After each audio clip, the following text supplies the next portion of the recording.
controlling tight, can you see it? Streaming the truth live from where they decree it. Sylvia speaks, no filter, no buffer.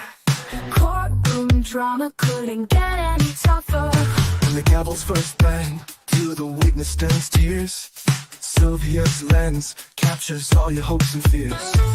Uploading justice one trial at a time. Tuning every moment, edges sublime. Welcome to the Sylvia Show, oh yeah. She's got the inside scoop, don't you care?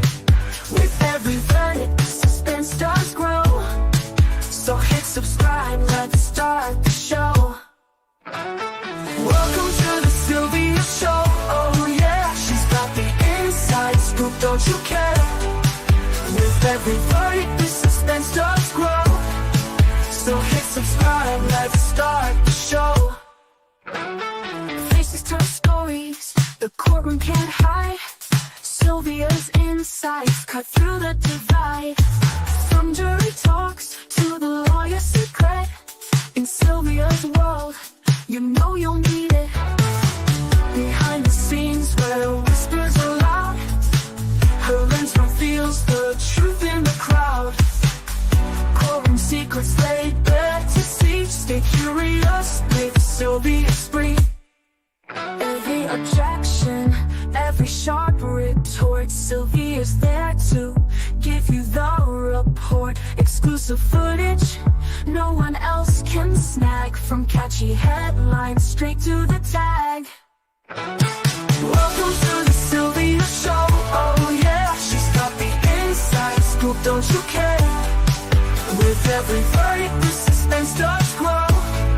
So hit subscribe, let's start the show. Welcome to the Sylvia Show, oh yeah. She's got the inside scoop, don't you care? With every verdict, the suspense does grow. So hit subscribe, let's start the show. Faces tell. Hey guys, listen, hey Toria, I hold on a second.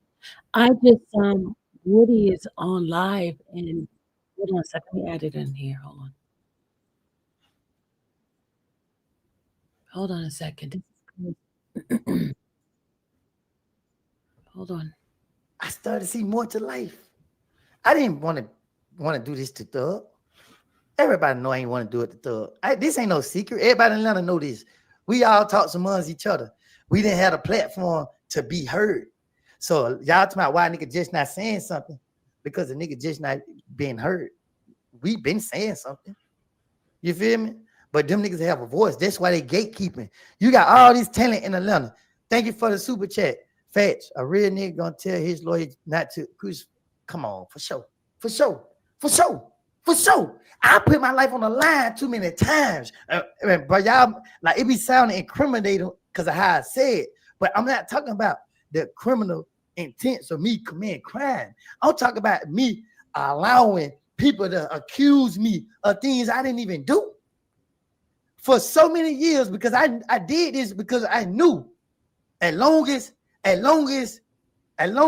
people watching me and thinking it's me who doing it, whoever possibly did it can survive or continue to get away.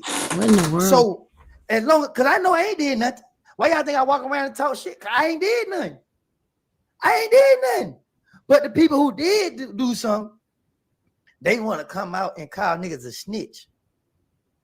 How you gonna come out and call niggas a snitch when the nigga ain't did nothing?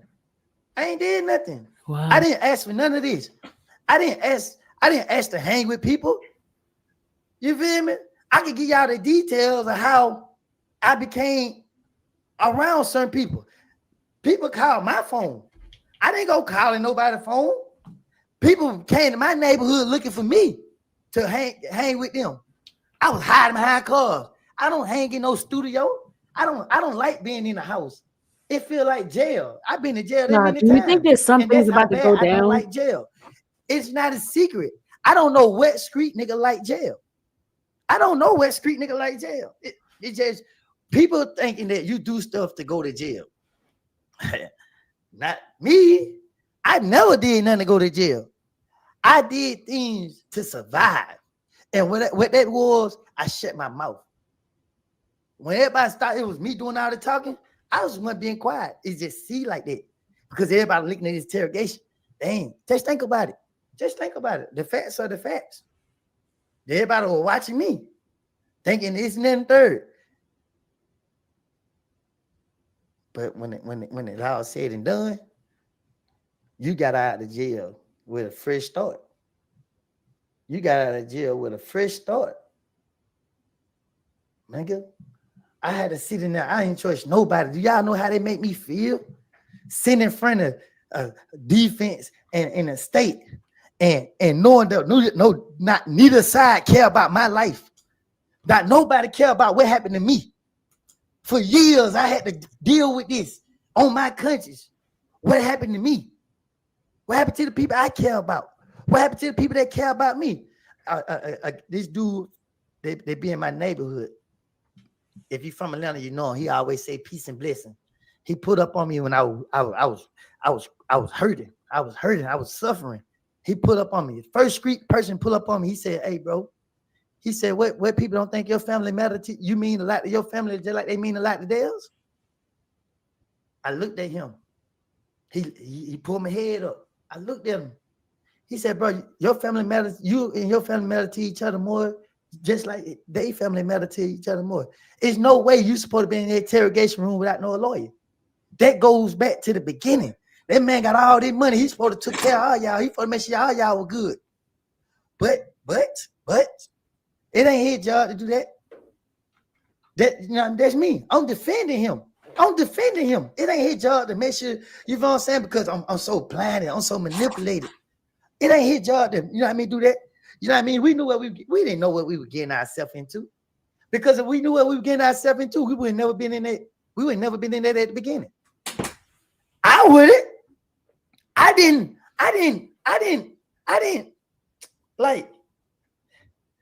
respect a lot of stuff. Still don't. But when people start targeting me and my family, I'm like OJ Simpson. If it don't fit, it must have quit. If the glove don't fit, must have quit. Because I ain't did nothing to nobody that ain't did nothing to me. And I'm willing to go to jail for the stuff that I have did if I did anything wrong. Let me tell y'all, bro, it's other stuff that y'all don't know nothing about. That was wrong. 100% wrong. That even people know that it was wrong. But I can't speak about it unless somebody make any move on me. If anybody make any move on me, let me tell you something. I ain't saying this for fear. I ain't talking for fear. I'm talking because I want to stop it. I want to see all of us move forward, live our life. We ain't got to kick it with each other ever again. We ain't got to speak. We went through that situation. We came out that situation. We just want to move forward with life. But when niggas go to causing problems, and I feel, trust me, I've been in this street life. These niggas ain't. When I know a problem is coming and it's dangerous, it's dangerous. And I'm going here to protect myself again. The police not going to protect me. The streets not going to protect me. God going to protect me. And I'm going to protect me. My family can't protect me. My family can't protect me. Because what I'm trying to tell you is information is the most important thing in life. Information is the most important thing in life. They want us to believe money is. Information is. Information is the key. Information is the key. And when you in these streets, everybody playing for keeps. Everybody playing for keeps. Why you think when it was time for the jury to reach a verdict, it was only Yak Gotti and Shannon sitting in the courtroom? Because Thug tapped out. All Thug had to do is just be patient. But you get out of jail talking about you felt like you were never in jail. Yak Gotti and Shannon, you have reached a verdict of not guilty. Oh, them niggas reached a verdict of not guilty. How stupid is he looking? How stupid. But then he come out with his first interview. He got a mask over his face, y'all. He can't look at himself. He can't look at himself. His conscience eating him up. He trying to pay all this money to keep this stuff out the blogs, keep paying the media. This is what the control they have. This the control they have. Calling people, bro, don't unfollow me, bro. Nah, I mean, not right now, bro. I understand you don't mess with me, bro, but just do it in a professional way, bro. Like, come on, bro. What? Yeah. What happened to you, my brother, right or wrong? What happened to the word blow? What happened to we gonna ride to the end? What happened to the He's end? live right now. Everybody always talking about you, He's my live brother, right you now. right or wrong. But soon Woody's as live the right world now. say you wrong, they be the first ones that told the world you were wrong. And you still protecting them. When deep down inside, you know they the cause of it from the start. You know they wrong from the start. Oh but due to the fact that I got responsibilities, I got kids I want to raise, that I wasn't a part of my kids' life. Let me tell y'all something. I don't look for sympathy. You feel me? I didn't know no better, but when I did know better, I choose to do better. That's where I'm at now. And guess what? I got custody. I got my kid living with me. She go to school with me. I got my other little girl. She okay. You feel what I'm saying? I got my family. They all love me. We go to church every Sunday. We ain't on no BS.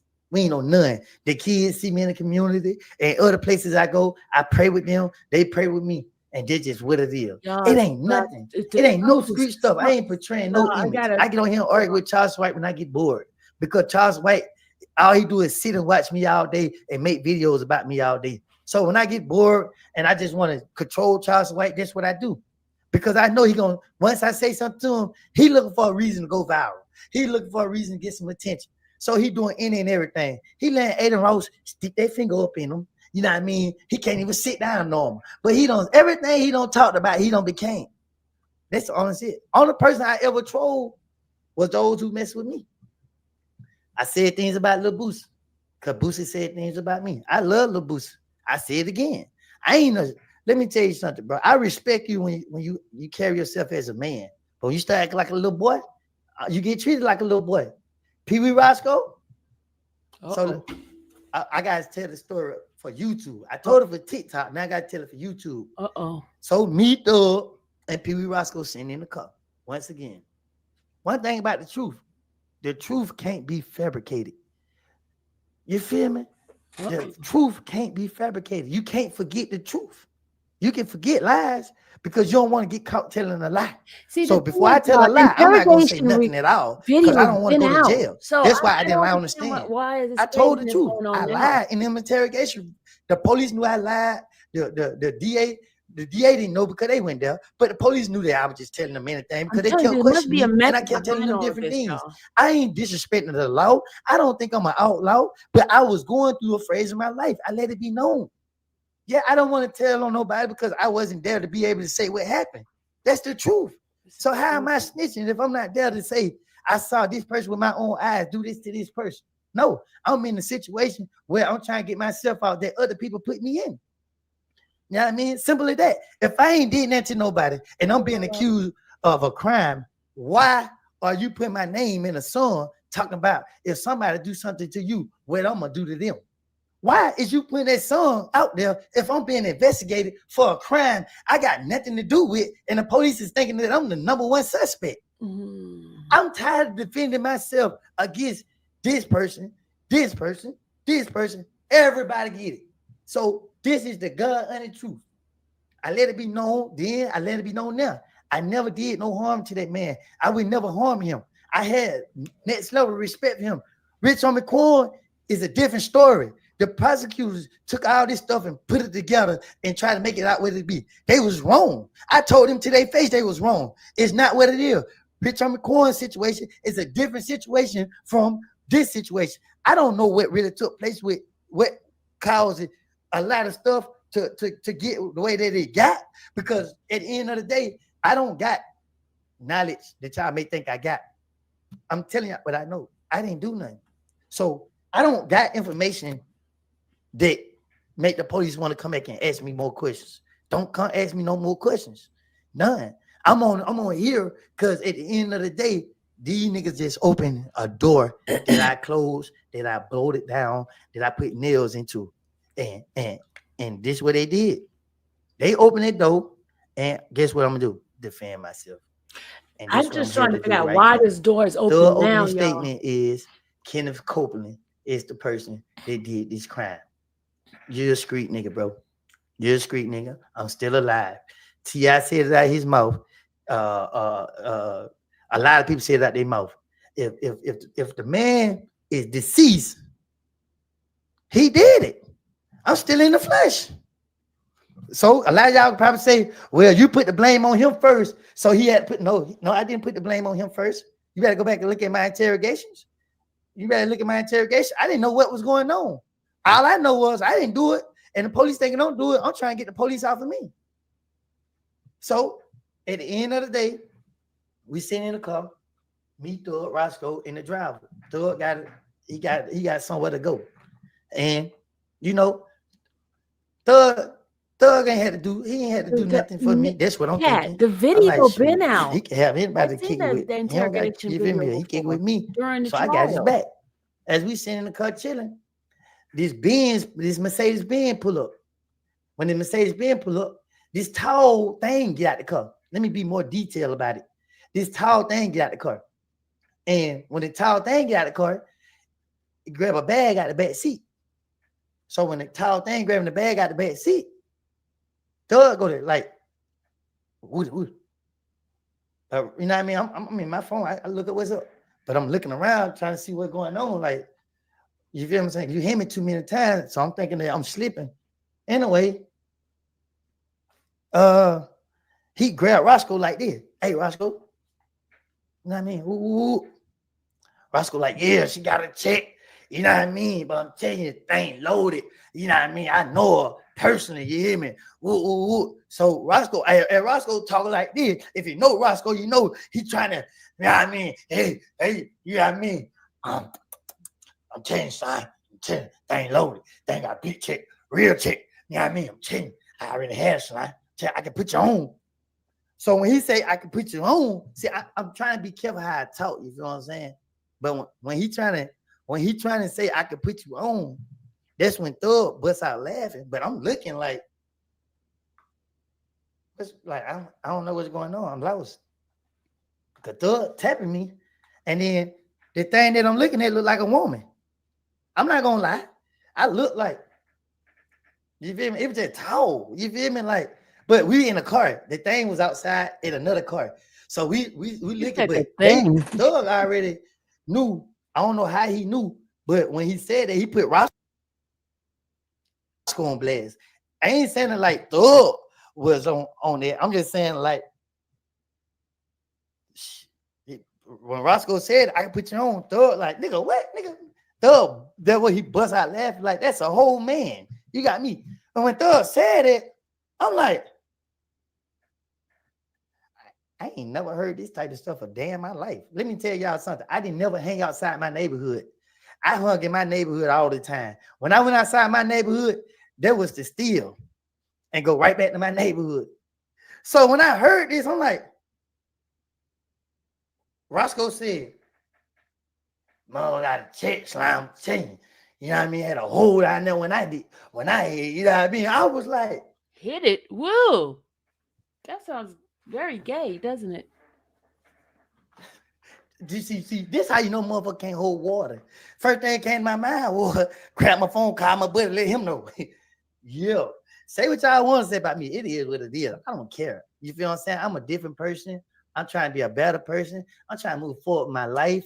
I turned down opportunities to speak on all this stuff. They came out. They gonna open this door, and now I'm just putting it all on the table right now. You feel what I'm saying? So I called my buddy, be like, "Hey, man, Roscoe did booty with a man, bro. This nigga just confessed to it. He said I ate his mouth, and he ate a booger." See, one thing about me, I'm real detailed, cause I was like, I said, bro, he ate the booger and everything out of his mouth. Bro. I mean, I didn't know, bro. Ew. Bad nigga said, but I ain't surprised. I was like, you ain't surprised? I ain't never heard nobody come out their mouth say that they committed such act. I ain't never heard it. I ain't know how to take it. So I'm sitting in the back seat. I'm looking dumbfounded. I'm like, so I'm looking at Thug. Thug find it so funny. He's just rolling. He laughing at Roscoe so hard. Oh my God. So I'm sitting here like, but I ain't paying Thug no attention other than he laughing. But I'm sitting here looking at Roscoe like, bro, you just made it out your mouth that you knew there was a man before you laid down with him. Oh my God. And you were talking with so much confidence that I said, oh, he probably still digging that back in. You feel me? So people saying that, oh, why you just not saying something? Oh no. Any person that was locked up with me, they'll tell you I don't told them this story. Any person that I'd have had this conversation with can tell you, oh, would have told me this 2015, 2014, 2016, 2017, 2018. Oh, I don't told this to the world that I been exposed to. Now y'all just getting exposed to me. Y'all not hearing it. Yeah. I mean, I'm telling you, the thing loaded. They ain't got a real check. Now you gonna lie to my, you pushed up on the game at Lennox Mall. You ain't pushed up on the game. You ain't, nigga, you asked for a picture after some more. Man, nigga, stop trying to take credit. You ain't even do the Lil Wayne stuff, boy. You know what I mean? You just took the fall. And guess what? Just like me, you was being used. You know what I mean? And you couldn't do nothing because you ain't got heart. I got heart to stand up for myself. You ain't. So you took 10 years to go prison to keep Birdman and Thug name. Oh Really? my God. So they gonna keep you around because now they gotta pay you. Oh Not my Birdman. You know what I God. mean? I can't speak on Birdman because Birdman ain't speak on me. And I don't know nothing about what Oh Birdman my got. I God. know Birdman was smart enough to keep himself out of all of this. And that's what he did. He kept himself out of it. You know what I mean? Oh my And I got much God. respect for What in Birdman, the and I world? got a lot of love for Thug. Pee Wee Roscoe, I'm gonna push you down. When I see you in the street, I'm gonna use my two hands and push you down. And I'm gonna tell you, don't get up until I walk out. Just because you know that you was just as stupid as I was. Your car, when everybody knows this your car, you couldn't tell. They did you, they pushed you in the corner like me. So you couldn't tell. Me, on the other hand, but I just had a little girl. Her name is Zara, the most precious gift God ever gave me.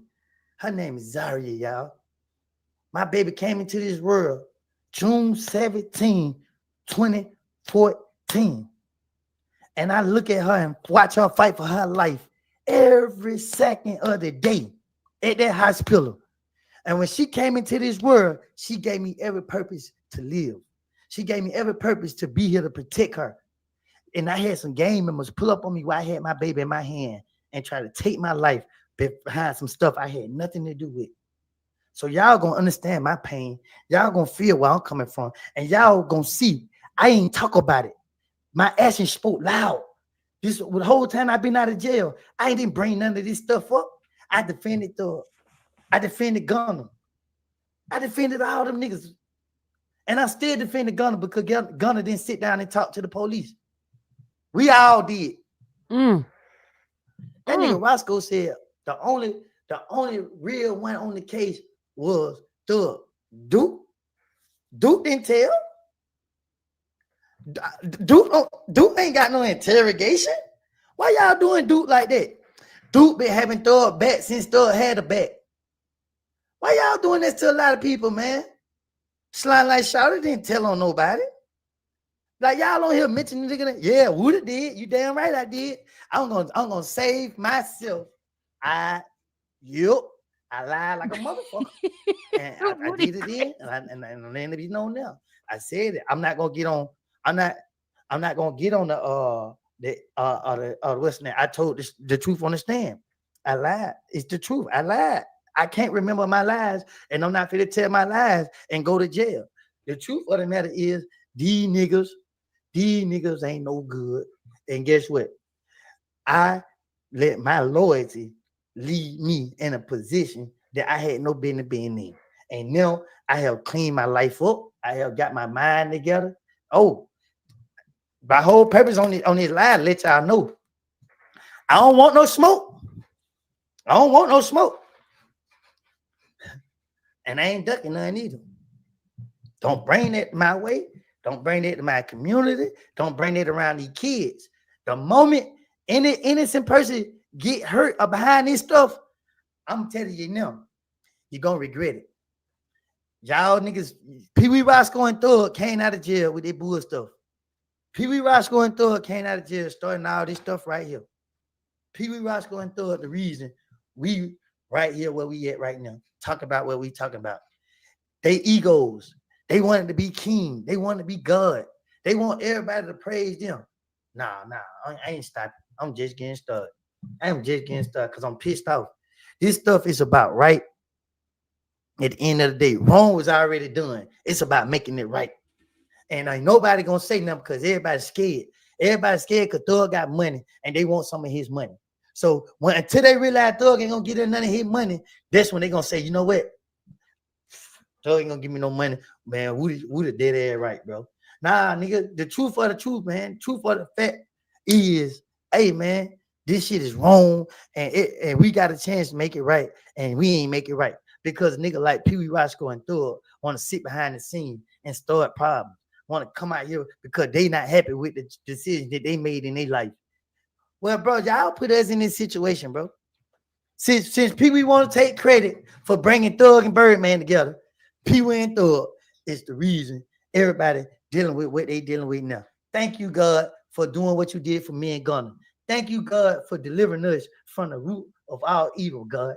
Thank you, God, for letting Gunna be so successful that his enemies can't even get nowhere near to that boy. God, continue to protect Gunna and keep Gunna away from all of this stuff. And Lord, please give me the scrim that if they keep messing with Gunna, that I don't go get myself in no shit.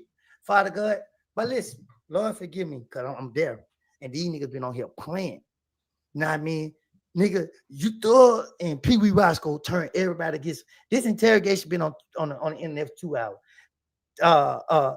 This opening statement been out there for 2 years. All this stuff been on there. All this stuff been on the internet. But people ain't paying no attention. Why? Because they love Thug.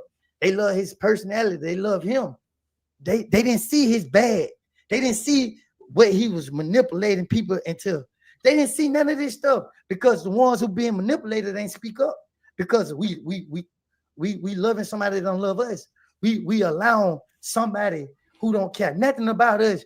Man, listen, let me tell you something. And it ain't a secret. It ain't a secret. Like real talk, I got people that I care about. On a real definition of I'm gonna lay my life down for the people that matters to me. I don't show it to people. I don't prove it to the world. If you matter to me, I'm gonna ride with you to the end. Even when you did wrong to me, even when everybody did me wrong, nobody didn't pressure me to be honest and to come forward and let it be known that I lied. I could have got on this stand and lied on them people and convicted them people. But I told the truth because I'm a changed person, because I want to see growth. Kids walk up to me in the streets and be like, Woody, can you pray with us? These kids don't know me. You know what I mean? The internet try to betray me to be a bad person. The internet try to make it seem like I just be out here taking people's life and hurting people. No, I don't. Anytime you ever heard me do something to somebody, it's because they did something to me. I defended myself. I can't let nobody hurt no man, no, bro. And guess what, y'all? I'm going to tell y'all about one person. I'm going to show y'all this picture. I'm going to tell y'all about one person. And some people I already know. Before I show his picture, they already know who I'm finna show. That person mean the world to me. That person mean so much to me. Even in death, he still mean so much to me. His name is Kenneth Lamar Hurst. His name is Kenny Boo. Kenny Boo ain't never hurt nobody. Kenny Boo ain't never took that from nobody. Kenny Boo ain't never condoning none of the violence that took place. He ain't never. Bitch, I been hurt of this shit is. Wow.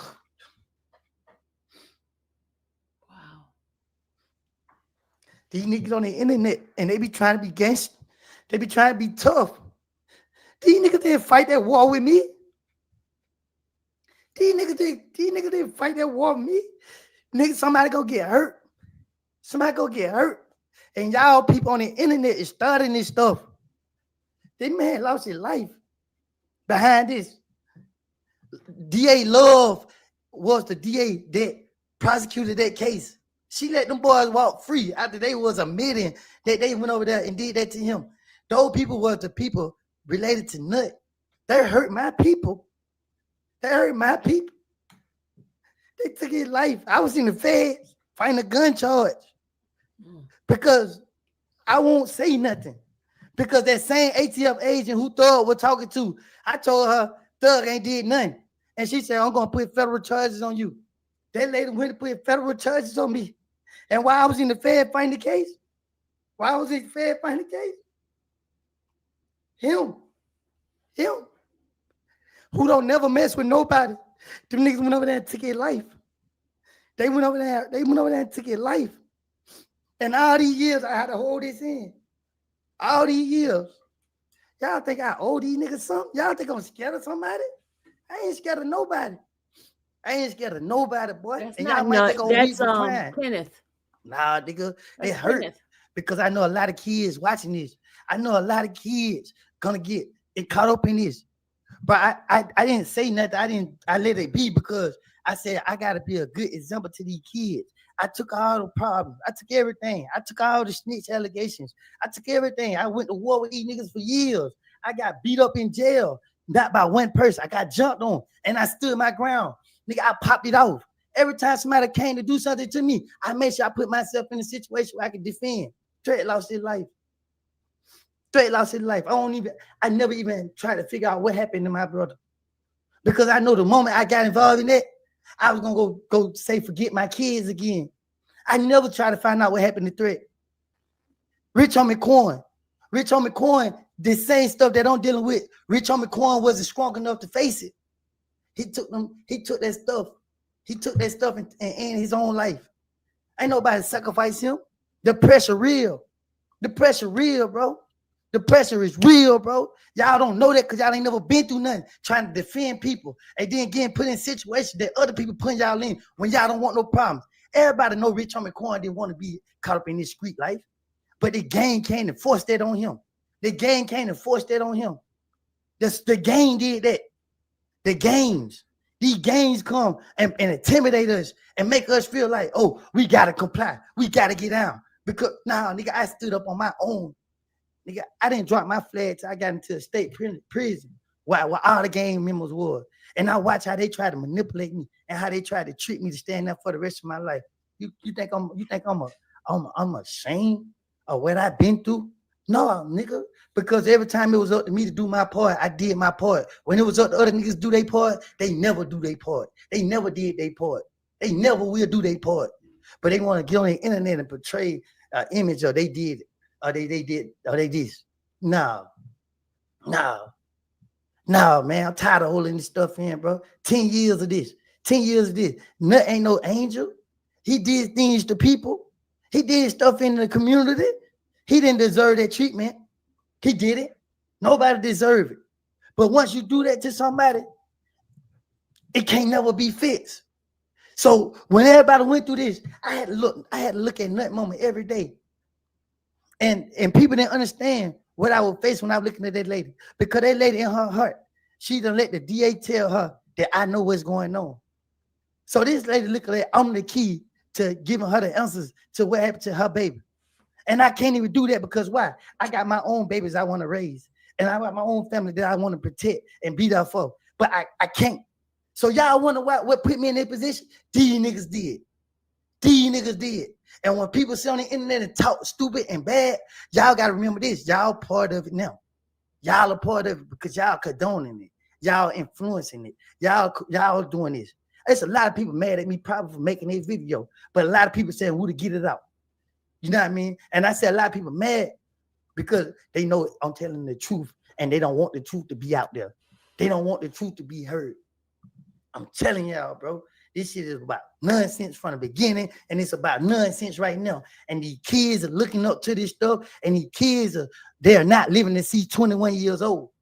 People told me I wouldn't live to see 21 years old. I'm 34. Why y'all think I can't remember my age? Because all I remember is they told me I won't make it out my 20s. I won't make it out my 20s. So when people like how old you is, I keep thinking I won't make it out my 20s. So that's why I got to think, oh, 34. Everything I do is a reason behind it. It's the stuff that I didn't bring this on my stuff. Being in the streets was never a part of when you asked me as a kid what I wanted to be, I wanted to be somebody great in life. It never had nothing to do with being a gangster in the streets. That's what my environment put me in.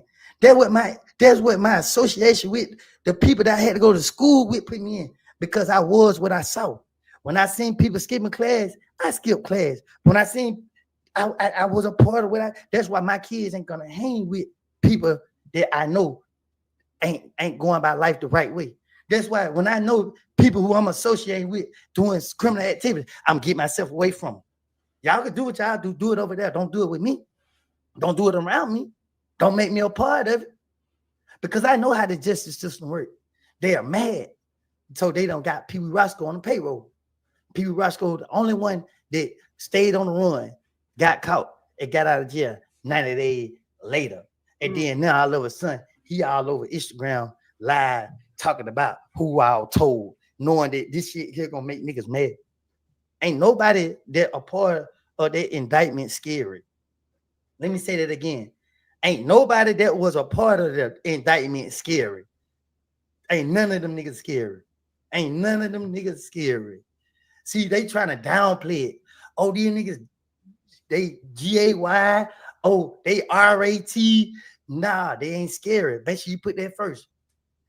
So a lot of niggas ain't speak up because a lot of niggas just want to move forward with their life. A lot of niggas got another chance at life. But let everybody come forward and tell their side about how this person is or that person is. Nigga, I got all type of stuff in my phone from all type of people that back me up. If I'm a messed up person, why is your family members, reaching out to me? Why is this and why is that? If I'm a bad person, why is not comfortable with pulling up on me? Why, if I'm a bad person, why is all these people okay with trusting me? If Brian Steele said I had money of Jeffrey Williams, if I'm a bad person, why is Jeffrey Williams okay with me having his money? So when y'all sitting right here, when y'all sit right here and pay attention to all the facts, that's why I go around Atlanta. I don't mess with nobody. I don't disrespect nobody. I don't deal with no gang members. I don't do none of this stuff because God gave me another chance to move forward in my life. These niggas don't open their door up. I'm only speaking out because somebody gonna get hurt, and it ain't gonna be me, and it ain't gonna be nobody I love again. And that, you know what I mean? I'm telling everybody that's involved, y'all need to get on y'all knees and y'all need to pray.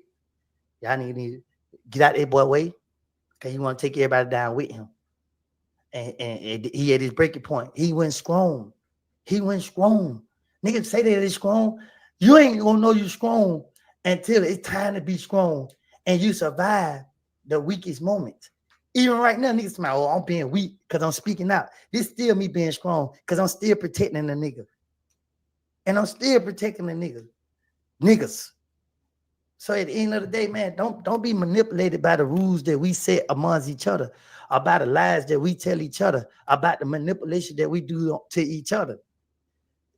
Out these niggas' mouth, if you sit down and talk to the police, you the law. Stay away from a nigga that will tell. But the truth of the matter is, every time somebody got to get in the interrogation room, they got something to tell. Am I lying? Every time the nigga got to get in the interrogation room, they got something to tell. The difference is, if I'm the person that's going out here doing things, why am I? It's a difference between the person that's going to do things they're telling and the person that having things done that's telling. You know what I mean? That's just crazy. Who that good guy? He just got caught up in the streets, but he really using his voice on his platform. He really care about the folks he love in the youth. I'm praying for him. Thank you so much. The thing about it is, I didn't even get caught up. I got pulled into.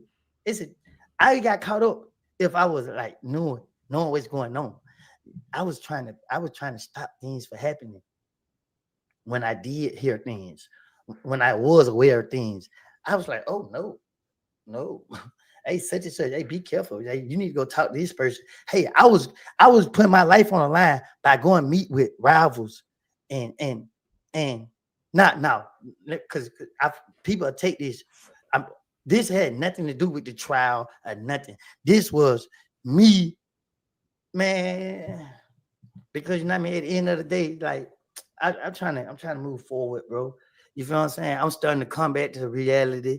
I mean, I'm starting not to even be mad no more. Like I just had to vent, and the best way to vent was right here because niggas taking my silence for a joke. Nigga thinking because I ain't exposing them that they can't be exposed because they thinking that they Teflon. Keep your head up, brother, and speak your truth. God bless. Thank you so much. Thank y'all for the super chat. The thing about it is, bro, when you don't got nothing to lose, you don't care. You just okay with being a fool. When I had my little girl in 2014, my mama had told me before I had a child that I couldn't have kids. So my little girl gave me a reason to live.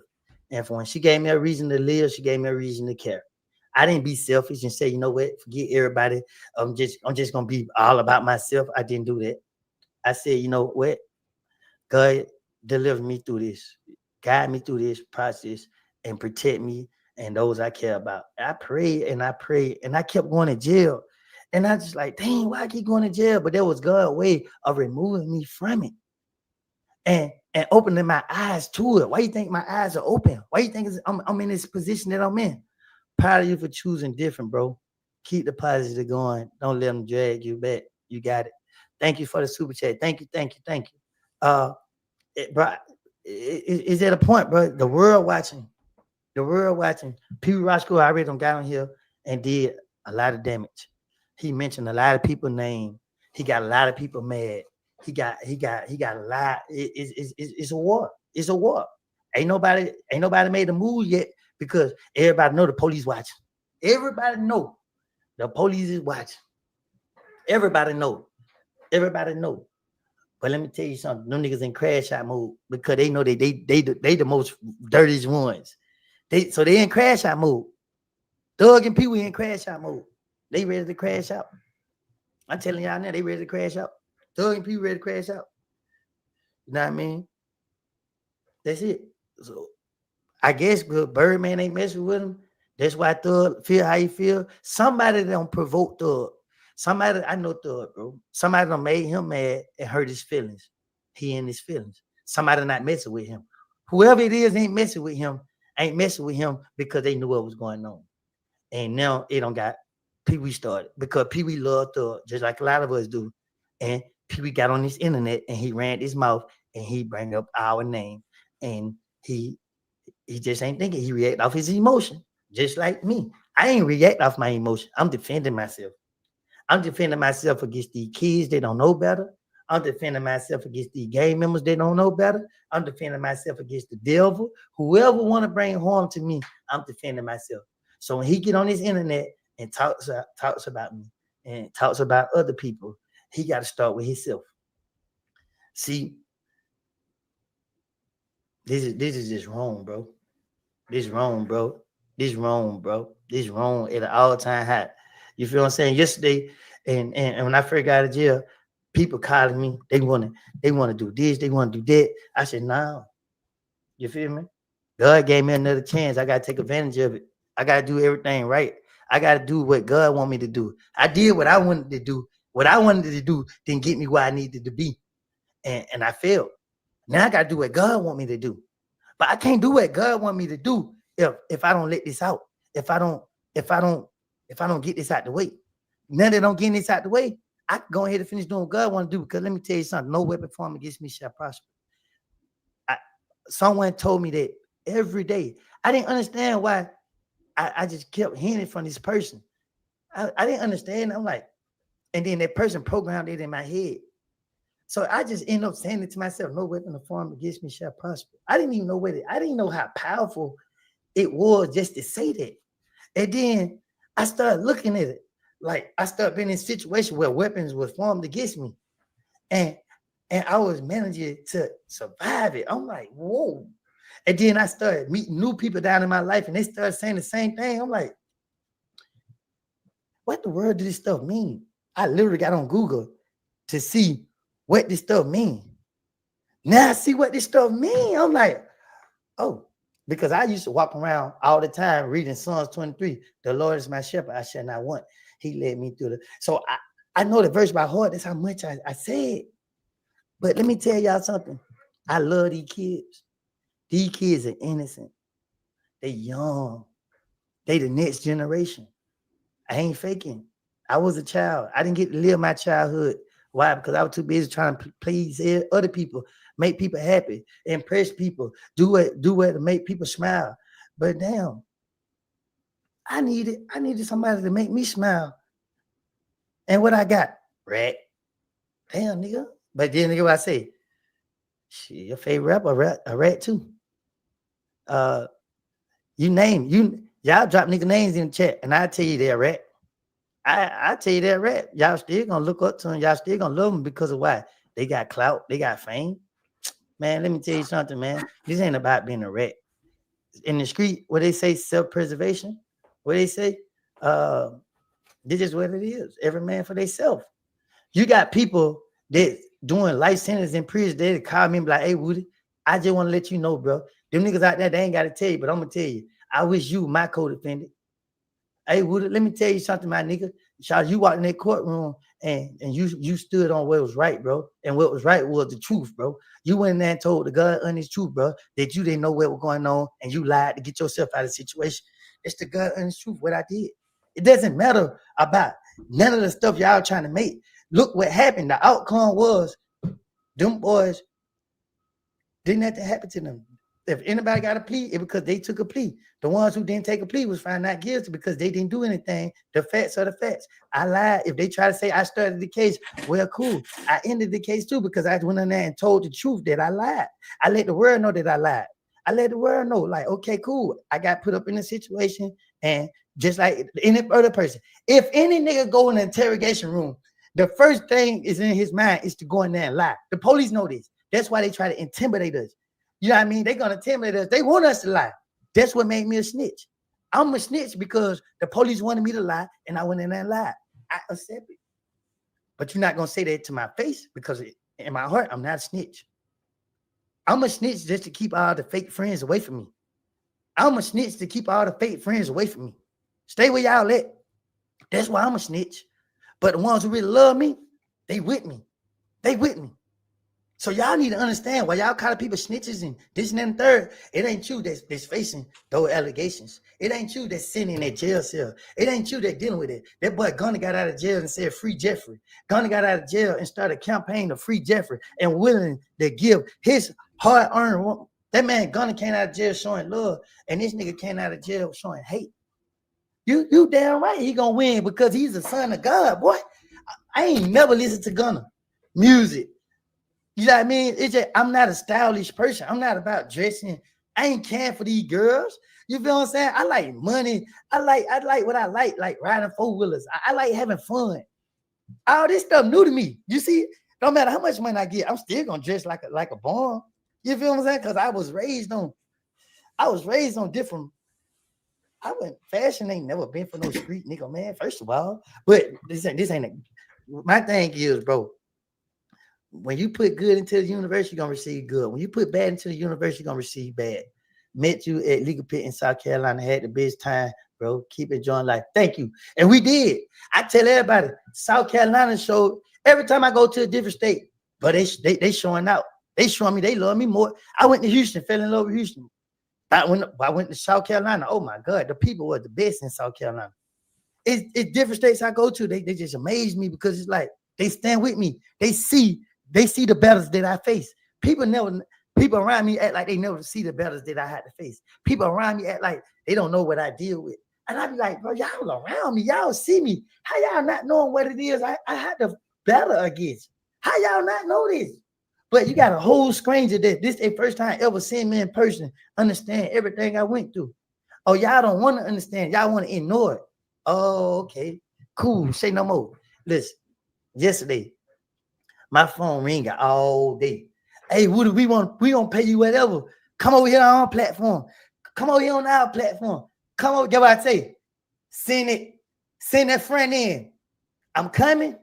Send that friend in send the deposit. I'm coming. Matter of fact, let me call, because guess what I got? I got another booking right now.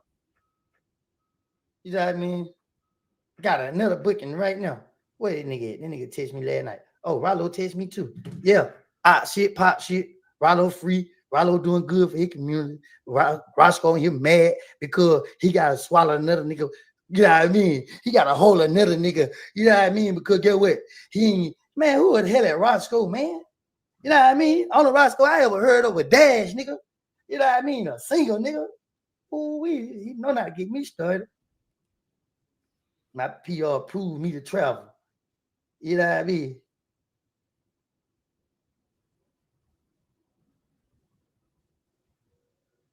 Yeah. State to state. You know what I mean? And I'm taking God with me. My only security, God. I ain't taking no paid high security. I'm taking God with me. You feel me? Like every time people see me, they ain't never seen security with me. They seen God with me. They seen me praying.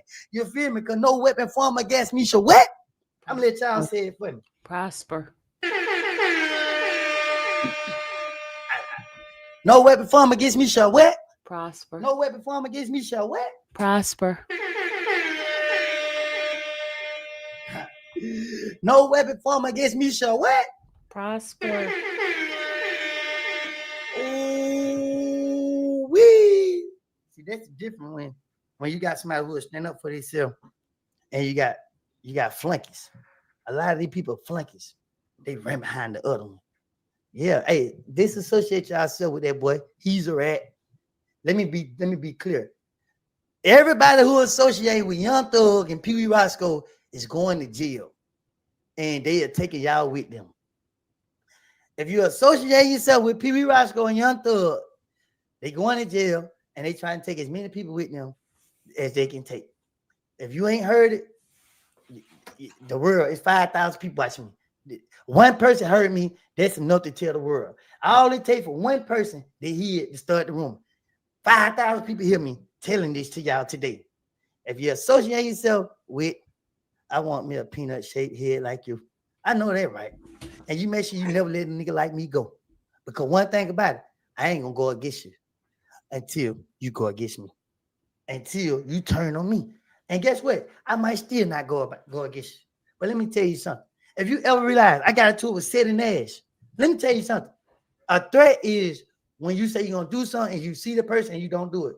Listen, me and Sid and Nash had problems. And me and Sid and Nash met. See, one thing about God, when God got something for you, he got something for you. Me and Sid and Nash met on neutral ground. Guess where we met at? We met in the courthouse. I don't know how it would have went if we would have met otherwise else. Because Sid and Nash did I remember so much that day when I felt like you don't even know me to be talking about me, bro.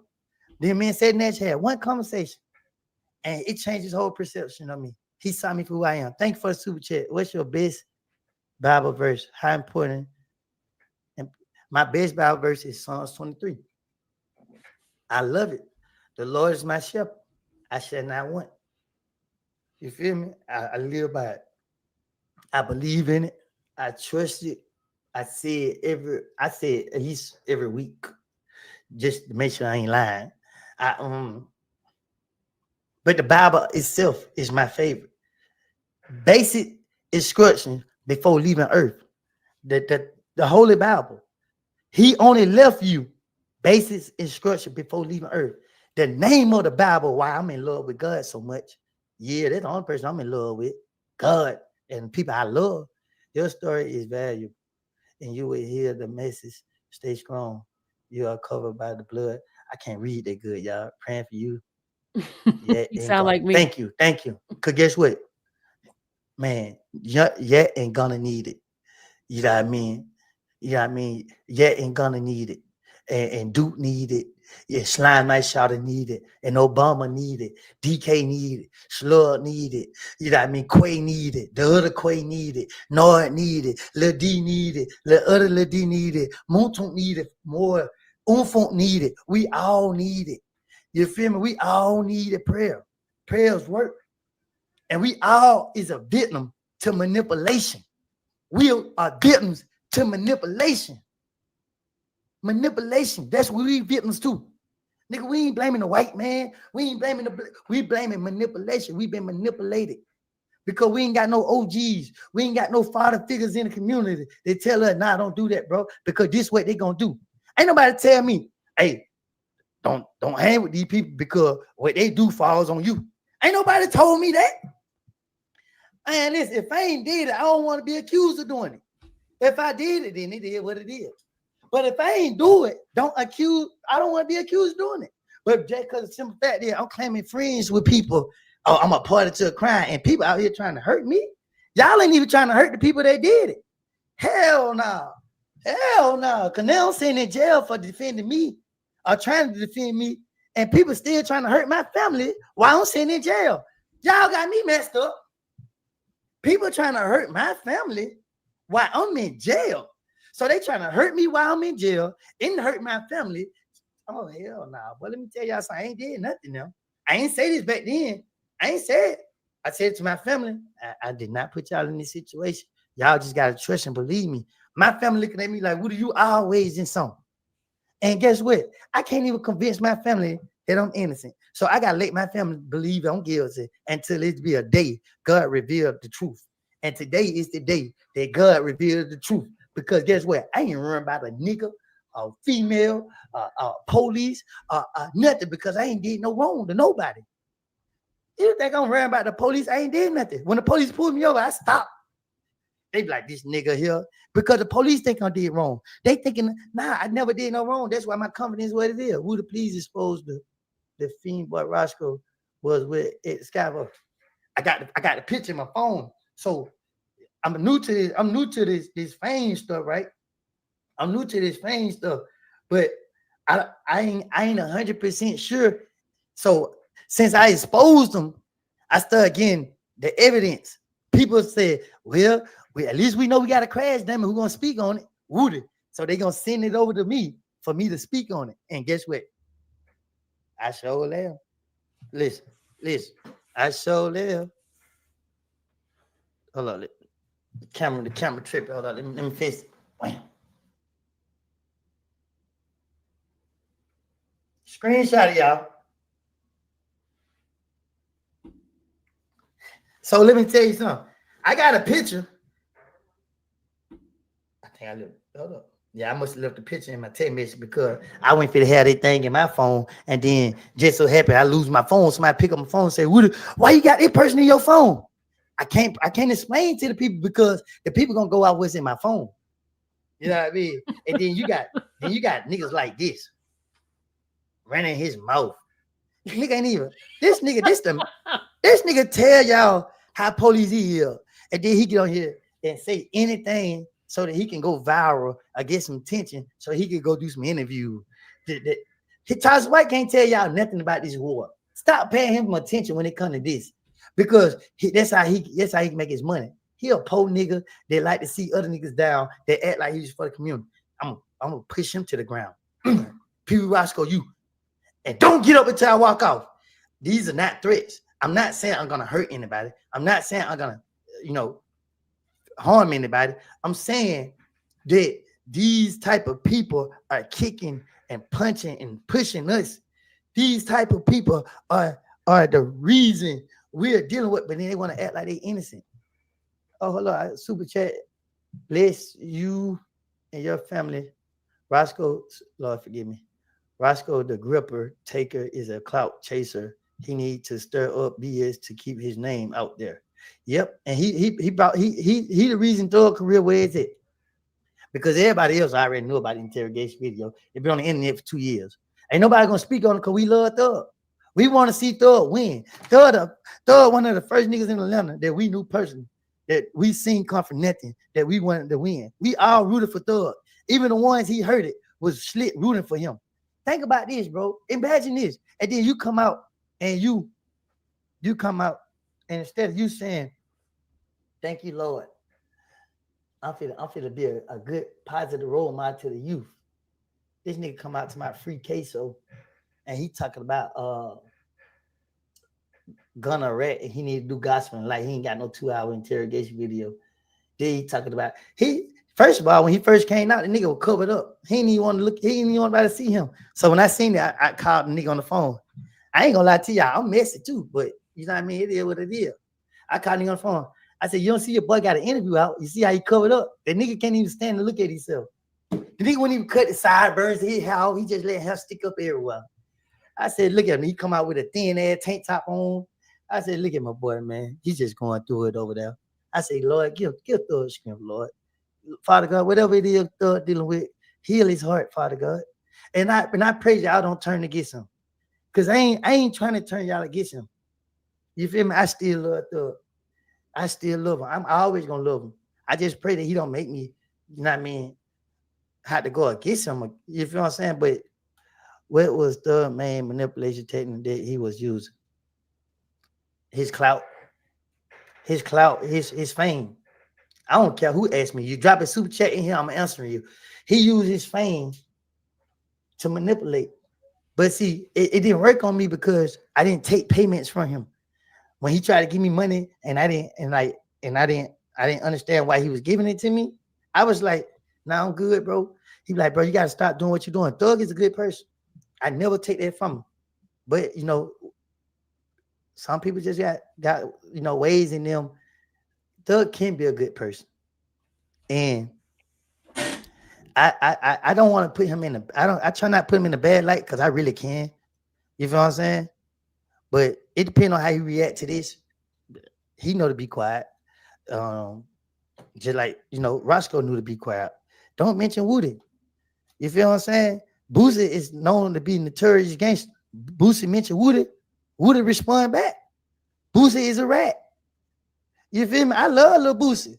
But Boosie said out his own mouth, I got a lot of my ways from listening to Lil Boosie. Welcome to the mind, old man. Yeah, street nigga. Street nigga. I get in the car. Ain't got no mind. Boosie had me sight out. And guess what happened, y'all? I did what Boosie rapped about. And I was so motivated by Boosie. And then when Boosie said, any nigga that sit down and talk to the law to get themselves out of the situation is a rat. Guess what? I said, yeah, Boosie right. So when the police caught Boosie and his security guard, guess what? Boosie said, that's my security gun. Oh my God. Oh my God. Thank y'all for the super chat. Oh, God. Thank y'all for the super chat. Hold on, forget to it. So he said, that's my security gun. Boosie. You're 40-some years old, my nigga. The streets gonna be here forever. Get out the streets. Leave them alone. Now you got a FedEx case. You got to go do time. We got to pray over you. We got to pray that you can go through that. First of all, we got to pray you get 2 years, at least at the max. Pray you come out of it scot-free. Don't want you in prison. Don't want nobody in prison. I don't know nothing about Future. You feel me? I can't tell you nothing. I seen Future maybe 2-3 times. What's up, Future? We said, what's up, nephew? That was it. That's before all this snitchy shit came out. I met Future, so don't put Future name in none of this. Future ain't got nothing to do with this. I ain't taking up for him. I just ain't Future ain't known to be on none of this this bullshit that we on. Future is known to be about his paper, and if you can see, Future don't have nothing but hope problems. Cause that's what he do. He gonna run through them. He gonna, you know what I mean, give Future credit when they do. Who you think told the most out of all y'all? I don't care. I don't care who told the most. I know one thing. Thug had all the money. He had no business having no interrogation. I know that. So is Ralo right? About what? Is Ralo right about what? You know what I mean? At the end of y'all talking about Red Atlanta. Niggas tell everywhere. Niggas tell everywhere. Because that's what niggas are. Niggas are easy to manipulate. And I talk about black people. Yeah, stop comparing us to anybody else. We the easy people to manipulate. We the easy people to use. You feel what I'm saying? We the easiest people to do this too. Because why? We ain't have no father figure. So we raised with our mom. It's okay, women. We know when it comes down to it, our black women are the strongest women in the world.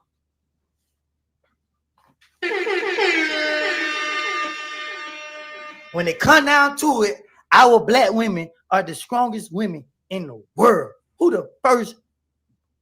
What? Man, let me tell you something, man. I was raised by a woman, nigga. You feel me? A woman taught me everything I know.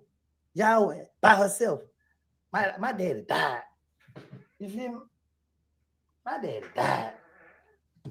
Died. Nigga, he didn't have a chance to be a part of my life. He died from cancer. He died. But I was raised by a strong black woman. And when she died, another stronger black woman raised me, my grandma. And when Nut died, my grandma told me, Woody, come here. She said, you don't run to hide from nobody. I said, Grandma, I got no intentions on running and hiding. She said, you showed him. She said, I don't care what you did. You my grandbaby. And I pray for you every night. She said, when you go out, I ask God to protect you. This is what my grandma said. I'm gonna stop because I don't want to cry. Because y'all gonna get my tears mistaken, and then I'm gonna have to show you. Them tears went because I'm a bitch. Them tears because I'm hurting. And I try to protect people, and people want to come out with their bullshit. I never seen Thug do a gay act. I never seen Thug. I can't say I seen Thug do anything gay. Me personally can't say that about him. So when everybody say he gay, I disagree. I disagree because I'm going out with my own eyes. These dresses and these skirts and stuff that he wearing, I have never seen him wear it in person. So I was like, damn, this nigga a whole nother person when we ain't together. Like, I never seen it. I defend him all the time about it because at the end of the day, thanks for a super chat. At the end of the day, Thug ain't got no gay habits that I seen. When I seen him and Rich Trump on the internet, I'm like, but then I seen what it was doing. It was drawing millions of people attention. He gave people stuff to talk about. And when people talked about it, people came to investigate to see who he is. And that's what made him big as he became. Earlier, you said Thug feelings was probably hurt by someone. You think he just people? You think he had people welcome home party for Lucha and not Thug? You think he just people had a welcome? I don't know what you're saying. Thank you for the super chat. Just say it again. Is Lil Baby slow and being manipulated? You corrected me up. Is Lil Baby slow? Lil Baby ain't slow for one. I don't know. I ain't around to speak on what they got going as in now. Who I stand 10 toes with you, being that you was the main. Hello, it's going too fast. Main key. You are the main key in the trial, and you asked to save everybody that's free today. Keep your head up, brother. Well, I didn't say God did this. You feel what I'm saying? I just didn't go in there with hatred on my heart and lied on them boys. You feel what I'm saying? I didn't know what happened, and this is the truth. You know what I mean? Like, even though I'm mad, I'm saying what I'm saying. I'm going off everything that came out in the trial. Simple. If it had structure, it holds secret. What you mean by that? They got to be the police. Thank you for the super chat, but come on, bro. What it sound like it meant. If it has structures, it holds secrets. So that means if a gang to be more, you drop the super chat, I'm gonna give you your money worth. It means exactly what it sounds like it means. If it's a gang, that means it has some type of structures, and that means it holds secrets. That's what I was getting at. They didn't have nothing to do with YSL. They have something to do with one thing about me. Once you get me going, it's up with everybody. It's up with everybody. Simple. Thank you for the super chat. Thank you for the super chat. You know what I mean? Simple. You are forever my nephew. They can't make me hate you. Keep praising God. Love you, Woody. Love you back. And you know what? I'm not gonna do nothing that I won't approve of somebody to do to me. Ain't none of them niggas, if they got dirt on me, or if I did some messed up stuff, they could come on here and expose me. Me and you got me.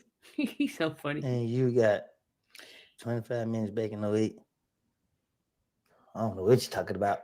Why is Thug being so mean to Duke when Duke always held his back? Because miserable love company. Duke don't deserve it.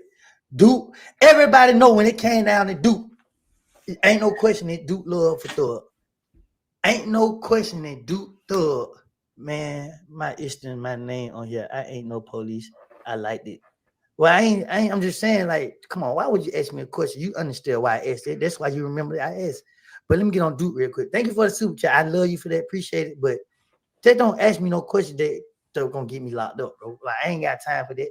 You know what I mean? I don't want the police to think I got information that I don't got.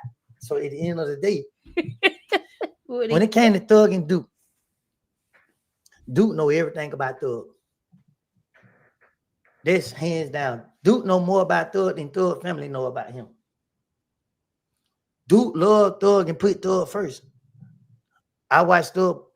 I ain't gonna do Duke like that because you know what I mean. It ain't that bad. It just ain't for me to put that out there. How Thug treated Duke and Duke still loved him. Duke ain't never supposed to go to jail. Everybody know that. Duke ain't never supposed to be a part of that YSL Rico trial.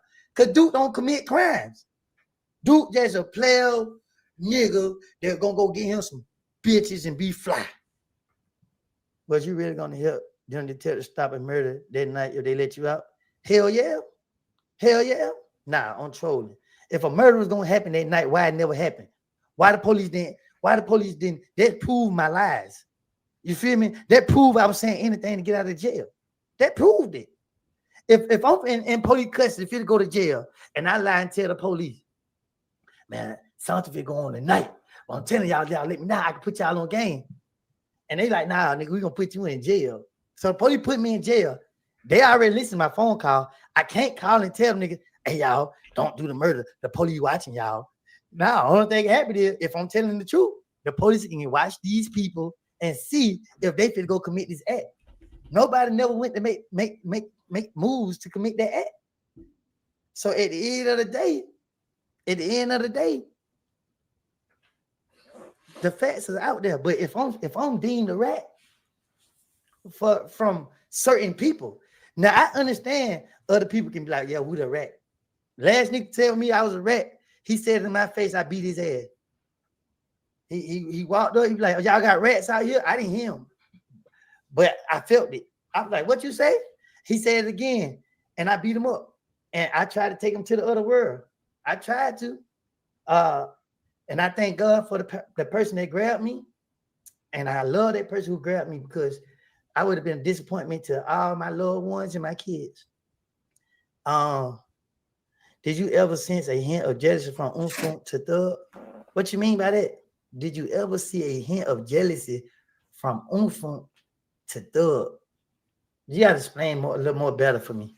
But yeah, bro, like, boy, y'all know y'all shit ever. Boy, yep. Make sure y'all pick the caption. The biggest informant. Now you can't call me informant because I ain't never helped the police. I only when they locked me up and caught me for doing stuff, that's when I try to lie my way out.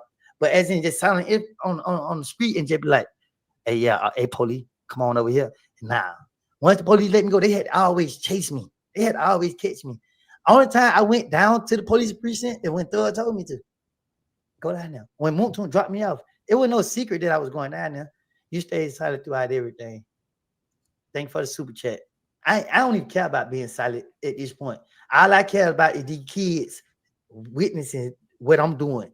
All I care about these kids seeing that the streets hold no love, the streets hold no loyalty, the streets don't care nothing about nobody. You feel what I'm saying? This is bottom line. Don't get caught up in this street thinking that just because you and this person on when it took this from this person or did that this person that person gonna no. Every man for themselves. That's how the street will always be. Every man for themselves. When you had Malcolm X and them out here, when Malcolm X stood for righteousness, they had to get him out the way because he became I can't get into that. I wish my black brothers would understand that imaginary hands at play. People need to study. Man, I wish I knew what that word. But I'm thankful for the super chat. Today's government. I don't know, but you sound educated, so I'm gonna pan this message. It's Cointel Pro. Oh, I can't even pan it. Cointel Pro. Well, if you don't mind, can you break that down? Please don't let this internet trick you off the streets. Don't say nothing to incriminate yourself. Take care for real. Well, at this point, them niggas crashing and they taking everybody else with them. Is Thug a jealous and insecure person? Thank you for the super chat. I know you just wanted to give me that money. It shows that. It shows it.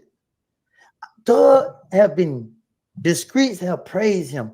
The streets have put him at the highest seat on the throne. They say Thug went to court and beat a Rico. Thug came home. Everybody told on Thug. Thug stayed silent and beat it. They ain't said that about Shannon yet. They ain't say that. Shannon yet, the only two that got found not guilty. Everybody, but let me tell you who the silent ones is. The silent ones are the ones y'all forgetting about. Quay pled guilty and went to prison. Quay ain't say nothing. Nord pled guilty and went to prison. Them niggas, bro, and then you still got niggas that never got caught. They just ran. How y'all gonna call everybody snitches? You know what I mean? Like, how y'all gonna do that? So we just gonna point out the things that a lot of people miss. But we're gonna go back to the start of it. Why Thug mistreat Valerie? Thank you for the super chat. Valerie is a female and she do what females do. And what's that? Be messy. You know what I mean? I love Valerie. She might, she might feel some type of way because of what I said about her in trial. But shit, I'm here to be truthful.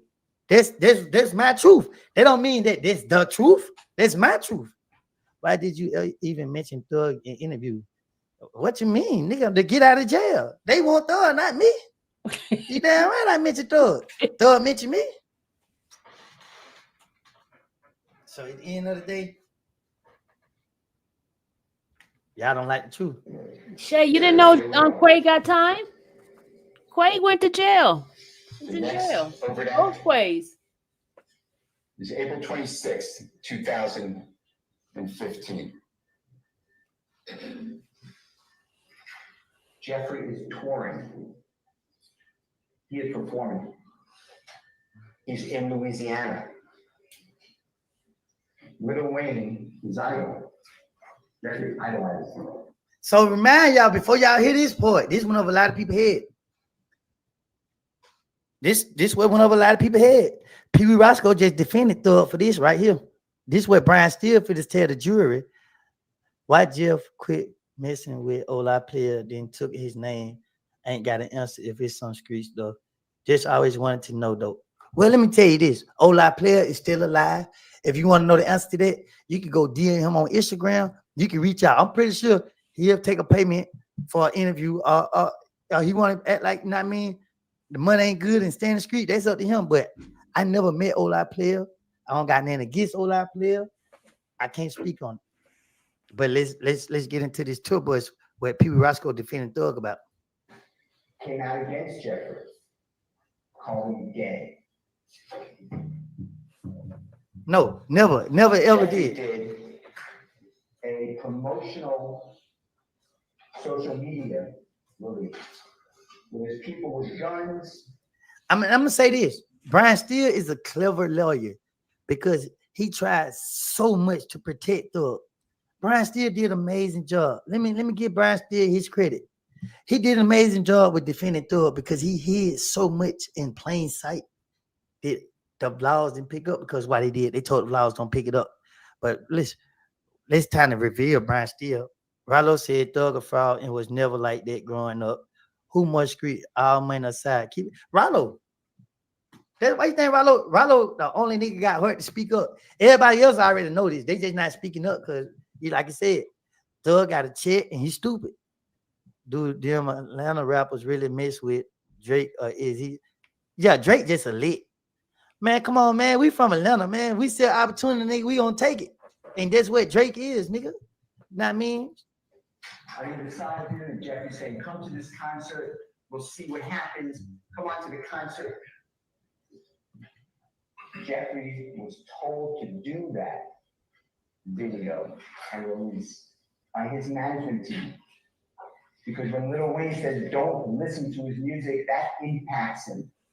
Lil Wayne is bigger than Jeffrey Williams at that time. So this creates interest in fans. You will learn that this is part of being involved in hip hop or rap. There's all these battles going across social media. It generates interest. Thank you. I love y'all too. The NFL Thank you for the super chat. rivalries with the Saints and the Falcons. And how much they hate each other. It is generating advertising. It's branding. Jeffrey is in Louisiana. Here in Atlanta, Lil Wayne has a tour bus. And he performs concert and his tour bus was fired. and struck. There's zero evidence Jeffrey's involved. Zero. So one of your comments, Jeffrey's not even. to somebody in the comment, they just put a chat over here. You surely is right. You surely is right. I ain't gonna say what comment it is, but you're right. Man. Now you're gonna hear about it. Because Jeffrey's the king slime. He just controls everybody, even without any evidence to support it. Because that's the theory of the prosecution and the police who have targeted Jeffrey Williams. The next overt act is July 7th of 2015. Jeffrey is at Perimeter Mall, that's located in DeKalb County. All right, now this shit finna get real. Y'all need to pay attention. Stop typing and pay attention. I wish people would understand what you did with it. Hell, Thug should understand the government was coming for him regardless. And if he didn't have a Woody, he would be locked up to this day. You're a genius. I had nothing to do with Thug getting released. Nothing. You feel me? I had nothing to do with it. That was all God plan or whatever the case is. You know what I mean? Why did Rich Homie dad get popped? There's two different incidents. Rich Homie Quan dad, I already explained that. I had nothing to do with that. So let's get back into this. And he's in the mall and he's buying 50 to 100 sneakers, brand new sneakers. He's going to do a video shoot. And he's going back Thank you for the to super chat. avenues where the children don't have proper footwear. He's going to clean out these sneakers and allow the children to be in the video shoot. So that's why he's at the Perimeter Mall. He's there with friends of his. He's on a Segway scooter. It's like an electric skateboard. And the mall security comes over and tells Jeffrey and his friends, and you'll see videos. They have to leave the mall. You can't have a Segway inside the mall. But Jeffrey leaves the mall. But the security officers follow him. They follow Jeffrey and his friends to Jeffrey's Jaguar. And the security won't let Jeffrey leave. Won't let his friends leave. They're standing around the Jaguar. They can't shut the door to the Jaguar. They can't pull out. No, he did it himself. You're going to have to be here. He told Jeffrey's friend. We're going to get a criminal trespass warrant. That's the God honest truth. This all this stuff been out there. The truth been out there, but people downplayed it. But Thug came out his bidding because one person hurt his feeling. That one person hurt his feeling, and now he's just like. Allegedly, someone inside the car said, "I'm going to go home, get a gun, and come back and shoot you in the face." That's the allegation. The security guards then supposedly step back, the car drives away. Nobody is shot. No incident. I'm speaking out now because Pee Wee Roscoe got on the live and he said what Woody did was wrong. So what I did was wrong. What Woody did was wrong. After all this stuff you said yesterday, what Woody did was wrong. Woody a rat. But you saying Thug ain't a rat. That's why I'm speaking out. That's why I'm speaking out. You defending the nigga that told on you. And Pee Wee, you implicated Birdman. Jeffrey gets arrested on that. The DeKalb County prosecutors dismissed that case and he's not even indicted. Now you have it here for you. The next overt act dealing with crime is September 24th of 2017. Jeffrey's with Sergio Kitchens. Sergio Kitchens is an unbelievably well-known musical performer. His performing name is Gunna. And he and Jeffrey both are under YSL. That's Jeffrey's record label. signed Sergio Kitchen before God. There's a third person in that car. His name is Cedric Jones.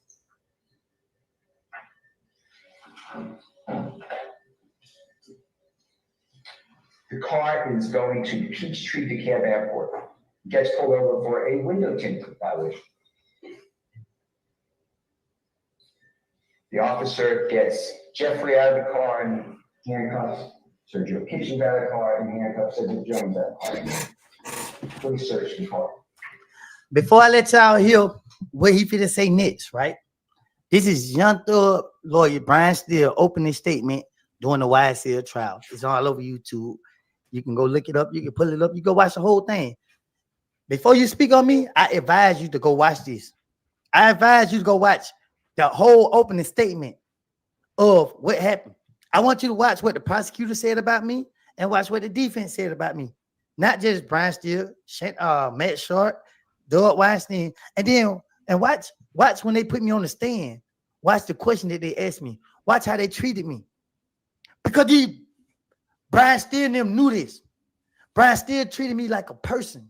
I read the comments after I read it. Man, I'm about to stand Lil Gotti. You know what I mean? Lil Gotti trying to, man, don't thank you for the super chat. Don't bring Lil Gotti name up. You know what I mean? He want to be keyed so bad. He want to, and it won't work for him. It got him going crazy. The boy he's smoking a cigarette with the camera on the pack. Don't bring Lil Gotti name up, period. You niggas ain't never did nothing. I just come up on Cleveland Avenue when Slug called me. I would pull up on Cleveland Avenue. I pull up over there. Hey, who want to come over here to beat up? Who want to come over here to knock out? All right, then. Don't get me started. You know what I mean? Come on, man. Them niggas know not to play. Nigga. When Slug called me, nigga, I pulled up, nigga. They my nigga. Take my nigga. Straight up. Listen to this nigga, Brian Steele. They find in the car supposed methamphetamine, supposed hydrocodone, marijuana, and a stolen firearm. Stop it right there. Nigga got all this money running around with a stolen. Come on, man. They just nigga be keep up. Jeffrey was on his way to perform at the Jimmy Fallon show that night.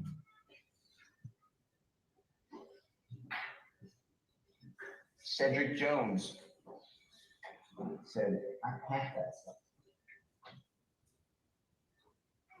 Somehow that is now I was in jail. Influencing and perpetuating. And first of all, for one, Lil Wayne was somebody I looked up to. I would never try to hurt him. And for two, I was in jail. Simple as that. So when Roscoe mentioned my name, I'm in jail. Why would the police be talking to me about you doing this? I'm in jail, nigga.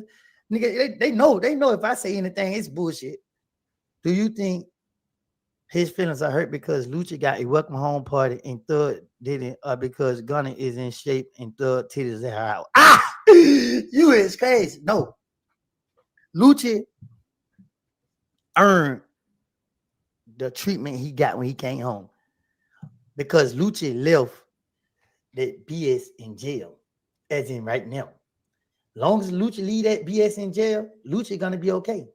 But if Lucci allow this situation to give him a big head like Thug did, then Lucci will start having issues too.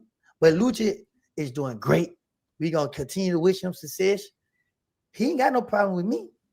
I don't got no problem with him. You know what I mean? That's a good thing for the both of us. I salute Lucci and he keep going. I just don't respect the simple fact you want to squash the beef with Lucci, but you want to have beef with Gunna. I don't agree with that. Nigga, if you're gonna have beef with Gunna, you might well keep the beef with Lucci because it's bullshit at the end of the day. Like people don't lost their life with the Lucci situation than they did with. I ain't gonna lie to you, bro. There's some people on Cleveland Avenue that hurt me. They have left this world before their time did, and everybody on Cleveland Avenue know. See, that ain't my business to be speaking on. Was Nut and innocent as people? No, hell no. Nut was against it just like Thug. Nut was on the same type of time Thug was on in every way, in every meaning of it. We love you in Thug, but Thug is not moving right at all. And I still love Thug. I'm still gonna pray for him, and I still gonna have it back. Moving this supposed YSL conspiracy. That's the overhead. The next one. May 18, 2018. Jeffrey is driving a Porsche. Sergio Kitchens is in the front passenger seat. Supposedly Jeffrey is speeding. Supposedly there's another car that's in tandem speeding. Both cars get pulled over by police. There's videos. Jeffrey and Mr. Kitchens are asked to get out of the car. They're asked whether there are guns in the car. They say yes. There are guns in the car. Did you hear that? They told the police it was guns in the car. They told the police it was guns in the car. Thug is aware of it. Brian still saying that his own mouth.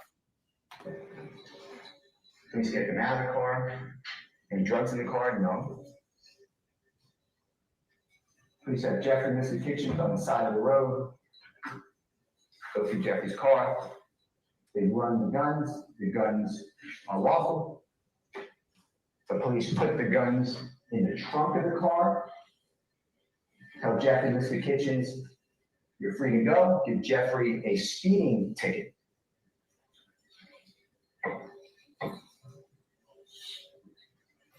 Jeffrey's driving away. He stops the police. Inquires about what's going to happen with the other gentleman in the other car. Police say, no. You're going to jail. They have in the car weapons, 30-round magazines. It's not in Jeffrey's car.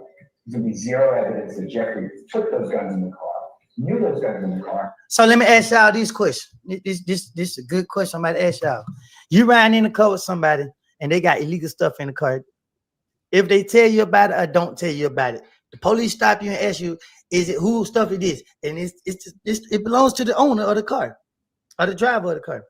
And the driver say, I don't know. And you say you don't know because it ain't yours. How is Gunner wrong? How is Gunner wrong? Why nobody talk about Lucha Red when he got stared? Oh, Lord, I ain't got nothing to do with it. But anyway, why? Thank you for the super chat. Why y'all want Gunner to take the fall for riding in the car with a nigga when he ain't in it? Thug want to address you. You must hold all the bone. Oh, he got to address me after this because he knew he should never let Roscoe get on live and do what he did. He know it. And I ain't gonna lie to you. I'm coming out blazing. I'm a drop every receipt that the store wish they had. You know what I mean? Yep, because at the end of the day, I didn't want to mess with nobody, and I didn't want nobody mess with me, but they can't mess with me. I'm gonna defend me. I had anything to do with it. That's your overact.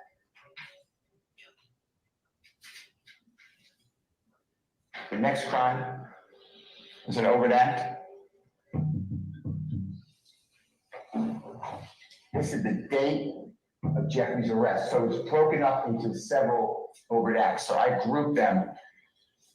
This is overact 183, 184, 185, 186, 187, and 188. And what you'll see here is they're just different items. So Jeffrey's home. Time change.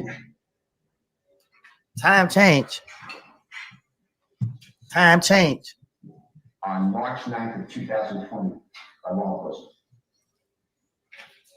Law enforcement has. Thank you. You take care. Military power. You take care. You be safe. I appreciate you for coming here. Hope you learned something. Hope you understand. But for the people who still watching, I ain't even got started yet.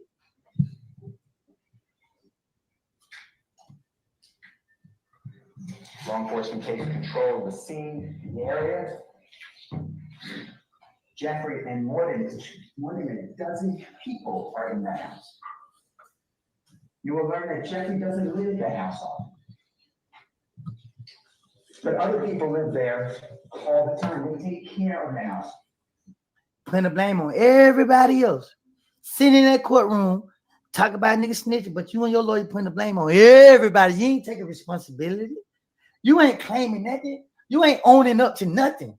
But got a nerve call niggas rats. Nigga, hey, if you did that crime, nigga, do your time. That's what y'all preaching. Why your lawyers in on this damn trial pointing the blame at everybody but you? Don't leave a house unattended. The house has a lot of Jeffrey's awards that you'll see. And in the house, law enforcement finds a small amount of cocaine. I'm talking about a small amount of cocaine. You heard him. He landed jury. No, small amount of cocaine. That means it's a personal use. A small amount of cocaine. When you shoot your nose up, boy, you on that powder. Then you walk around with feeties in your trouser. It's insane that LaWuda, the one person about that action, is the voice of reason. Let my ass out. This like an episode of Black Mirror. No, I ain't the voice of reason. I mean, I just a person that's trying to survive. What they said, Woody was in survival mode. All right, y'all see me in survival mode. Why y'all come over here messing with me? They find codeine, lots of codeine. Codeine's toxic. People drinking it get high. It's very big. Marijuana in the house. And firearms. Other people had access to this home. Other people lived at this home. People have no evidence that Jeffrey ever touched a firearm.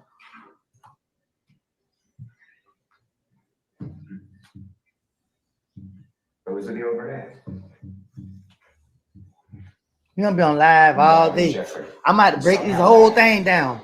Further this conspiracy to create territory, property, and money, and respect and reputation. The next series of overt acts deal with videos that are released on the internet, photographs on the internet, chats. These are not released on the internet. The chats are personal. So this is when you really know what Jeffrey's talking with people, and then conversation. So the first one is November 3rd, 2014. That is Jeffrey in the red sweatshirt. That is Mr. Copeland. That's Kenneth Copeland in the white. So let me explain to you something right there.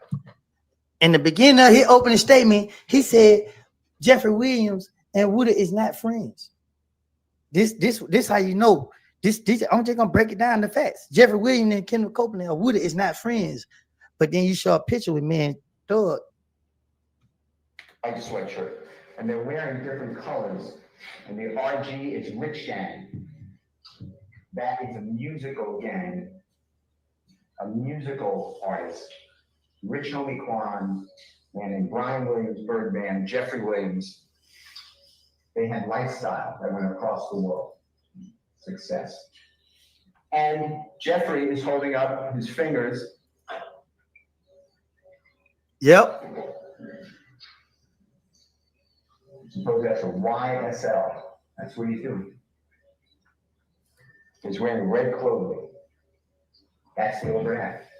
Jeffrey didn't release that. That's not his Instagram. Thank y'all for the super chat. And but that's the overact. And listen, y'all looking at me like I'm trying to profit from this, right? I wasn't. I turned down the money already. I turned down the opportunity to do this and get paid for it. A lot of money. I turned it down because I cared.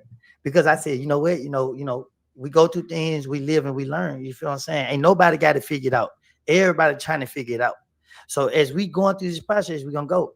Right now, I'm saying what I'm saying because it don't got to a level of zero fucks are given. They are putting people, they're doing too much. They should just let it go. They came home. You know what I mean? Niggas ain't happy that they came home. They mad because they ain't go to prison. These niggas more mad that they didn't go to prison than they coming home. Who the hell? I will be so happy that I came out. But I watched Yet interview. Yet said, man, I'm glad I came home. What? That's the spirit. That was it. Yet she never said nothing about Duke. I don't agree with Yet talking shit about Duke. I don't agree with it because I feel like Duke ain't did no wrong. There's no evidence to show where Duke did wrong yet. Duke ain't in no interrogation room telling on nobody. Duke ain't in no black and white telling on nobody. Everybody gonna take a P deal when they say go home before the holidays and you got family and loved ones out there and you sitting in jail because you friends with another nigga and the police want that nigga. Hell no.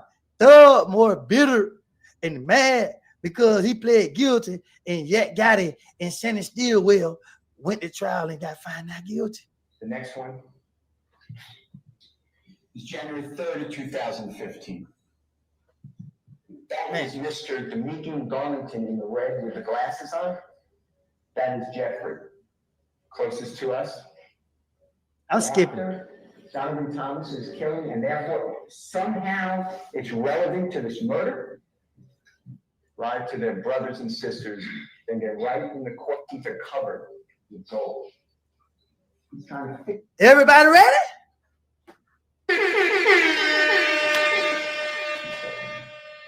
Make himself a better image. It is 16 days after Donovan Thomas is killed. And it says, Jeffrey's saying, so in A, lies to their kids, lies to their mamas, lie to their brothers and sisters, then get right in the courtroom and tell the God's honest truth. Don't get it. Y'all ends need to be effing killed, bro, from me and YSL. That's exactly what Jeffrey's been thinking. That's what Brian Steele stating right here. So a nigga lie on their mama, lie to their kids, lie to their brothers and sisters, then get right in the courtroom and tell the God honest truth and don't get it. One thing about the tongue, you gotta be careful what you speak. All the time. The criminal justice system is out of control. But what do you learn here? First of all, Mr. Garlington released that on his Instagram, not Jeffrey. Second of all, when was the video made by Jeffrey? Was it made, as the state told you, 16 days after Donovan Thomas's killing, and therefore somehow it's relevant to this murder? You will learn that that video was in existence before Donovan Thomas was ever killed. That is a repost. That is a repost by Mr. Garlington. The prosecutors, the police are misrepresenting the evidence. What does happen on January 26th, 2015, though? Donovan Thomas's close associate. He's also a very well-known musical performer. His name is Mr. Bennett. He goes by YFN Lucy. His mother's house. He shot at his mother, Mr. Bennett's mother, YFN Lucy's mother, is shot, as well as her boyfriend. That's what happens on January 26, 2015. This is released by Mr. Garlington. Because everybody wants to associate with Jeffrey. He's the only one who got out of that area. Everyone talks about him. You're going to see in the chat. They don't even know him. Hey, if I do this, how much will Jeffrey pay me? Hey, if I do this, will Jeffrey take me on tour? Hey, if I do this, will Jeffrey do this? Can I get Jeffrey's number? Can I come to his house? Will he buy me jewelry?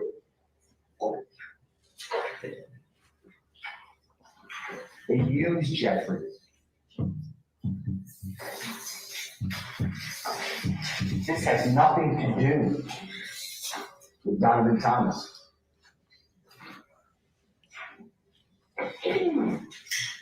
But that's what you're being told.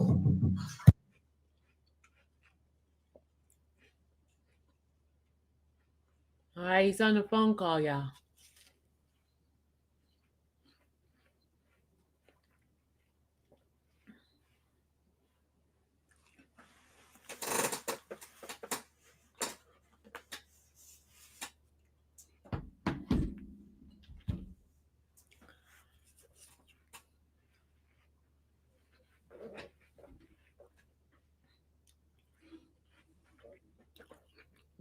What he's playing is the opening argument from Mr. Steele during the YSL trial.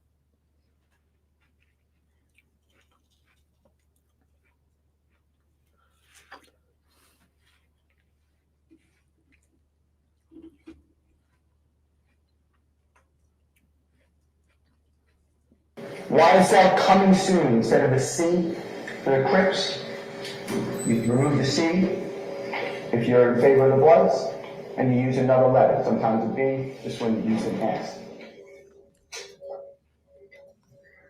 You will learn that in the YSL gang, it's now called a hybrid gang, because there's not only Bloods, there's Crips, there's anybody who wants to come, no rules.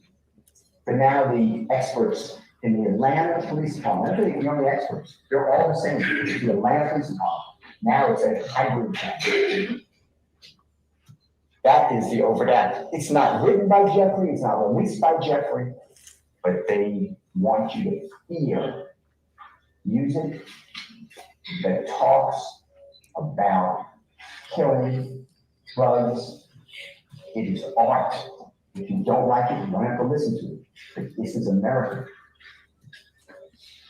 It is art. And you will learn that rap is the most listened to music in the world. It's the number one. It is a multi-billion-dollar industry. You don't fear this, we encourage it. It generates money. It puts people to work. It's not meant for brainwashing. It's whatever the consumer chooses. This is archived. Like reading The a first book, fully looking at a painting, watching a movie, reading poetry. It's what you believe it to be. That's what we do, as opposed to Russia. Y'all. I'm skipping it because his nigga, he just dragged it out. You feel me? We just go ahead and go to the niche where he said all that about me. Yeah, I mean, I ain't gonna lie, I got tired of just sitting there watching. We're gonna go to when he put me on, when he questioned me on the stand and show you the difference. Come on, nigga. The commercial taking forever. They wouldn't even let me skip. Now, I'm at the point out the simple fact of the question that he asked me on the stand and the way that he tried to play me on the stand. Where he tried to play me. The way he tried to play me, y'all. See, y'all got distracted by the funny shit. The shit wasn't funny. There's nothing funny about this situation at all. Man, what's wrong with this commercial, man? Take it forever. See, look, that's the devil trying to start it. Nah, ain't nothing funny about this. We get to the bottom line. Should have left me alone. Should have left me out of it. All right, it ain't even. I'm waiting on the commercial to load up. Let y'all keep hearing this. They stop all communications. They censor. The next overt act is March 20, 2015. Jeffrey is with Shannon Stillwell, Diamante Kendrick, Mr. Garlington, Mr. Arnold.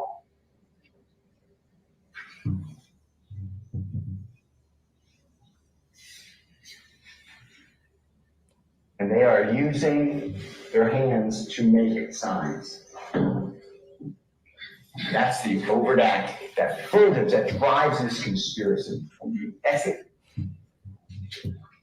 Jeffrey didn't even release that. Thank you for the super chat. Who releases it?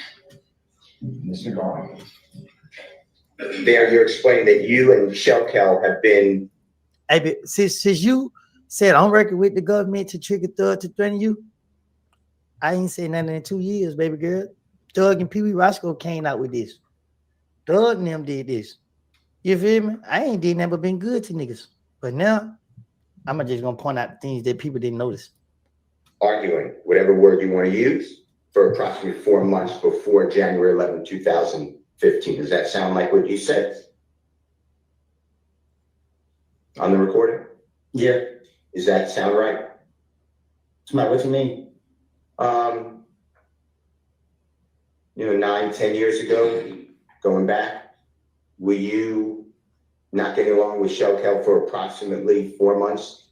So since maybe we'll say September 2014, does that sound right when you told Detective Thorpe? I don't know what you, I don't understand. Okay. let's just do it this way. You told Detective Thorpe on January 11, 2015 that you and Shell Kell have been arguing since approximately September 2014. The way I got that is 4 months before January 2015. So you saying when me and him got into it? Yeah, a process which you told Detective Thorpe, and I'm asking you, is that true? Yes, me is what true? Maybe in September 2014, October 2014, November 2014, December 2014, beginning of January 2014. By that time, January 11, 2015, you and Shell were arguing. That sound about right? I don't get what you're asking. Okay, it's me. It's my fault. Do you remember? You see how I gotta defend myself? You see how he tried to trick me and how I gotta defend myself? Come on, man. Going into the police department, meeting with Detective Thorpe on January 11, 2015. No, what I'm saying is I don't know what you're asking me. Are you asking me when me and him got into it? Yeah, you and Shell got into it approximately. If you could tell the truth. You ain't had to send 100. You ain't had to send 100. Thank you for the super chat, though. Come on with her. That'll come correct. Like 2014. Okay. Now,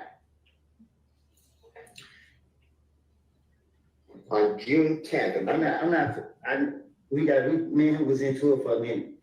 okay. Does about 4 months before Mr. Donovan Thomas was, God forbid, killed sound right? And if it doesn't, or you don't know, I don't know. That's not. thank you. Going back to the June 10th, 2015 meeting or interrogation with Detective Gaither, Detective Dennis, you know what I'm talking about?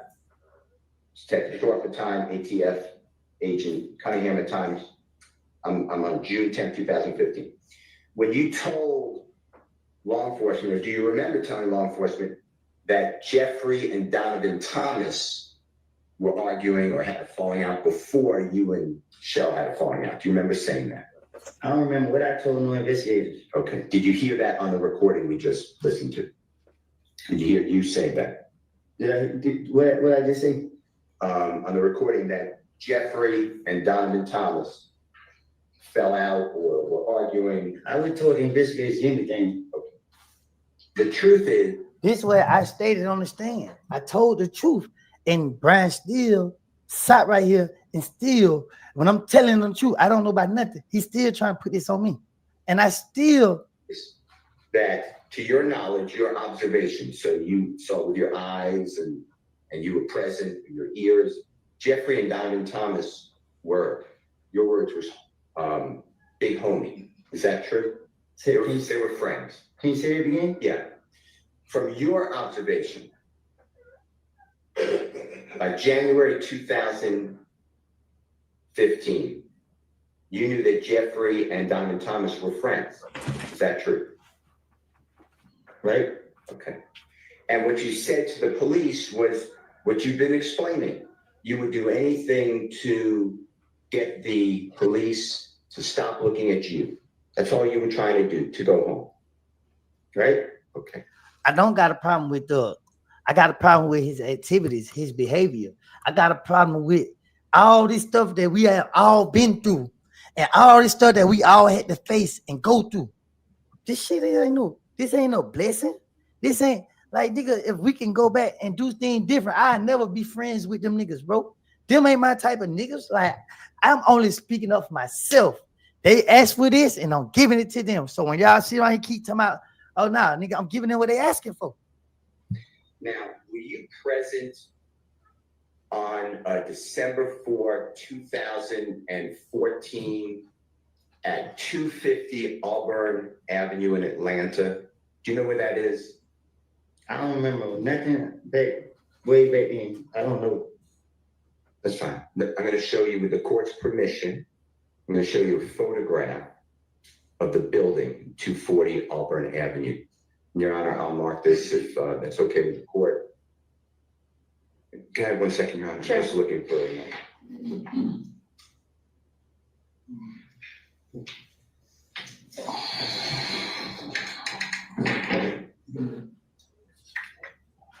Your Honor, I'm going to mark it with the court's permission. It's Jeffrey Williams, 251. All right.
Uh, uh.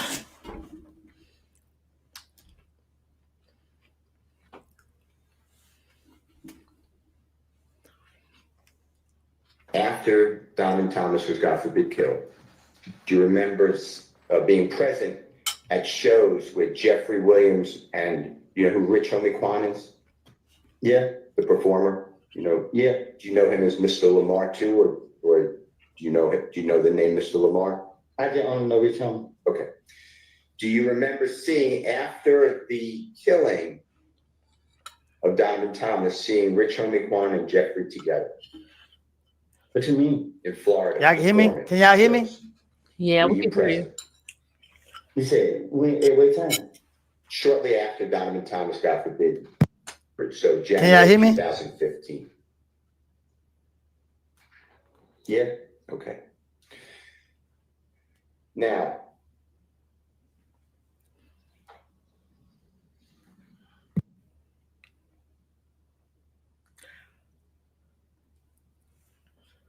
Now he muted.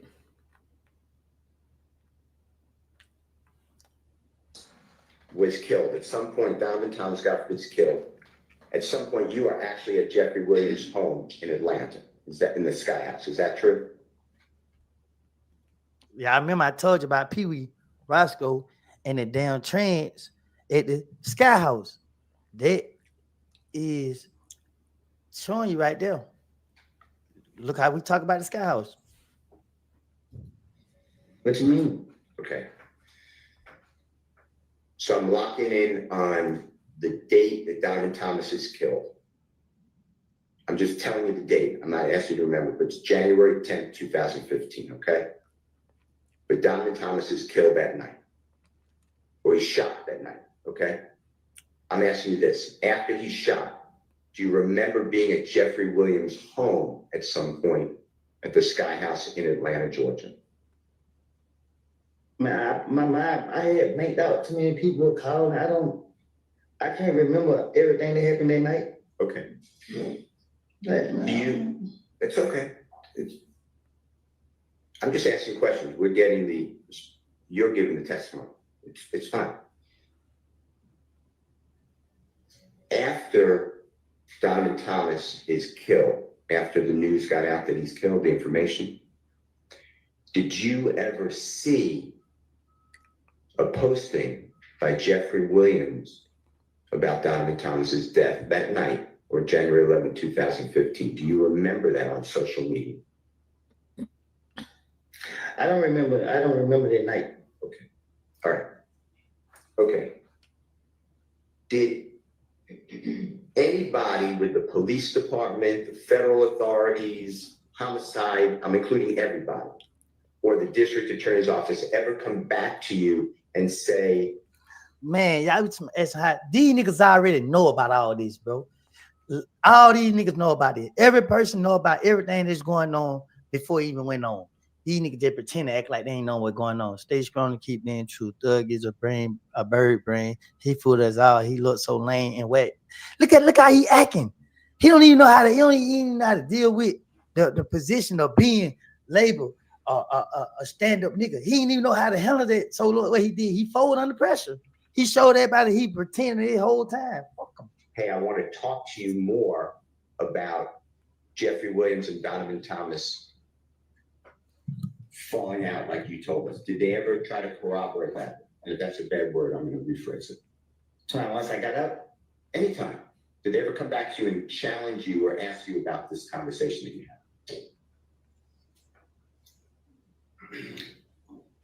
had? I can't remember if they have, but I don't think. Outside the interior, once they went like me up, we went in and talked about it. It was over, right? You gave your statement. They don't come back to you and ask you about this, right? Right. All right. I'd like to go to another part of your statements. And this is where you told the detectives, again, June 10th, 2015, that you tried to get Mr. Williams or Jeffrey, and do you know who Bloody J is? I heard of him. Do you know the given name Justin Ussery, excuse me? Who was it? That's fine. I'm gonna use Bloody J, okay? Do you remember telling the police, and this is, Your Honor, JW240D, as in David States Exhibit number 378YE, it's June 10th, 2015 These niggas don't be street nigga, bro. These niggas be pretending, bro. meeting, interrogation, whatever, word conference with law enforcement and Mr. Copeland. It's at 10:40:37 a.m. to 10:41:08 a.m. And Mr. Copeland, tell us if you hear this, okay? And if it's not, you correct us. Detective Dennis tells you, so the night of Crucial, when you were saying they jumped on you, you said, when all the, I'm just not saying, but SHI blank popped off. So what happened, this is Detective Dennis, what happened when you came outside with Bloody J? Because you were saying last time, then there's overlapping conversation. I can't understand it, multiple people speaking. Then you said, the Detective Dennis said, when you were trying to bring everybody back together. Did you hear that? When I was trying to bring everybody back together, I've been dealing with this shit for 10 years, bro. I've been dealing with it for 10 years and 2 years of me being quiet to it. So people get on his internet playing with me and saying what they saying, like I've been the problem. All these years, people been making me as the person with the problem, but you got it right here, stated in the courtroom that was the one trying to bring everybody together. The way I act right now is not a fake. I ain't pretending how I act now. I ain't pretending. I ain't faking how I act, bro. I always been this person, but I always take the fall of blame for what other people do. Let me tell you something, bro. You just heard it with your own ears in court, but it went over y'all head, bro. Cause y'all was too busy finding stuff to laugh at.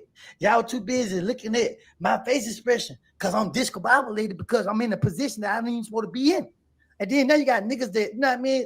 Didn't you say Thug was in the car asking bro about the training walking back? You must just got on here. Man, I'm gonna let y'all finish. And the detective Dennis said, you were like, is he ready? And Thug or Jeffrey kept saying, nah, he ain't ready. You remember that? That was Detective Dennis saying, you remember you told. Thug just tweeted there was nothing wrong with Umfunk taking the plea. Then how is he mad at Gunner? Genuinely confused. Jealousy. Thug revealed himself every time he tweet. Let me tell you something. It eating him up over there. It eating him up. It ate me up. When I just like, dang, bro, I can't believe everybody who know what's going on turning against me. Like, y'all niggas turning against me? All right, cool. I don't need y'all with me anyway, because if you're going to turn against me at some point, might well turn against me now. Get the hell away from me now. I don't want to turn around and you got that motherfucker in my face like, got you. Now turn by. Reveal yourself. Because when it's time for me to ride for people, I'm riding. I'm hanging off the top of it with my hand hooked into the thing, and I'm like, go, go, go, go, go. I'm screaming free, yeah. I'm screaming all this. I'm doing everything in my power to, you know what I mean, help and support and uplift and motivate and inspire. I'm doing everything in my power. Bro, everything about me, I've been doing my whole life. I ain't been faking it, bro. If I got your back, I got your back.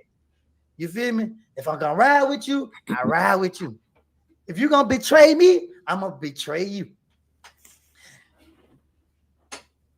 Let's just see what Brian still got to say, because told us that when you said you mixing things up. Thank you for the super chat. Thank you. We was in when I called Bloody Jay and tried to get him and Jeffrey or Thug. You said back, cool. That's what I'm targeting. Okay. You hit it. You hit it. Who are they trying to get Bloody Jay and Thug back? Cool. Why? I seen the bigger picture. I knew the bigger point. I live a violent life. I didn't want to be a part of this. Nigga, I was the piece.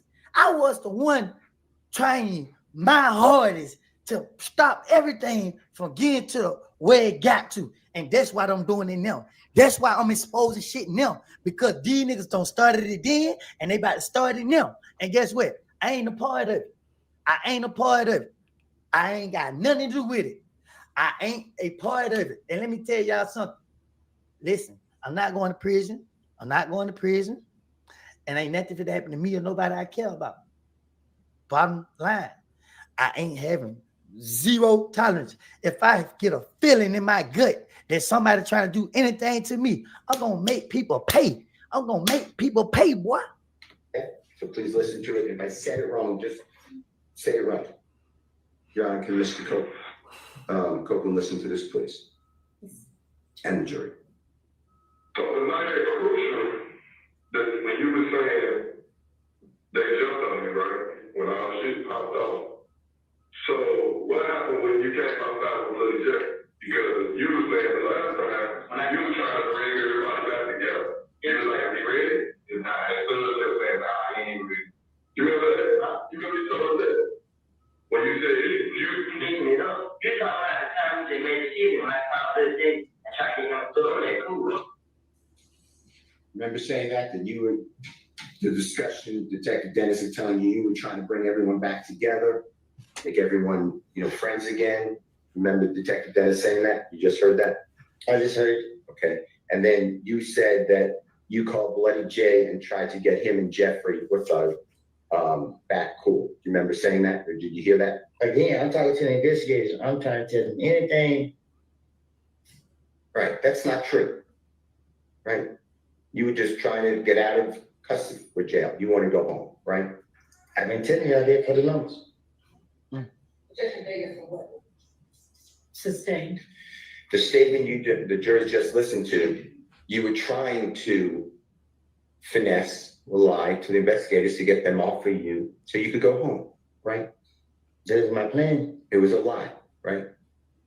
My plan was to sting the police, hoping they'd let me go. And did the police... Did Thug say that he made an honest mistake? Did Thug say he made an honest mistake? Then what the hell he did to us then? ever show you, or the district attorney's office, any cell phone records of you and Bloody Jay speaking at all on the phone? What you mean? When you said to the detective, I called Bloody Jay and tried to get him and Thug back cool, did the police ever come back to you at any time, or the district attorney's office, and say, here are jail records, excuse me, here are cell phone records showing you and Bloody Jay talking? Did they ever try to do that with you? No, once they took me to jail, I don't hear from them until I'm back on the street and I'm going back to jail again. Anytime while in jail that you called Bloody Jay and said, wow, I tried to get everyone together. That never happened, right? I had a phone call with Bloody Jay while that would be recorded. I never had Bloody Jay number a day in my life. Did the police ever come to you or the district attorney's office to say to you, to challenge you, or to tell you, hey, we know this to be true or not true? Did they ever do that with you? Huh? Did the police? He's muted again, y'all.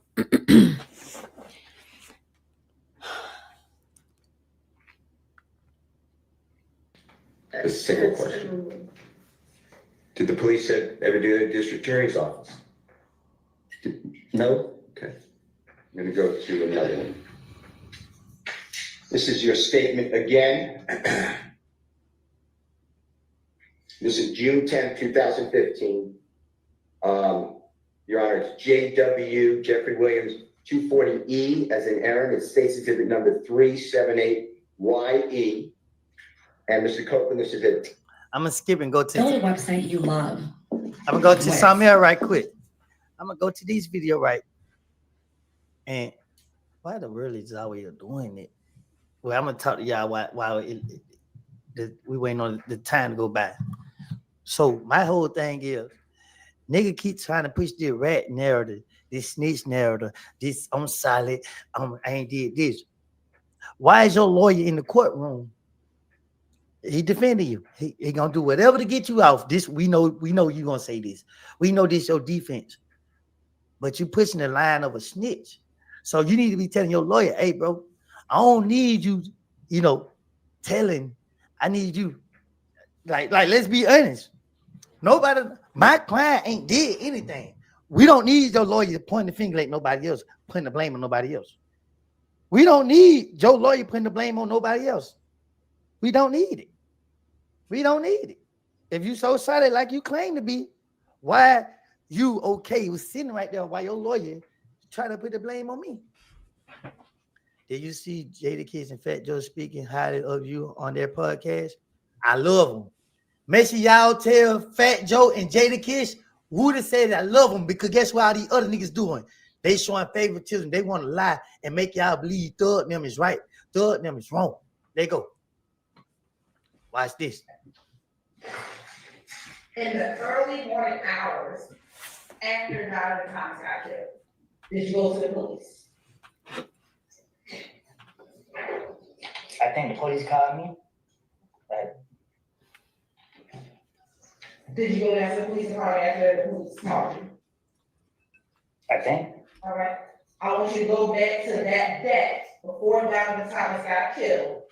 I want you to tell the jurors what you remember about the day that Donald Thomas got killed.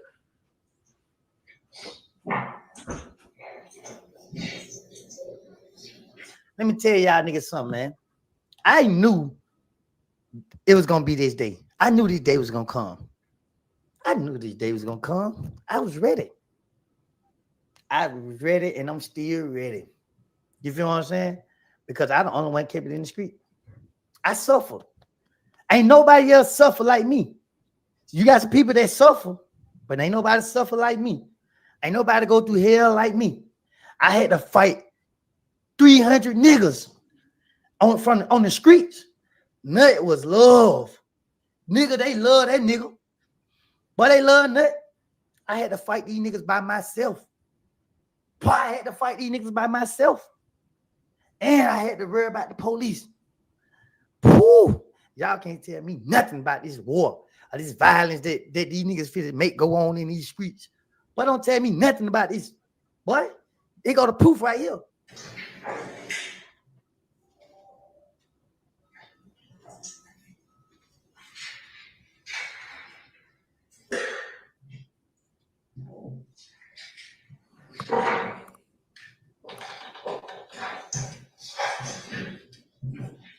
I got a call. Bro, let me tell you something, bro.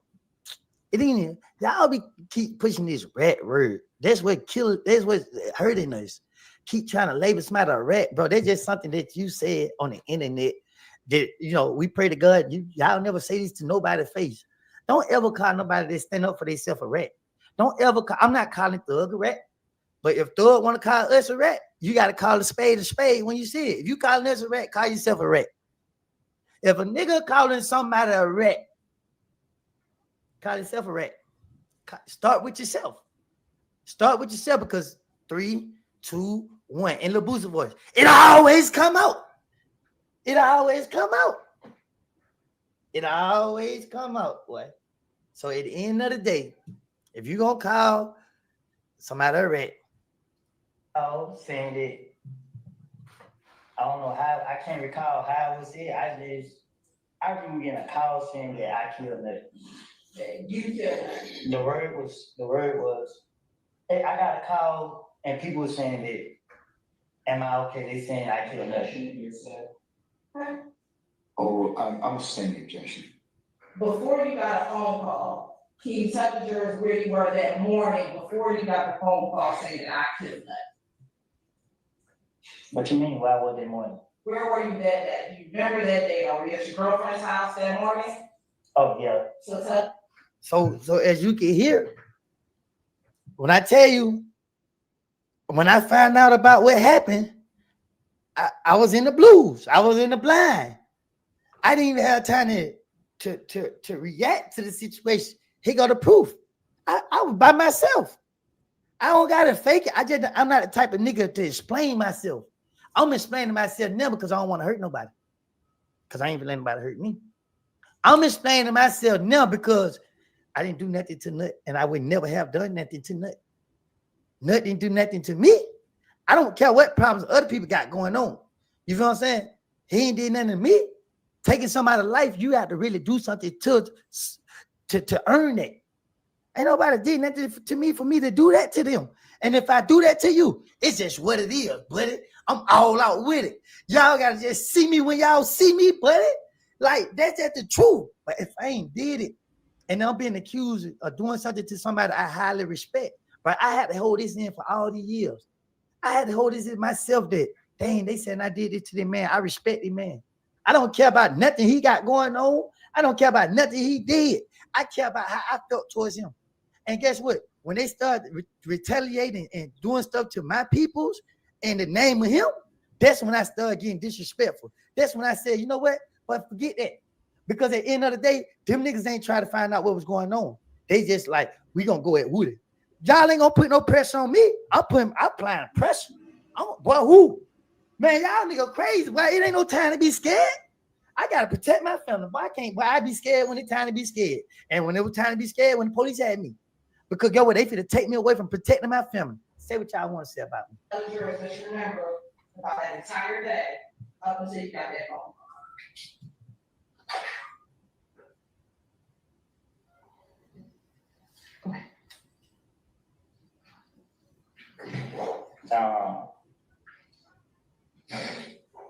Y'all talk about making the city look bad. Listen, man, ain't nobody say none of that when they put me on the fucking world talking about, oh, Woody telling it all. But everything I said was a lot of stuff I said was dead ends. Something happened to somebody at night. Police locked me up. Couldn't tell them nothing ain't happened that night. Oh, I said Thug this. I said Thug that. But Thug said Birdman this, Birdman that. Oh, Pee Wee Roscoe take Birdman drug. But y'all tell me the city looking bad because I'm speaking up for myself. Every time it come to me defending myself or taking up for myself, I stand. Ain't nobody else doing it. Ain't nobody out here defending me. Ain't nobody out here taking up for me. And guess what? Ain't nobody feeling with the pain that I feel for taking up for some niggas that don't mean no good. And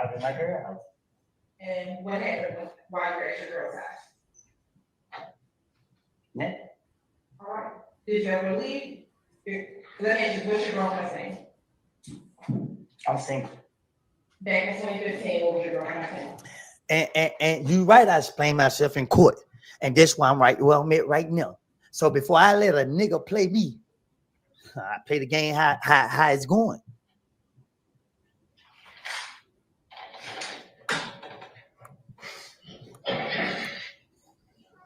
Do I have to answer that? Yes. This time? All right. So, what side of town did Sean living in back in 2015?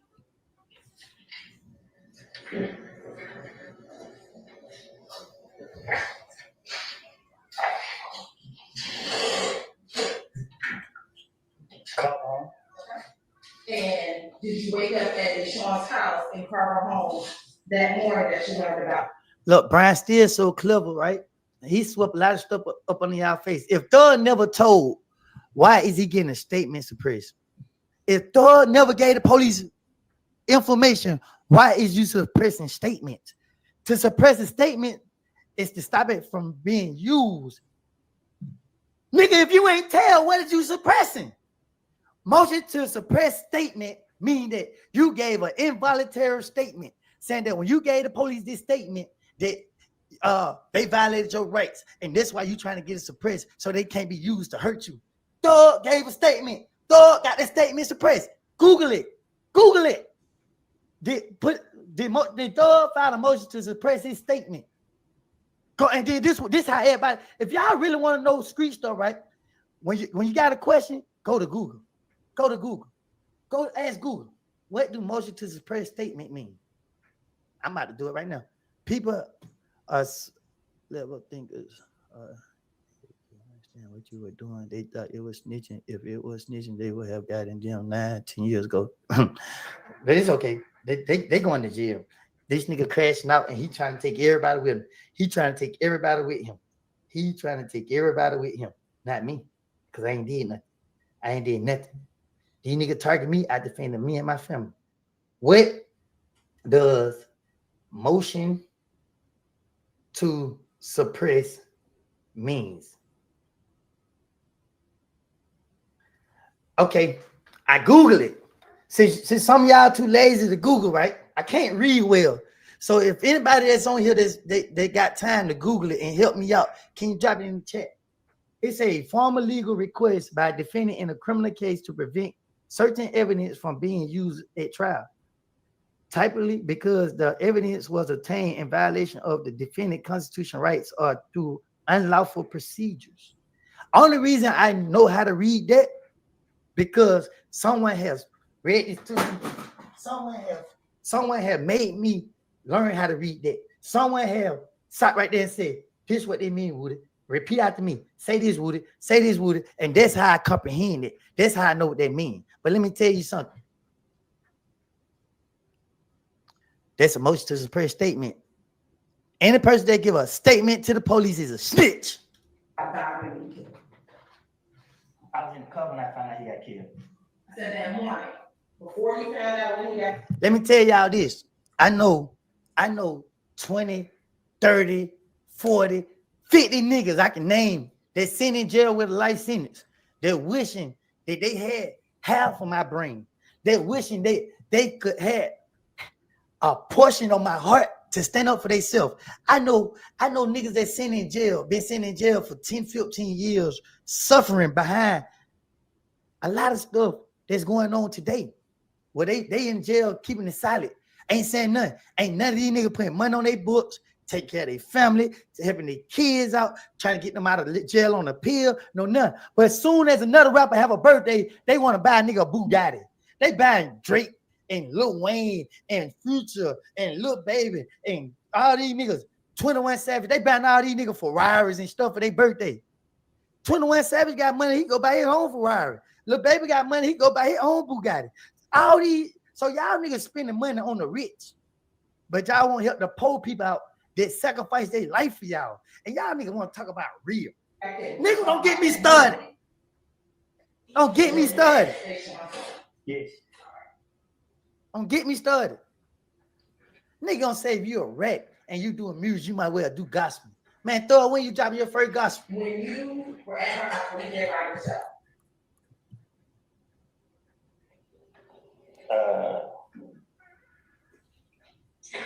I was asleep. Okay. At some point, did you wake up? I had to. I'm here today. All right. And when you woke up, what did you do?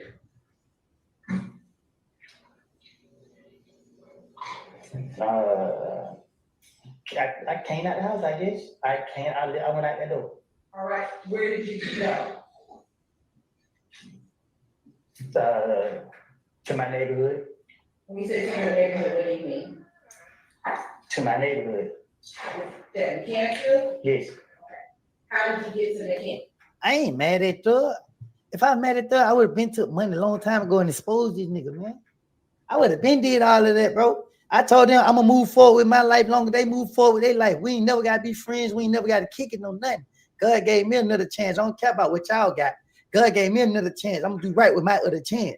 But if y'all think y'all gonna pull me back in that battlefield before anything go wrong, I'm gonna clear my name right now. So whatever go on from this part right here, whatever go on from now, guess what? It don't matter to the rooster. Doesn't matter to me. Let's be real, Woody is the reason these guys are free. He spent the police control the narrative and even got a judge chain. Be honest, people. No, I ain't. That ain't got nothing to do with me. See, God working ways, man. And these niggas I already know. And they ain't grateful and love you too. And guess what? Thank you for the super chat. Thank you all for the super chat. And guess what? Guess what happened, y'all? Now these niggas got to deal with it. And guess what? I already did time. I done said it on stage. Y'all made me cry today. Y'all made me cry on the stand. I'm tired of being strong. I'm tired of feeling like I got to carry the weight of the world on my shoulder when I'm innocent, bro. I don't want to see another black man take another black man's life. I don't want to see a black man take a white man's life. I don't want to see a colored person lose their life. I'm tired of the violence. I don't want to see it no more. I don't want to see it. I know y'all looking at me like this nigga here is crazy. He this, he that. No, bro. I'm just so passionate about it because, bro, you gotta look at the families that's heartbroken when they send their loved one laid out in the street with their blood coming out of them with holes all in their body like they some type of animal. I'm tired of us treating each other like that.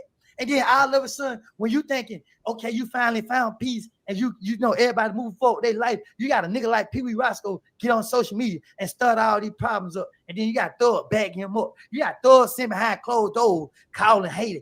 Hey, don't mess with him. Yeah, he ain't right. Thug and them sitting around doing all this hate stuff. And this whole time, nigga, Thug, you been talking to the police before I even did, nigga. You put my name in the song to make me be the fall guy, nigga. And y'all don't like the simple fact I stood up for myself and I didn't become the fall guy. Ain't no sacrificing me, nigga. I'm a believe to the day I leave the world that Jesus Christ died on the cross for me. And that, hey, man, bro, why did Roscoe say Thug ain't snitch on him? Because why did Roscoe got chains around his neck? If you realize it, besides Gunner, which one of them other people on that case that look like they having money? That's why. See, Roscoe got dirt on Thug. So what Thug do? Play him close. It's okay. Roscoe gonna be the sacrifice.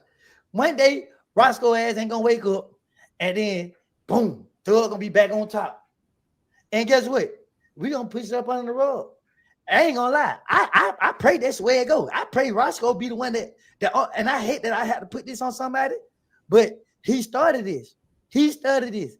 All these years, people been saying Woody is the cause of the YSL trial, and I have dealt with it. I have accepted that. I have let people believe whatever they want to believe. And guess what I do? I go on with my life. I go to my neighborhood. I go everywhere by myself. I don't carry no weapon. I don't cause no problems. I don't disrespect nobody. I don't do none of this stuff that I could be doing. I could have got out on that real stupid stuff and started terrorizing. But I knew it was gonna put me back in jail. And that ain't where I wanted to go. That ain't where I wanted to be. I said, you know what? This is my life, and my choices affect those who watching me. And I seen the kids watching me. So guess what I said? Oh no, I ain't doing that to them kids. Because I was a kid. I didn't know better. Charles White said, hey man, I testified against my friend at 15 years old. Okay, cool. I shut up.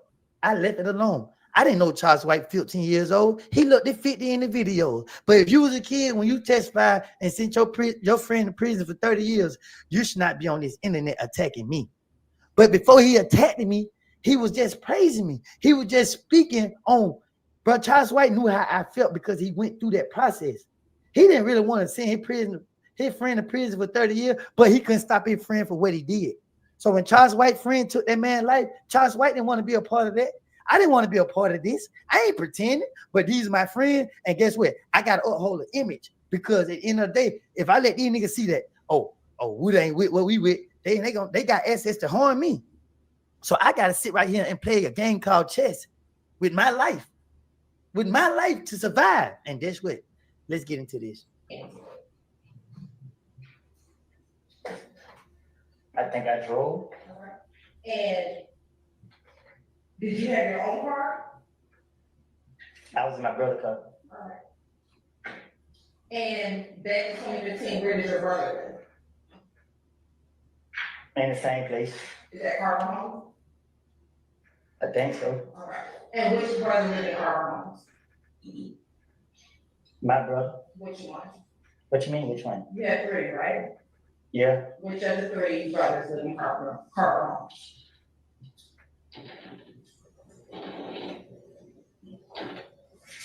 Trace. All right. All these years I've been protecting these niggas. I'm looking at all these niggas sitting in the courtroom.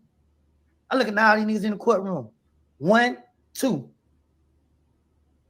2 people out of 6 defendants that sat in that courtroom that I don't even know. I know one of them, and you know what I mean? Never seen him do no crime. Me and him never did anything together, no nothing. And I'm sitting here looking at these boys. Them boys like him, they looking at me because they already know what to expect. And they know what to expect. But it's the ones that sit right here knowing they don't deserve the love and the gratitude that they be receiving, knowing that they don't deserve it. They don't deserve that. But people give it to them. And then they sit right here and beg and cry. Please, man. Man, let me tell y'all what I did, bro. I said, forget my family for the last time. I looked at my sister and them in their eyes. I said, I love y'all. I'm sorry. I got to go do this. As a man, I got to go do this. And I went in there and I said, I pleaded fifth and y'all could put me in jail. See, what y'all don't know is the Friday, that Saturday, that Sunday, the 3 days they put me in jail was something I have never experienced a day in my life. When they put me in Rice Street, I called on the phone and my family was there. My family put money on my books. They put money on the phone and they made it where they were going to be there for me however long I had to sit in jail. Rice Street heard them phone calls. The prosecutors heard them phone calls and seen that I got comfortable soon as I got in jail. While y'all niggas be on here talking about me, one thing I know, boy, listen, you going to win, you going to lose something. Y'all can't take my life in jail unless you stab. And get what? If I see that type of threat, I'm going to protect myself. Say what you want to say. If I ain't got no knife to protect myself, I'm not going to sit right here and let you stab me. See, a lot of y'all niggas are cowards because y'all don't know how to stand up for yourself. Y'all sit right there and let niggas stab y'all and hurt y'all. Now, nigga, don't let them get no scratch off you. They got the upper hand. You got to know when to bow down, nigga. Because you bow down right here, don't make you a pussy. Don't make you no sucker. But guess what, y'all? Who calling me?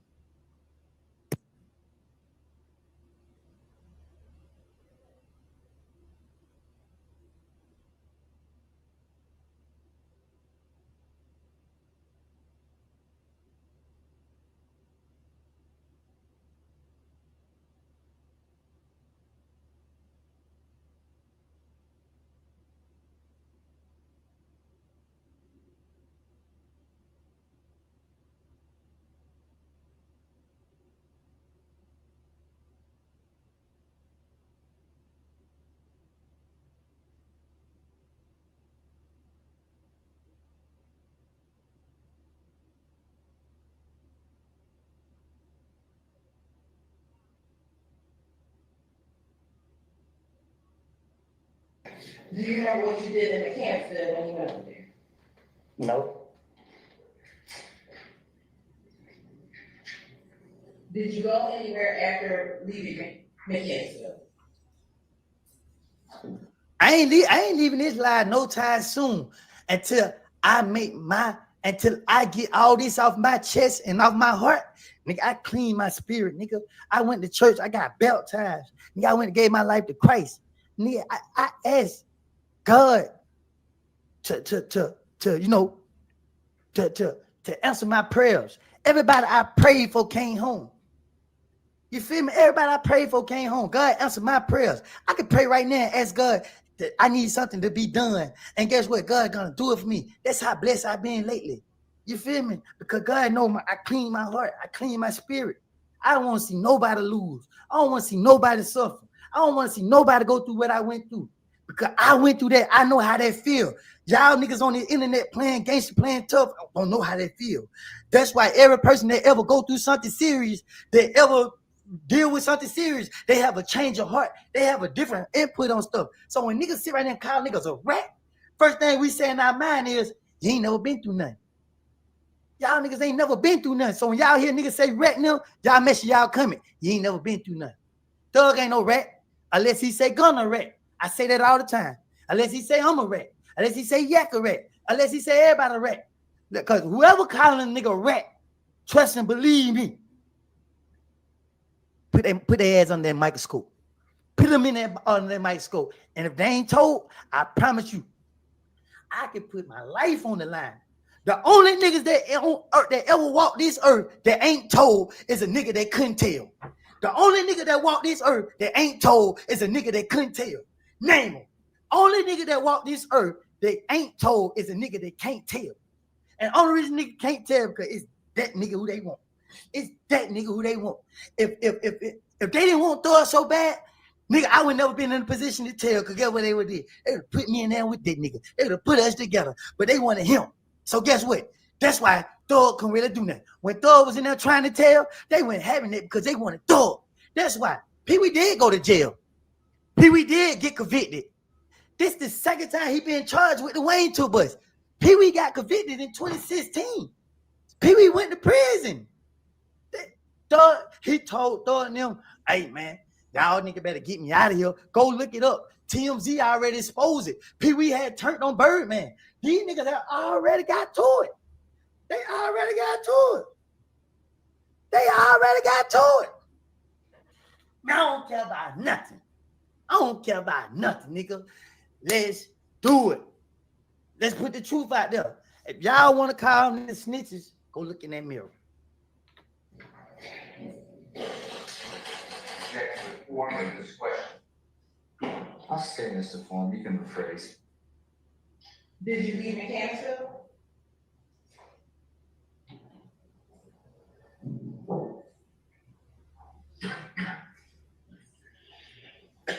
Think so. And when you left Mechanicsville, did you go anywhere? At what point in time? After you left Mechanicsville, did you go anywhere after leaving Mechanicsville? Or what you remember?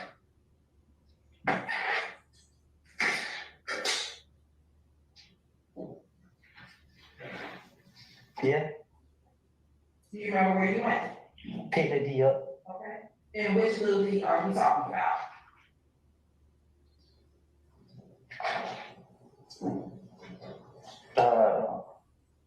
The one that always be with me. Okay. Is that the little D you referenced as your son? Yeah. Okay. Do you remember where you picked little D up? Where did you pick little D up at? A McDonald's. Okay. Where was the McDonald's? On Cleveland Avenue. Y'all hear me? Y'all hear me? So when y'all want to talk about me, Jay be like, hey, Woody, come on, let's put it all on the table. He got the truth. They prove I didn't have nothing to do with nothing. But them niggas, get what them niggas say. Man, we don't care. He's still a face. He's still somebody we can, you know what I mean? He went through it. So let's still mess with niggas didn't leave me alone. When it was proven fact that Woody didn't do nothing to Thug, Woody didn't do nothing to nothing, them niggas ain't say, oh, well, they just stopped. Nope. They kept me in it. They all kept me in it. If I'm innocent and ain't got nothing to do with nothing, don't put me in it. Don't make me a party to that crime. Simple. Don't put me in it. Don't get me involved. I didn't put myself involved. And when you got to the McDonald's on Cleveland Avenue, was there anyone else with Little D? Just him and Shannon. Anyone else? Just him and Shannon. When you picked up Little D, what did Shannon do? What you mean? You said you picked Little D up. Did you also pick up Shannon? I say I pick up both of them. Okay.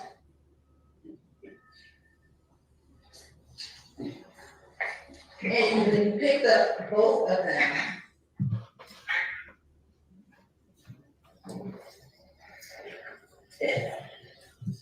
where did you all go? I blanked out after that. You blanked out after that.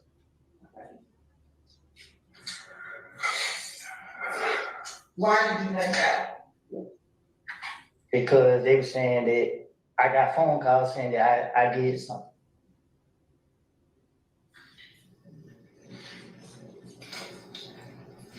Do you remember who called you? Yeah. Who?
You said you want to call them on something in the car. I blanked out like I know I end up in a whole lot of places. Every time I looked around, I was somewhere different.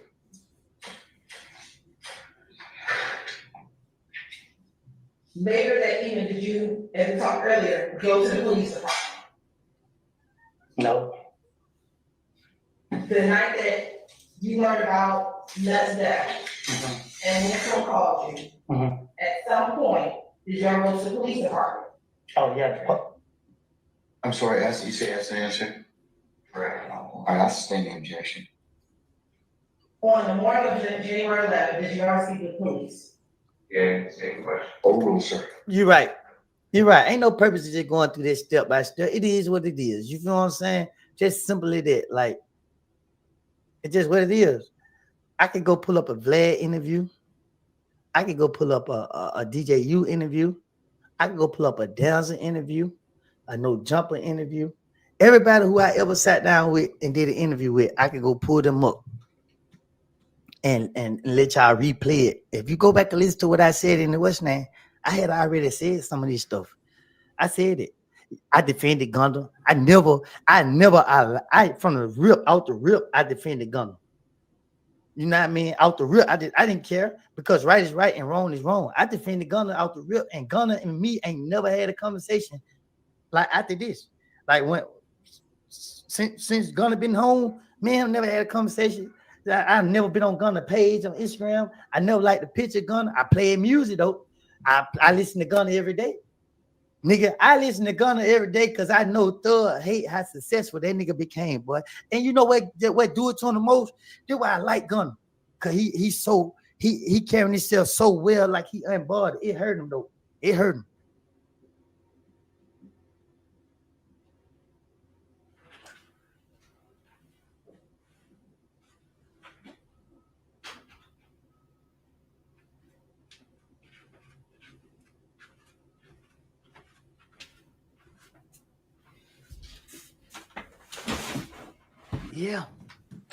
Yeah.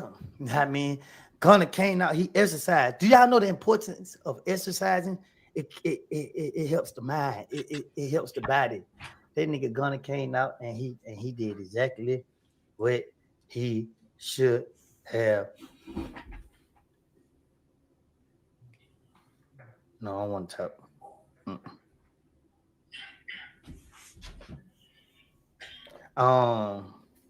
He did exactly what he should have did. He did exactly what he should have did, and he's standing on it.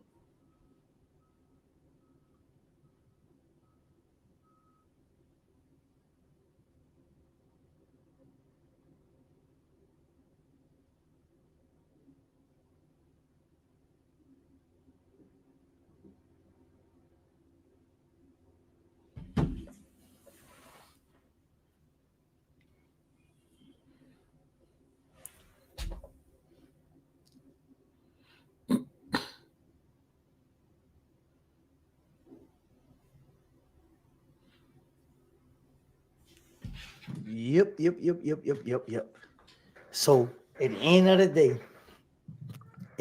day, only people coming forward and speaking up are the people that ain't scared. Y'all to my over because nigga got these allegations. It's on mute again. Y'all saying because niggas speaking up for themselves. Oh, niggas only speaking up because people ain't messing with them. Or because niggas snitching. No, niggas speaking up for themselves because niggas tired of letting these fake ass niggas get on here and portray an image. Or letting these niggas get on here and act like they this and that, they dead. Think about it. Look. I'm gonna do it to him. I'm gonna do it to him. I'm gonna hold it back. But let me tell y'all something, man. When you gonna mess with me, I ain't stupid, y'all. I be ready. Let me show y'all something. Let me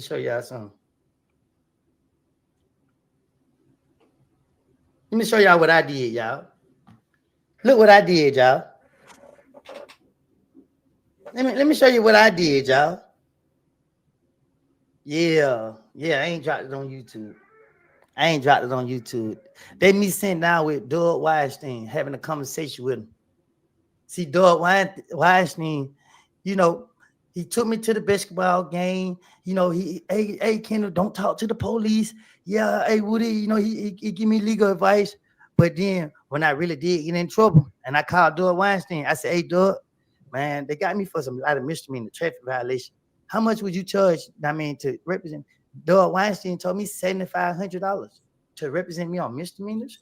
I asked Doug Weinstein, I said, how long have you been an attorney? Doug Weinstein said he been doing criminal law for 4 years. This nigga ain't got no experience. Doug Weinstein ain't got no experience.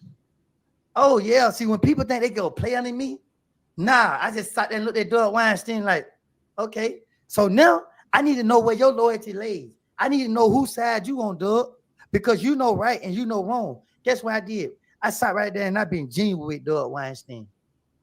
I sat right there and I talked to Doug Weinstein and I asked Doug Weinstein one simple question. It's on the interview. I listened to Doug Weinstein, how he kept he tried to play me. He tried to have an interview with me and put the blame on me. So I'm saying, oh wow, why you saying I started this RICO? I said, Doug, you said I started this RICO? He said, well, he said this the state based everything off you. I said, why it take 10 years? So me and him debating. We debating on this interview, right? So next thing you know, I'm back. Next thing you know, I said, oh, Doug Weinstein, he don't talk to somebody and they told him to play with it, to get with it, to do the interview with me and to play me. So get what I say? That y'all see that other light, that switch flip. Boom. So get what I said to Doug Weinstein. What Young Thug did and what Gunna did, explain the difference. Oh, that nigga started laughing. He said, ha ha, you trying to get me in trouble? Doug Weinstein said, y'all, I got the video. He said, am I trying to get him in trouble?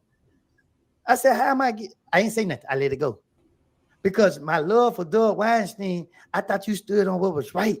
I thought you was on you know, what you believe in. But you keep praising Brian Steele and Matt Sharp. So, you know, I got a phone call from Matt Sharp right after the trial was over with. Only time I ever talked to Matt Sharp. He said, hey, Woody, I just want to get in touch with you. Man, I just want to let you know, man, this is not personal. It's business. So in so many words, Doug Weinstein called me and he apologized and he let me know that he had a job to do and that's all he cared. I told Matt Sharp, I said, man, you did a wonderful job, man. I ain't mad at you, bro. It's how you move forward.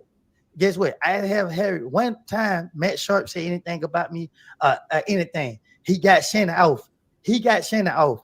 But Doug Weinstein, you sat down with me and you gonna tell me, Doug Weinstein gonna tell me he gonna charge me $7,500 like I ain't giving you exposure. Like I'm not sitting right here telling people like, hey, I'm calling Doug Weinstein when people like, hey, what lawyer should I use? I said, Doug Weinstein, I'm calling him. Hey, I got you some clients. And people like, thank you, Woody.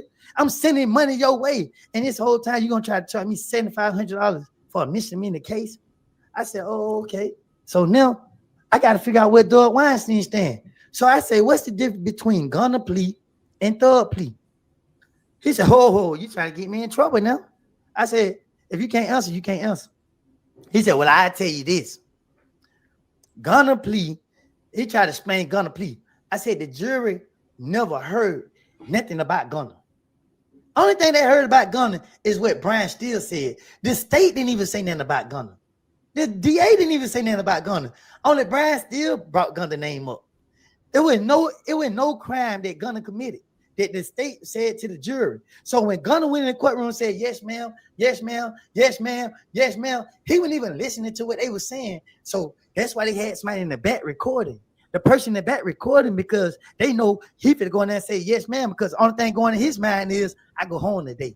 So I'm going to say yes, because at the end of the day, it don't say, no matter what I say yes to, it ain't going to be brought up. This stage right here. But he didn't know somebody was back there recording. That ain't mean that he committed a crime. He's guilty of snitching. Gunna never sat down with the police. Gunna, yes, ma'am, yes, ma'am, yes. He agreed. He just said, yeah. So if Thug feel like he told Umfunk to go ahead and agree and go home, then why you can't feel that same way about Gunna? Gunna didn't hurt you. Only person hurted Thug was Thug, y'all. Let's just be real. Let's just be real. Only person hurted Thug was Thug. You know why? Because Thug took a plea and he couldn't deal with it. Thug mad at Yak because Yak told the truth. Yak did an interview with Vlad or somebody and he said Thug couldn't take it no more. He tapped out. Thug got mad because Yak said he tapped out. You did tap out. We all watch you tap out. We all seen you tap out. Nigga, then you come out with a song talking about, you've been having your way this whole time. Oh, hell to the nah. Oh, no. Oh, no. I ain't having it. I ain't having it. I ain't having it. I ain't having it at all. Straight up.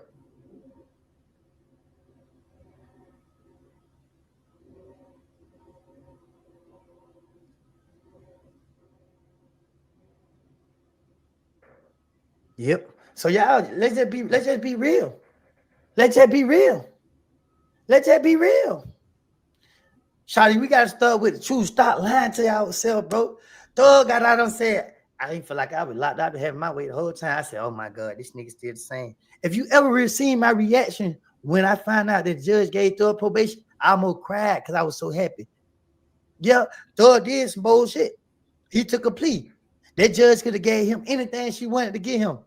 But everybody knew that she was by the book. Everybody knew Judge Whitaker was by the book. When the prosecutor agreed to give Thug probation and she heard that the prosecutor was okay that he get probation, Brian still knew that this judge feel like if the state believed Thug could survive on probation, she should give him a chance because everybody deserves another chance. That is one of the most amazing person that have ever touched the surface of this earth, Judge Whitaker. She deserved flowers. She deserved respect. She deserved love because, and this ain't no manipulation. It's just because of what it was. And because of what it was, she went by the book. If you did wrong, you had to pay for it. I went to prison. I had to stand in front of Judge Whitaker. I had to stand in front of her. If I get in trouble, I had to go stand in front of her. And guess what? I told her she ain't got to worry about me coming back. And guess what happened? They put the case in her courtroom. So now she got to look at me. And I had already said it. Your Honor, I'm a different person. I'm not coming back to jail. Jail is not for me. I never knocked on the front of the jail and told them to lock me up. No, I didn't. But the other niggas, oh yeah. I said I did wrong. I said I did wrong. I did wrong. You know what my wrong was? Having the wrong niggas back. That's the only wrong I did. I don't care what nobody say. I ain't taking no more responsibility. I don't care. It is what it is. Say that again. On the morning of January 11th, did you ever see the police about what they did? Yeah, the police car. And did you go to the police department? Okay, objection. Overruled, sir. They called you, did you go to the police department to speak to the police?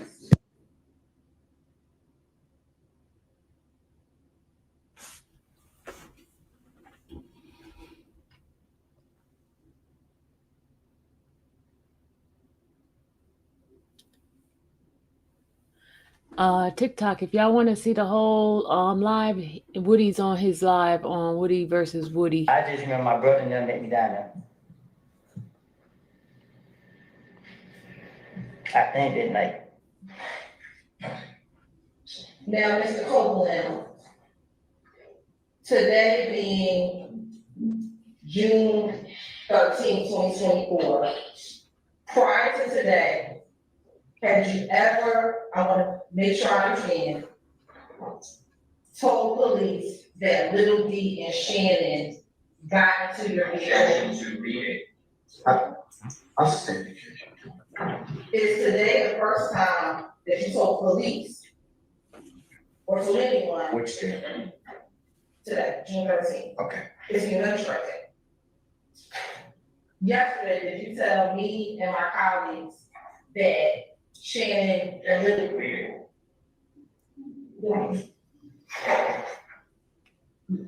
Brian, this is good. Hey, I bet you this. Ask Matt Sharp. Ask Doug Weinstein. Ask any of them lawyers on their case. What I said to them. I said, Doug might not be the only one that come home. I said, everybody better come home. I'm gonna overrule the objection. Yesterday, did you tell myself and my colleagues, Ms. Love and others, about Little D and Shannon being in your vehicle night in the work? Huh? Yesterday, did you tell myself, Ms. Love, and a few of my other colleagues that Little D and Shannon were in the car with you the night of the murder of Diamond Thomas? I told you, and then that what I told investigators in June, when Nut got killed, something different because I was trying to finesse my way out of a situation.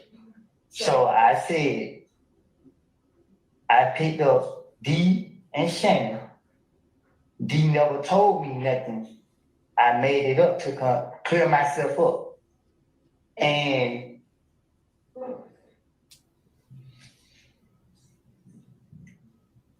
that's it. And was that yesterday that you said that?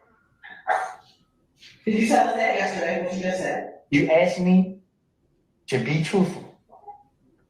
And I did. Man, let's just be real, bro. At least Yak got a 10-piece. Yak got a 10-piece. And Duke didn't go to jail. Yak got a 10-piece hot meal. And he had on a blue jumpsuit. Yak won. Win for Yak. Y'all drop a W in the chat. Them folk gave Thug a cold ass bologna sandwich, bro.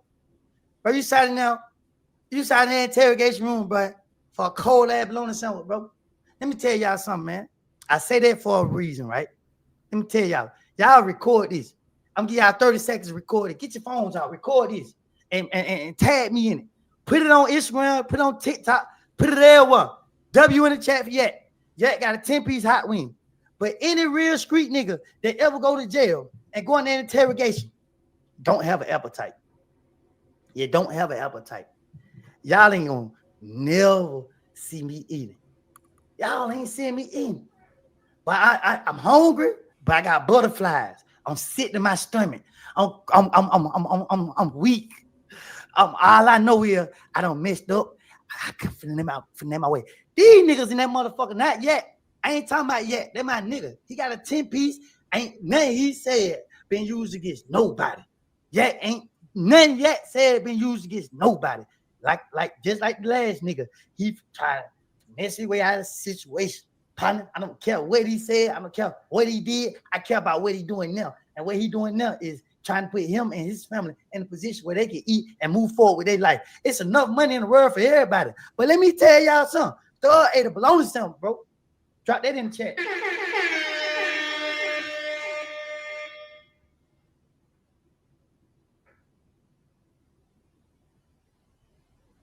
Nah, I listen.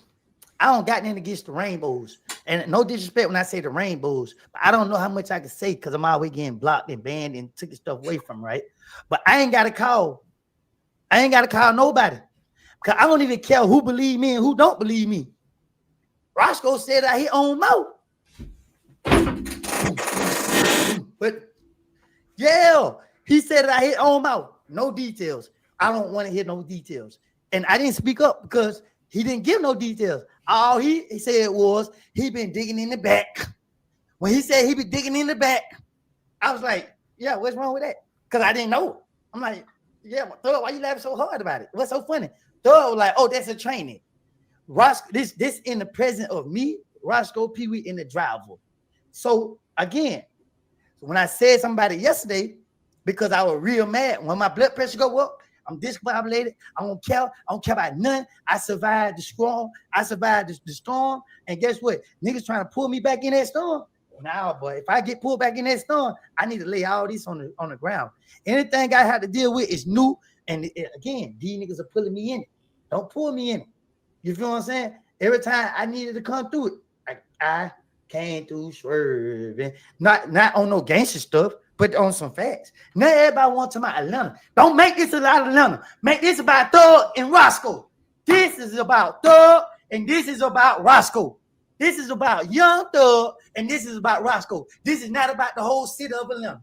Thug and Roscoe, the only ones out here talking about nigga rat. Listen, every city, every hood got rats. Every time you turn around, if a nigga wants some attention, when they put that microscope on him, guess what happened? It comes out, nigga rat. Thanks to Trap, Roy lost. Seti Nash tried to expose it. It didn't work because Seti Nash was kind of scared. You feel what I'm saying? Like I told Seti Nash, you expose me, you better expose Boosie, you better expose Thug because you're picking sides, bro. and I lose respect for you, Sid Nash. When I pick my mind up about a person, I'm gonna ride with you to the end. But when you start showing me you pick a side, we got a problem. Sid Nash said, you know what?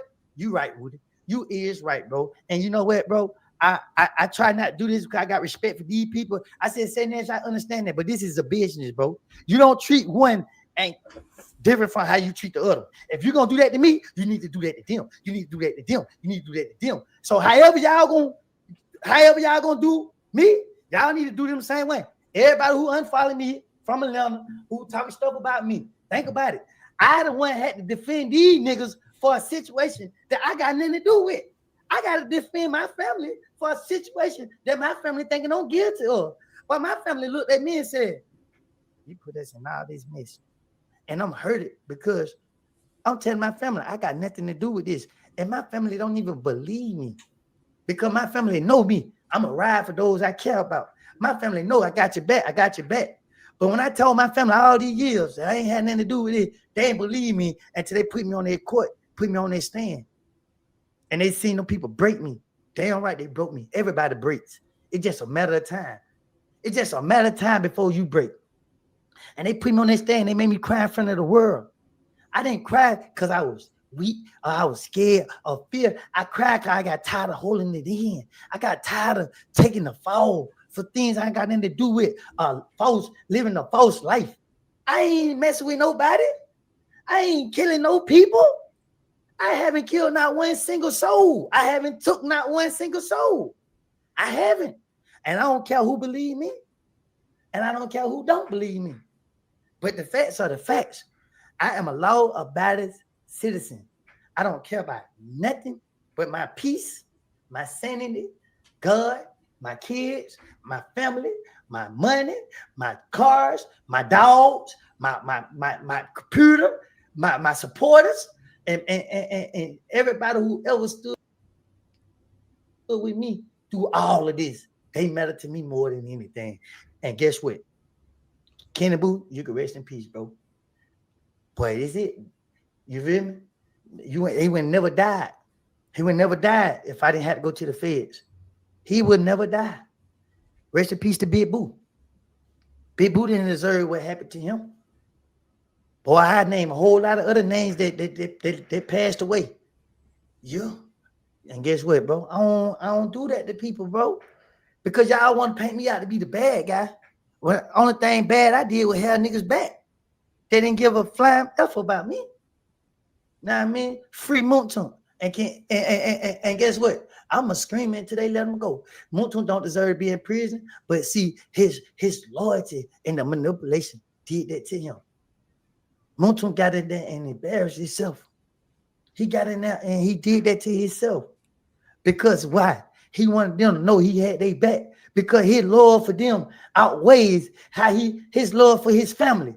His love for them niggas outweighs his love for his family. That's why Muntu in prison. That's why Muntu in prison. Because he showed these niggas that don't deserve it. These niggas, but this man went to prison. Muntu went to prison, y'all, to defend these niggas. Just for these niggas turn around and call him a rat. Y'all niggas can't talk to me about this street stuff. Y'all can't talk to me about this stuff, bro. Y'all can't do it. Because we had to live that. We had to face them long nights and them long nights in jail and them dark moments. And when people out here and we can't think for ourselves because we got baggages. We got kids. We got family. Oh, these niggas rich. They can do what they want to do. They can do what they want to do. They can do what they want to do. Yes, they can. God is my witness. God is my witness. God is my witness. They can do what they want to do. Because they got money. They can put the blame on us. They can say everything they want to say to us. And guess what? Technically, we don't have a voice. We can't be heard. But let me tell y'all what I said in the beginning when I got this YouTube channel. I said they gave the wrong person a platform to be heard. I'm still in the neighborhood. I could get a voice to those who ain't been heard. The thing about it is, y'all got to be listening. Y'all got to give them a chance to tell their side of the story. Y'all got to think about the things that I ain't talking about. It's the things that I ain't talking about The streets never existed. Y'all always yelling out street. That is a distraction. That's a manipulation to control y'all. Bro, let me tell you something. When have you seen the street bleed? Everybody keeps my Atlanta. Man, the niggas that silent in Atlanta, guess what the niggas saying? They ain't got nothing to do with us. They them red ass niggas over there. But these niggas in the street doing what they do, glorifying. Man, let me tell you something. I never got a beautiful woman out the street. I never got $1 million out the streets. I never got a better life out the streets. Why the hell am I dying for the streets? Why? Why am I out here glorifying the streets? Niggas ain't glorifying success. I do not like when people, thank you for the super chat, but when y'all sit right here and talk about the streets, boy, y'all are blind. Y'all are crazy. Get y'all kids, teach y'all kids. Games are for cowards. Here, we wasn't like LA.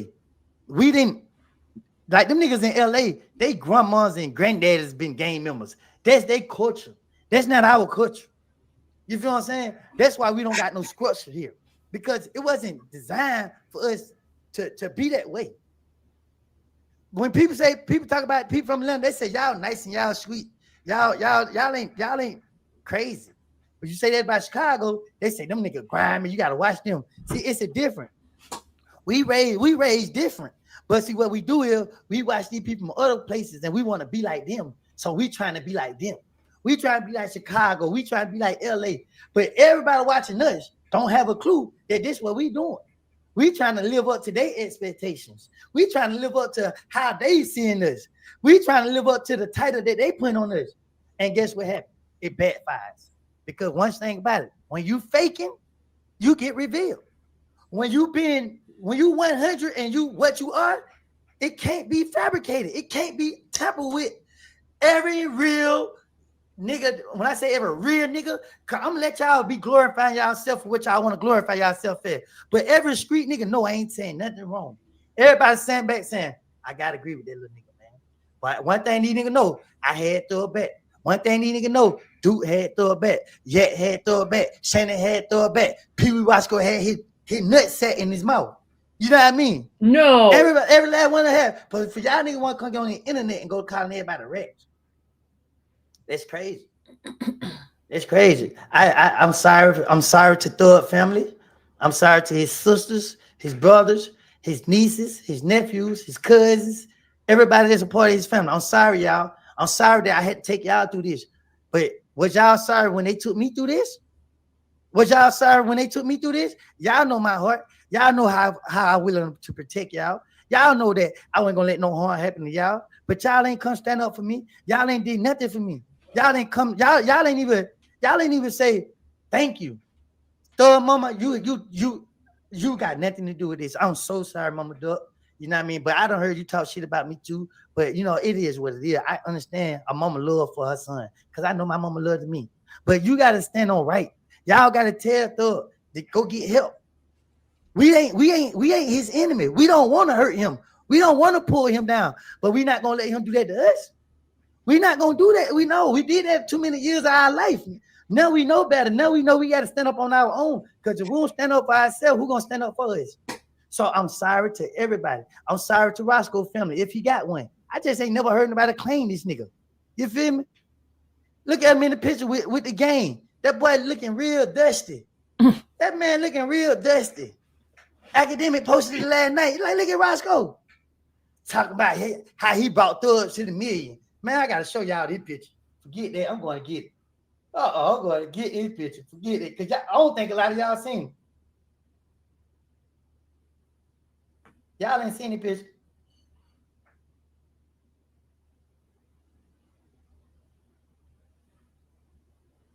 Man, listen, man. Y'all gotta see this picture. Because when Academic posted, I said they got the proof right there. How that nigga having all this money? How that nigga doing all this stuff right here? And he looking like a little broke, busted bum in this picture with the game. Talk about he pulled up with his goons. Man, ain't nobody never heard Pee Wee doing that gangster, but getting shit took from him. Pee Wee ain't never get. But that man got stuff took from him, and other people had to come to his rescue. You feel me? Nigga, come on, bro. Everybody already knew when it came down to it. Long live Troop. My much respect to OG Troop. Nobody put no disrespect on Troop name. Why? Because truth was a definition of a man. Truth was a definition of a real man. Truth put man first. Truth stood on principles. These niggas ain't standing on principles. Truth, like, this ain't no disrespect to anybody who may feel some type of way. Truth supposed to be protected. Truth ain't supposed to go out the way that he went out. But these niggas know that Truth was a threat.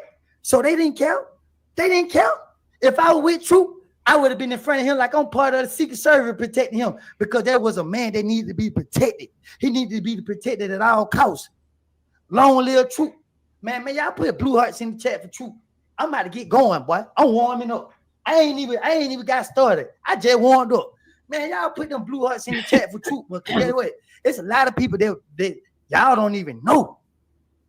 Nigga, when this stuff happened, Truth didn't know me like that. We knew each other. We kick it. Truth posted me on Instagram and said about Woody. Y'all better be careful because I got Woody back. Truth didn't know me like that. But let me tell y'all what I was gonna do to Truth, y'all. I was so blinded by this gang stuff that when I first seen Truth and they were like, "Oh, Truth is such and such," I was like, "Oh, I'm about to get him." But if I get him, boy, they gonna make me that nigga. I was so manipulated and so blind that I was gonna hurt this brother. I try to hurt this brother because of who he was. He was a real man. He was what I wanted to be at that time. So get what happened, y'all. God is so good and so great and so amazing. Get what God did. God put me and Truth in the room together. And me and Truth gained so much love and respect for each other, y'all, that even in death, we said, long live Truth. Nigga, we made sure Truth get the recognition that he get. Thug went and got Truth for protection, nigga. You hear me? Thug went to home with Truth for protection, nigga. Because one thing about it, bro, it don't take a rocket science to know who gonna ride. And nigga knew. You can look Truth in his eyes and tell he was a real one. So y'all put that drop them blue heart, because Truth deserve every blue heart that's on my chat. I ain't looking for recognition or favoritism or nothing, nigga. This just the goddamn truth and nothing but the truth. Cat Williams Truth ain't got nothing to do with my truth. You hear me? It's on the same level because nigga been dealing with all this fakeness for all these years. Then you got niggas over here dividing, but we want to blame it on the white man. White people ain't got nothing to do with what niggas doing. We doing this to ourselves. We doing this. Why? Because we want to be glorified. Not me. Let me correct it. Niggas want to be glorified. I was okay with just, you feel me, just taking a trip on the plane. I was happy that I was able to ride a plane. I'm grateful for the things that Thug was showing me. But I didn't understand why he was treating me like this until down the line when I'm wrapped up in a whole bunch of shit. So everybody saying would have betrayed Thug. Me and Thug went in this together. I didn't know what Thug was doing to me. I didn't know Thug was lining me up. Hell nah, nigga. I'm from Canterville. Man, man. I'm from the Ville. One thing about it, two things for sure, man. Right is right, wrong is wrong. Everybody need to unfollow Thug if he gonna keep pushing this rat narrative.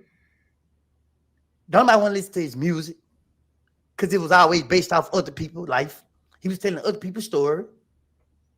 You feel me? I'm not gonna sit here and lie on no nigga.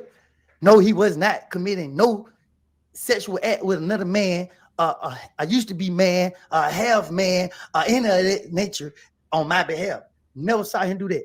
Only thing that got me mad and upset with Thug because you tried to play chess with our life and it backfired on you. And instead of you saying, letting it go, because it was over with. Wooded labeled as a rat, Gunner labeled as a rat, Yet labeled as a rat, Duke labeled as a rat, Oliver labeled as a rat, Thug labeled as a king. All he had to do was just go on with his life and let us go on with our life. Instead of them letting us go on with our life, nah, nope. Once you do your nose up, now guess what happened, y'all? Them drugs playing with his conscience because he feel like he got away when he ain't supposed to get away. Nigga know they supposed to be spending the rest of their days in prison. But now they come out here, they don't know how to delve back to society because they got dirt on their heart. They got dirt on their conscience. They got pain. They got all this stuff that they're dealing with. I dealt with my conscience. I did. I dealt with my conscience. But when I said, you know what? God say, as my son and I'm your father, you come to me. I might not say these ain't his exact words. And you come to me and ask for forgiveness. And as your father, I will forgive you. I said, well, God, you know everything I've been through, everything I've done, and everything I have, dealt with. Forgive me, Lord. Forgive me, Lord. Have mercy upon my soul, Father God. Protect me from the wicked. Protect me for those I call my friend, Lord. Lord, heal my heart. Hear me. And then at first, I'm like, I don't want to go outside because I ain't finna let nobody hurt me. And then I can't protect myself because the police, they're going to lock me up. So I wasn't going outside because I can protect myself. Then when I did come out, I met somebody a long time ago. And then I lost contact. So I ran to this person again. And this person brought me in. This person took me to meet her grandma, her auntie, her daddy, her family. This person let me drive her car. This person looked out for me, put food in my mouth, put clothes on my back. She did all this. This person brought me back outside. She knew everything what was going on. And I was comfortable with talking to her. And she be like, well, don't worry about it. You know what I mean? Go ahead, know your heart. She coached me through. I was in her bed, balled up. You feel what I'm saying? Dealing with darkness, dealing with, you know what I mean? Letting people label me this, letting people do this to me, allowing people to say this about me and not defending myself. And she said, well, it's okay. Here, take my car. Go outside. I get her car. I force myself. I go outside. I run red lights because I don't want the car inside of me to pull up on the side of me. I ain't scared. I'm just trying to be cautious because I don't want to go back to jail. I ain't worried about what nobody gonna do to me. I'm worried about what I'm gonna do to somebody if I have to. So guess what happened? She ended up going to jail. So while she in jail, I got her baby. She got a newborn baby. I got her baby, and her family don't know me. So they taking everything from me. But I'm okay. I expect this. So when I get him, she called home. She like, oh no, get him that back. No, let him do this and then the third. So the family like, okay, they finally saw me. They felt my spirit. They gave me the car. I went to pick the baby up from daycare, dropped the baby off. I helped them out because they're elder people. As I'm doing all this stuff for these people, right? They don't even know me. They don't even know me. They don't even know I'm this person. They don't have a clue I'm as big and, most wanted. Then these ladies said, Woody, I need you to go to meet my doctor appointment. I said, okay, what time? 8 o'clock in the morning. All right, I'm going to come and get you. Okay, cool. I don't know her. She don't know me. She can't get me. I went to her doctor appointment and helped her out. I went to her doctor appointment. I went to her grandma's doctor appointment and sat there with them. I don't even know them. Guess what? People start coming out, seeing me. They be like, hey, Woody, how you doing? I'm like, what's up? You know what I mean? They be like, keep your head up. You okay, God? I got you. And then they took me to Walmart. And I'm walking around Walmart and I'm looking at how people looking at me. I'm real aggressive in the inside. Soon as somebody disrespect me, I'm about to tear a hole in their ass. But guess what? People like, what's up, Woody? You know what I mean? What's up? And they boy, Woody, you know what I mean? Oh, boy, you really out? And I'm starting to see that. I'm like, okay, cool. Everybody ain't out to harm me. You feel what I'm saying? Because that's what I'm thinking. I've been fighting a war. I don't think how y'all think. You feel what I'm saying? Everything is a threat to me. Everything. So that's what I'm on. Listen to this, y'all. Listen to this. This is not fake. Y'all can stop with all this trying to make it seem like it's about music. This ain't about music. This is real. That's why I'm spending my time telling y'all all of this. This is real. This ain't about numbers. This ain't even about music no more. Thug them killing the music game. Nobody even want to listen to music no more because this hating shit that they doing is just making people divided. Listen, y'all. I spend my time with these people. I got sick. I caught COVID. This lady come over there and helped me out. Brought me some medicine at 1 o'clock at night. And as she leave, she went outside and she fell on the ground. She fell on the ground and couldn't get up. But I'm in the bed stuck because I got COVID. I'm stuck in the bed. I don't even know she outside. She done broke her sprained her ankle. Broke her ankle. I don't even know this. I'm inside and she's outside on the ground. But God was able to get her strength to get up, make it cut, and get to the house. And then she went to the hospital, her leg swelled up. But they later seen how I was there for her because I saw how they was there for me. I didn't have nobody there for me. These was the first people that came and stood with me over everything, family and all. And they didn't judge me. They looked at me with love in their eyes. Her daddy gave me a job. I was riding around picking up and dropping off this and this ain't illegal. I just ain't trying to expose too much information because, you know what I mean? I don't want to pull nobody else into not this because this was a wonderful person. This girl, she was amazing. And while she in jail this whole time, I made sure she was okay. I answered every call for her. I put money on her account and I did things. Hey, can you go over here and get my baby this? Hey, can you go over and that was it was about friendship. It wasn't about us messing with each other, doing nothing. It was a bond. It was a friend being there for a friend that needed it. She was an ear. When I taught it, I didn't have to worry about what I said to her getting out because I'm trying to protect people. I could easily say Roscoe gay, and she would be like, laugh like, "But what are you crazy?" But I believe too because she knew.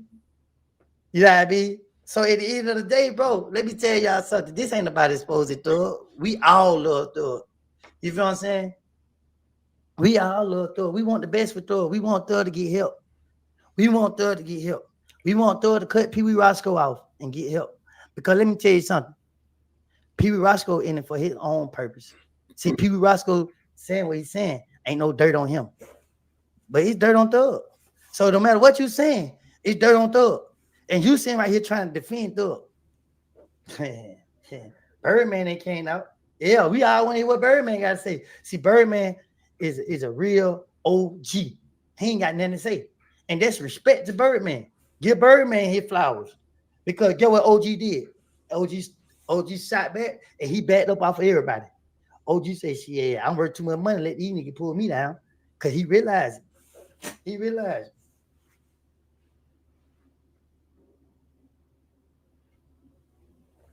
He realized.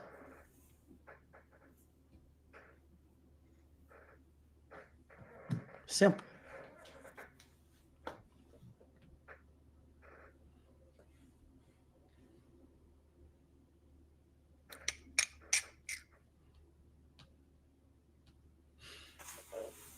Straight up. So at the end of the day, the truth is the truth. What you put out in the university, what you receive. You sit right here, talk about Gunner. Gunner not one time come out. Even after all this shaming niggas trying with him. That niggas just say, if you want a verse, just say that. That's what it is. That's what it is. Lil baby loyalty should have been towards Gunner. Lil baby loyalty should have been towards Gunner. But I understand why his loyalty was to Thug. Nobody don't put Lil Baby in it. You know what I mean? Because what goes on ain't got nothing to do with Lil Baby. You know what I mean? Got nothing to do with 21 Savage. Ain't got nothing to do with Future. It don't got nothing to do with none of them. QCP. It don't got nothing to do with none of these people. Roscoe is bringing everybody into this because he trying to pull out everybody. The same way he did Big Meech now. The same way Big Meech now went down. Big Meech now went down. They got all they had. Pee Wee Roscoe trying to get everybody to come out so the feds can be able to get everybody. Yeah, I fell for it, but I ain't did nothing. So ain't no criminal conduct with me. I ain't did nothing. I was somebody that been brainwashed and manipulated, just like a lot of other people were, by some people that have ill intentions towards some genuine people. Like I said, I send my deepest apologies to Thug family. But y'all know, y'all over there pretending, knowing that y'all should have stood up to him. Y'all should have told him. Y'all should have sat down and talked to him. But instead, y'all sit back and let him do this messed up shit. And y'all okay with it. Look at it. You want to be Lil Keys so bad. You want to be Lil Keys so bad. You know Lil Gato pussy. He holla. He got 40 niggas with him. Keep them 40 with you. Because them 40's going to realize they target practice. Them 40 going to realize they target practice. I don't care who get mad at me at this point. But because the truth is the truth. This nigga said it out his mouth. All you got to do is listen to these niggas. He got 40 niggas with him. He letting you know right in there, them 40 going to get hit before he do. Yeah, I mean, Lil Key, rest in peace. Rest in peace, Lil Key. Gone too soon. But if anybody care about Lil Key, they should have got him out there liquor. Instead, they didn't. They laughed, they cheered him on. Drink, drink, drink, drink, drink, drink. at 20-something years old,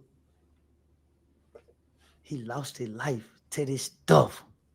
But people ignoring all of it. This ain't got nothing to do with no damn secret society. Man, I'm about to believe in all this, them theories. Let's just put the facts out there. You feel me? Put the facts out there. It's some stuff that goes on. It is. Because people knowing what make money. Charles White understand it. That's why he's good at it. He talk stuff where he know people gonna talk. Like he talk about my child. You feel me? He know people. It's gonna be controversial. So they know controversial sell. So they gonna do anything for controversial. Gunna not doing this for clout. Gunna is the most quiet. He's the quietest. That nigga ain't doing this for clout, and he dropping. I'm so proud of Gunna's success, bro. I'm so proud of that boy, man, in so many ways, bro. Because it was a time that Gunna end up on the menu. Yeah, Gunna end up on the menu. And niggas was there to collect. And Woody say, and Gunna didn't even know about it. Woody say today, Woody the reason Gunna still here. Because Woody like, hell nah. I believe in unity. I always believed in that. So when I heard bullshit, I called it out right then and there. If you ever go do your research about me, no, I wouldn't let that go on. And somebody else, you know what I mean? I ain't gonna put his name out there yet. Somebody else was on the menu. I came through for him. I don't know. No, bro. Hey, but then that's when I became, that when niggas started signing at me. We were protecting too many people. Nah, cause we together. But I didn't know this shit really was what it was. I didn't think that. So I realized I had ended up on the wrong side of the battlefield. Facts, Woody. Mike Dog, Crenshaw, District LA. I got family in ATL. LA has been gang culture since my granddad time. ATL is Motown and everything, black culture. Never follow us. The destruction, much love from. Exactly. Thank you, man. I know I'm glad you came on here and said that because, bro, that is y'all life. Out there on the West Coast, that's their life. When I went out there, I seen that with my own eyes. If I tell you what my definition of gang banging was, man, the LA niggas will laugh at me. But this is what they taught us in Atlanta. This is what they tricked us. They manipulated us to think that it was about this and that. When I went out there in LA and I seen people that supposed to wear blue all the time had on red, and I started seeing some stuff. See, everybody, I was just like, I was understanding how God was working with me. God was showing me these things so that I can open and use eyes. This ain't about no police shit, bro. This ain't about none of that. You know what I mean? Because them men went out there, they weren't looking at my tattoos saying, oh, you got red tattoo, or we about to do you. But if they would have been in Atlanta and I was on game time and I would have seen them with blue tattoos on them, Atlanta had me thinking that I had to do them. But when I seen LA was so structured and respected, I understood that they birthed into that. You can't just come over here and you just can't. You know what I'm saying? But Atlanta, we so good at creating our own thing, as in these snitching thing. Hey man, let me Google something real quick. Because we create our own laws. And the world so wrapped around Atlanta right now that Atlanta is just what Atlanta say is going. You feel what I'm saying? So let me Google this, right? All right, look. I Google snitch. Start asking people for the definition of snitch. Let me give it to you right now. Okay.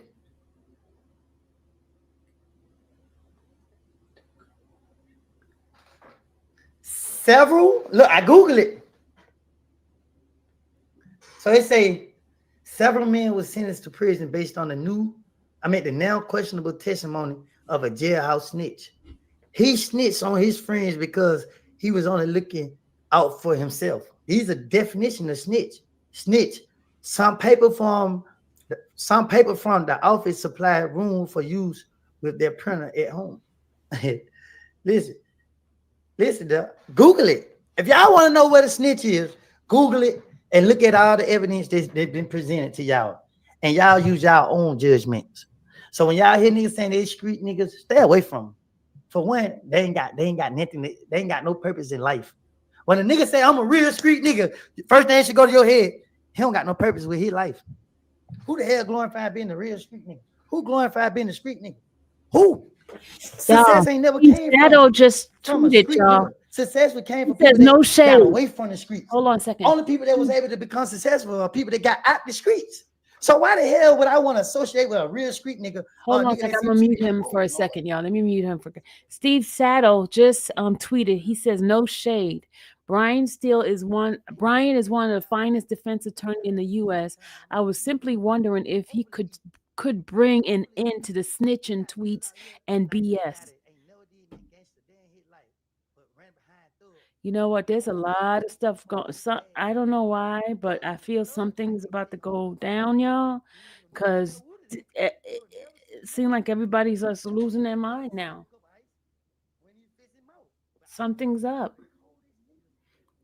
Something's up. Something strange. Remember, y'all quote me. I said something strange going on. Something strange. When I found of 8 had a scary blowout in Chicago last Thanksgiving, the police helping was from Georgia. Me and him had a positive combo plus some good combo over me quoting you. Man, listen, bro. When I go outside, the police love me. I love them too. I be wanting to pray for the police. Like I be want to hold the police hand and pray. And just pray over them. Because they doing a job that we forcing them to do. We ain't doing a job for them. You know what I mean? That's what they signed up for. And I pray for all police safety. But I wouldn't do it because I get scared of the police. I'm traumatized from all of the guilt that they have already put in their head about me. But so now when I see the police, they be like, hey, can we take a picture with you? I be like, for what? You get to the feds? You know what I mean? But I take the picture with them because they look at me as human. And I appreciate that. Police, man, Georgia State Trooper, man, this man pulled me over in every car. It seems like every time I get in the car, this one Georgia State Trooper pulled me over, right? And this is the police, y'all. That man walk up to the car and see me in the car, he started laughing. Like, I swear I didn't know that was you, man. It's just a coincidence. My cars attract the police attention, right? He said, I know you in the car. Man, look, y'all good to go, man. You feel me? I don't care what y'all think about that, but let me tell y'all what I think about it. Georgia State Trooper, the police that don't play the radio, that sergeant have faith and belief that I'm a different person. Do y'all hear me? Let me look at this camera. That sergeant with the Georgia State Patrol trust and believe and have faith in me.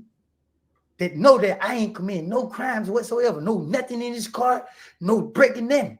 And you know, he say, go on about your business. He pulled me over in my Bentley. He pulled me over in my Trackhawk. He pulled me over in my Challenger. He pulled me over in my Challenger twice. He pulled me and my friend over in my Bentley. And guess what? He not one time gave me a ticket. That same police pulled me over in all them cars. I said, damn, they trying to get me. But it doesn't matter. I ain't did nothing. I ain't got nothing to hide. I ain't got no guilty conscience about nothing. I ain't got nothing. You feel what I'm saying? And I thank God for that. Because it could have been worse. Because of how I was and how I felt towards people. But let me tell y'all this. I went to jail. I broke the law. I was outside. I took a picture at somewhere I ain't supposed to be. I didn't know it was a crime. I took a picture and then they put a warrant for my arrest. They said that I was promoting drag racing. So I was like, good gracious. When the police locked me up, I had to go to 3 jails. And I got locked up on a Wednesday, like at 4 o'clock. I got to the jail. I had to go to pretrial. So I had to stay in that jail for one night. I stayed in there. Woke up Friday. My family paid my bond. So pretrial drove me to Rice Street. I get to Rice Street. As soon as the police see me, they like, what the world? Good gracious. I ain't even know I made the news. But anyway, they like, Woody, what's going on? I'm like, man, Atlanta police. You know what I mean? They got protocols to follow. They got to keep me out the street. So now the police doing everything to lock me up. So all the people in there, what's the name? Free Woody. I don't recall. I'm listening to these inmates. They saying free me. They locked up just like me, but they want to see me free. I said, what the world? I was shocked. Everybody this Rice Street. So you got to understand, the police mad at me, the DA mad at me. Hell, people that I don't even know mad at me. But they got me like, they not got me locked away. I'm sitting right here where people can get to me. Ain't nobody trying to harm me. I'm talking to the police. Get what the police say. I get finna get processed in. My bond 20,000. They like, golly, they gave you a $20,000 bond just for traffic fine, for lane dragging and driver suspended. Well, you got $20,000 bond. My bond was like 20-some thousand, but it was surprising. So get what happened? The lieutenants and the captains and the people at the jail was like, we know who belongs here and who don't. You don't belong here no more. You came, you did your time, you changed, and you're a grown man now. We seeing you, we watching you, we see you. I had to go to Gwinnett County, y'all. They called up to Gwinnett County and said, hey, we had Ken Copeland right here. Is y'all coming back to get him? Gwinnett said, nah, we'll be back to get him next week when we come back and get everybody else. Fulton County said, nah, don't worry. We'll bring him. We're going to drive Kenneth Xavier Copeland, a.k.a. Lil Woody, to Gwinnett County Jail so that he can be processed there. We don't want him in our jail no more. He don't belong with him. I said, I ain't want to open my mouth because I ain't want to ruin it. I was like, I want to see this happen. If this happened, I never go back to their mindset. I never go back to their mind. This is what the police doing. I never go back to being a criminal. Man, they said, hey, you come on. Walk me to the back of the jail. So I'm like, what's going on? They like, we finna drive you to Gwinnett County. First thing went in my head, the police ain't never did this with nobody. Rice Street drove me to Gwinnett County. Nigga, when I got to Gwinnett, go look it up. I stayed in Rice Street for like 4-5 hours. Ain't a couple hours, nigga. And Rice Street drove me to Gwinnett County. When I got to Gwinnett County, right? I sat up there all day in that whole tank. Gwinnett County didn't give in. They didn't care. They put me in that whole tank with 50 other people, and it was hot. We was sweating. We was stuffing. But guess what I told the people? Hey, man, whoever in here don't believe in God, you need to believe in God because there is a God. And God do love you. And God is right here protecting you. And God will see you through this. Them men in there was like, but who they? I can't believe you talking like that. They all knew of me. But they was all surprised to actually be sitting next to me. So I'm looking like, dang, why y'all acting like I'm just bigger than who I am? You know what I mean? I'm the same as y'all. They like, nigga, no, you ain't. You that nigga. Well, you that nigga. Woody, you need to know you that nigga. I'm like, bro, let me tell y'all this. Y'all need to pray. I kept trying to talk to them about God. So long story short, anybody that was in Gwinnett County Jail gonna come out and say this. Everything I do be that. So I tell the nigga, I said, bro, let me tell y'all something. I've been going to jail every year since my mama died. And I've been going to Rice Street. I don't leave out of Fulton County. I stay in Fulton County. I don't leave. I didn't know I was in Gwinnett. So when they were taking me to Gwinnett, I thought I was being kidnapped. But the truth of the matter was, I was in Gwinnett. I didn't know. I didn't know I broke the law. So I had to go pay for that. Then my nigga called me.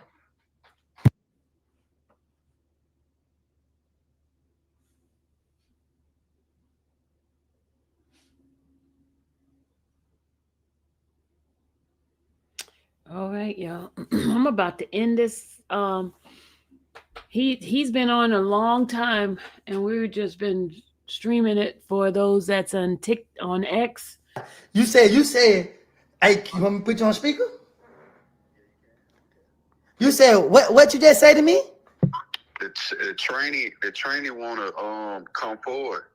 So you saying the people you know just reached out to you with their training ready to come forward right now?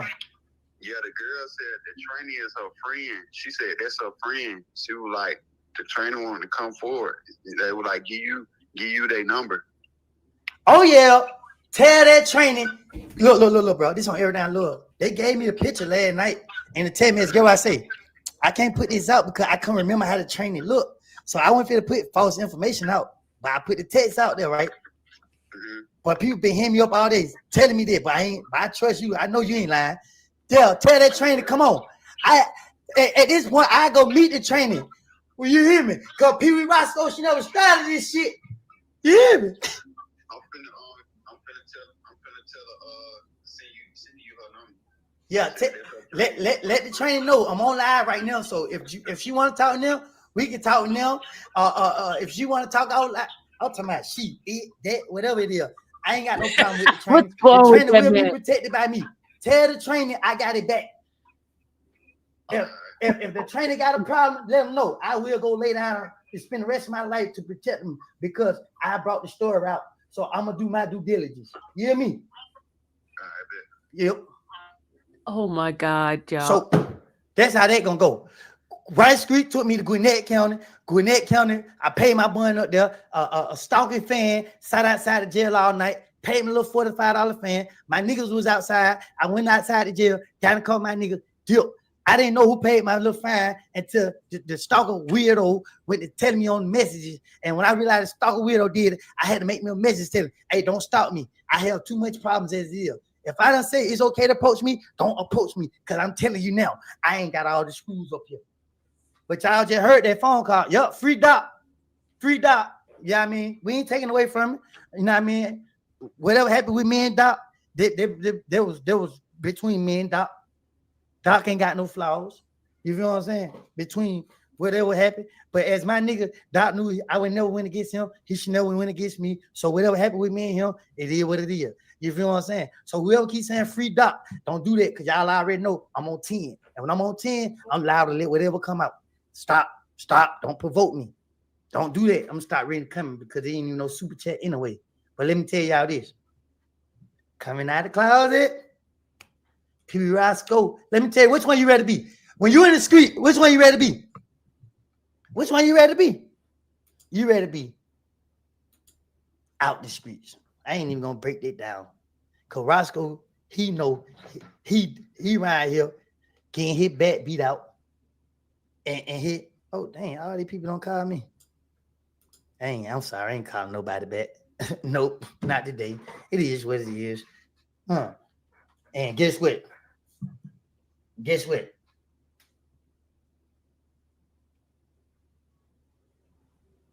Uh-oh. I'm calling right now, y'all. The training Okay, number. right now. The training Make number. sure I don't put the number. And I ain't even gonna hide my number. I'm calling with my number showing. Can y'all hear? Can y'all hear real good? Training calling.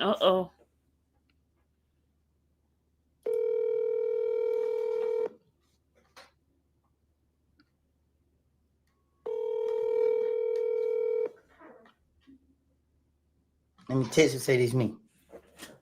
Hello? Hello, this Woody. You can hear me? I got you on speaker. Let me take y'all speaker.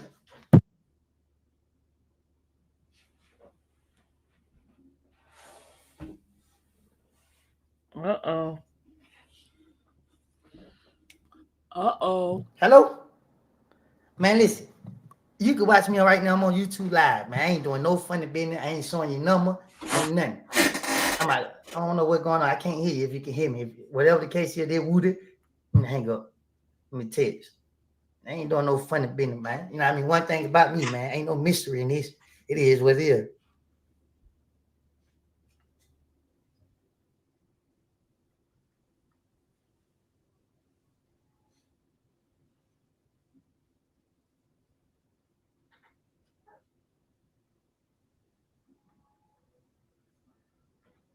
Don't get me started. Cause y'all already know how far I'm willing to go.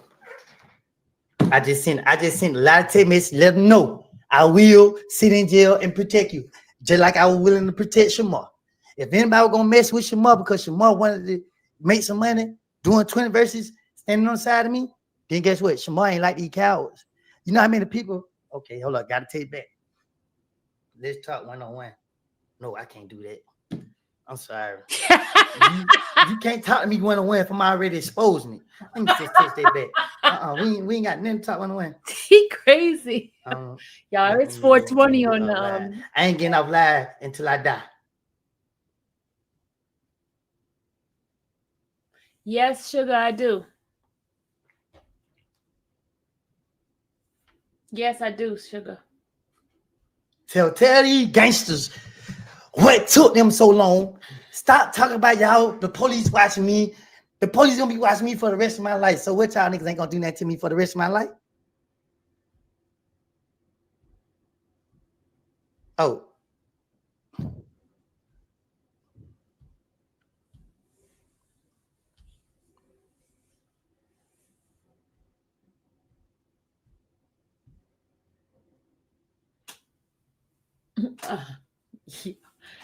This is This is silly. Yeah, I'm trying to get off this live, and y'all got me still stuck on this. Ooh, let me tell you something, boy. The person want to do an interview. See, you know how much bravery it takes for you to want to come forward? Oh, Lord, y'all. I'm trying to get off, but I'm like so in tune to this.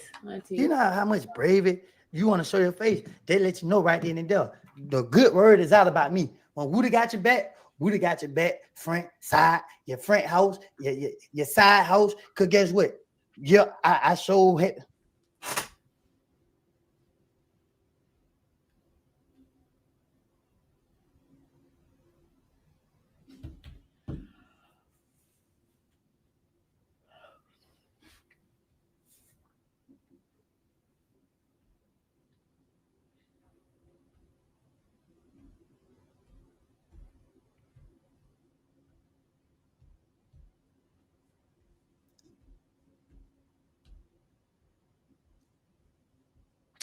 Now, why he do that? That's why I ain't post a picture. I got the picture.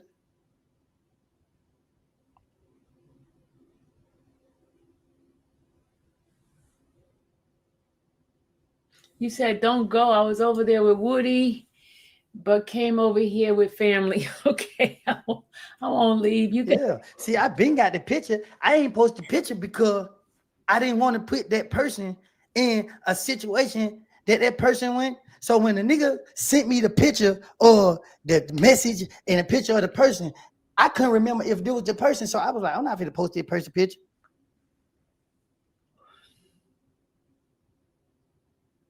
Yeah. Oh yeah. Oh yeah. For sure. Oh yeah. I'm more definitely speaking out. Yep. Look, I ain't testing the thing. I'm testing the friend because they pissed off about it too. You see how everybody be holding these secrets in, trying to protect people, but you know what I mean, getting mistreated along the way. Yeah. Mm-hmm.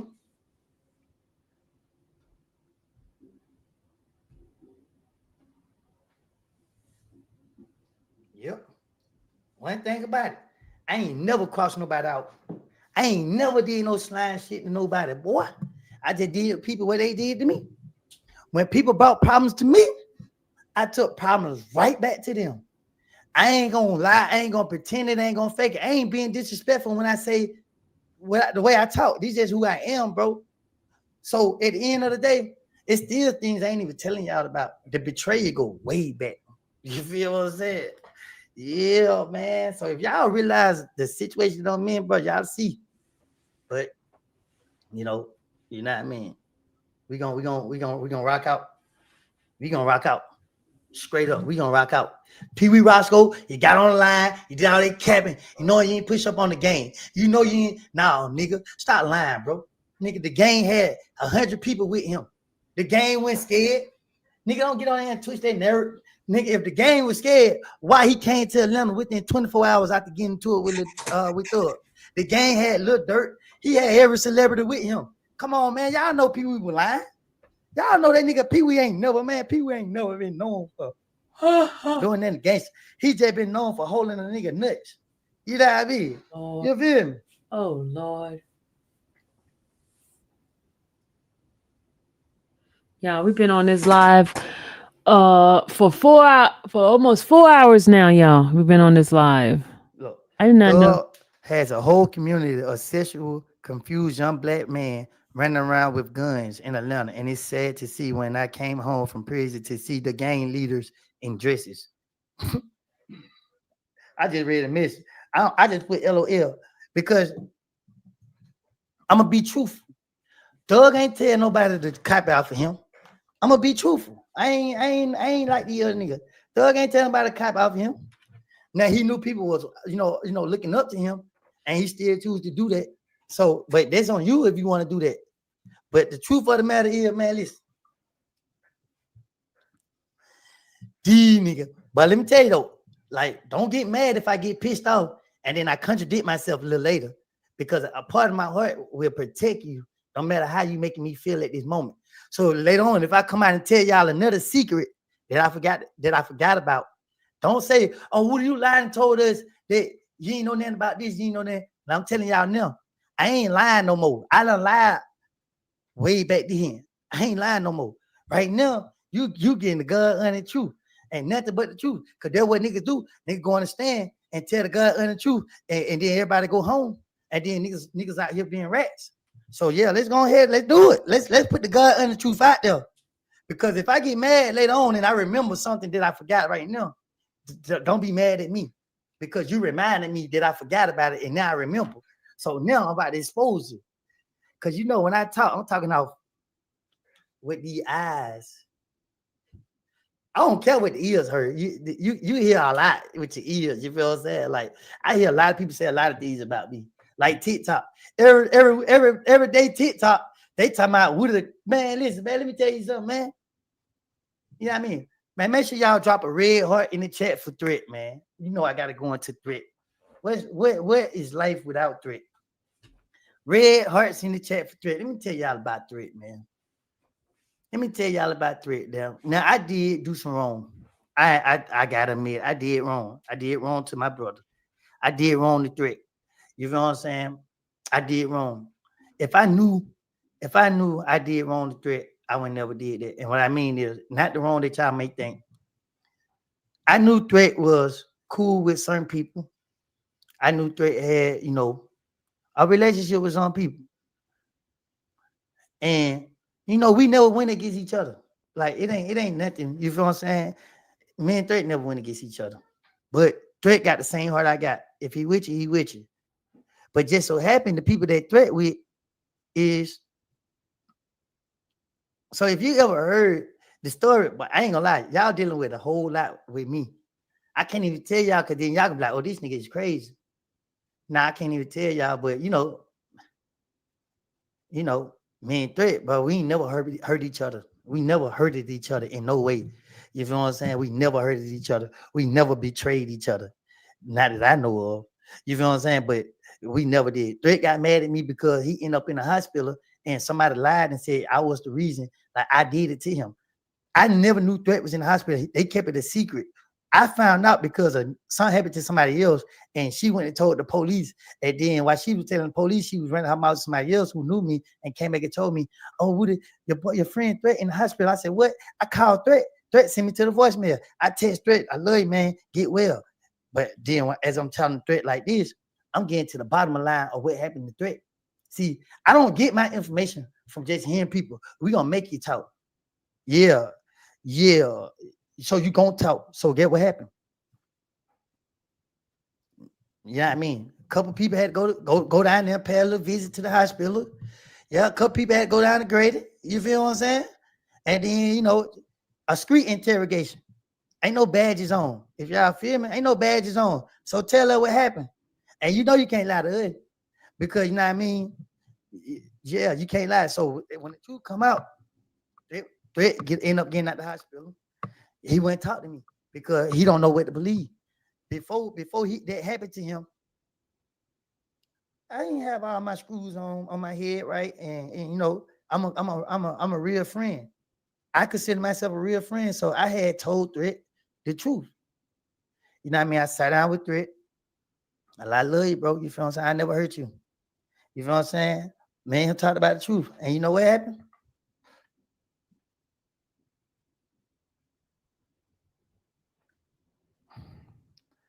You know what happened?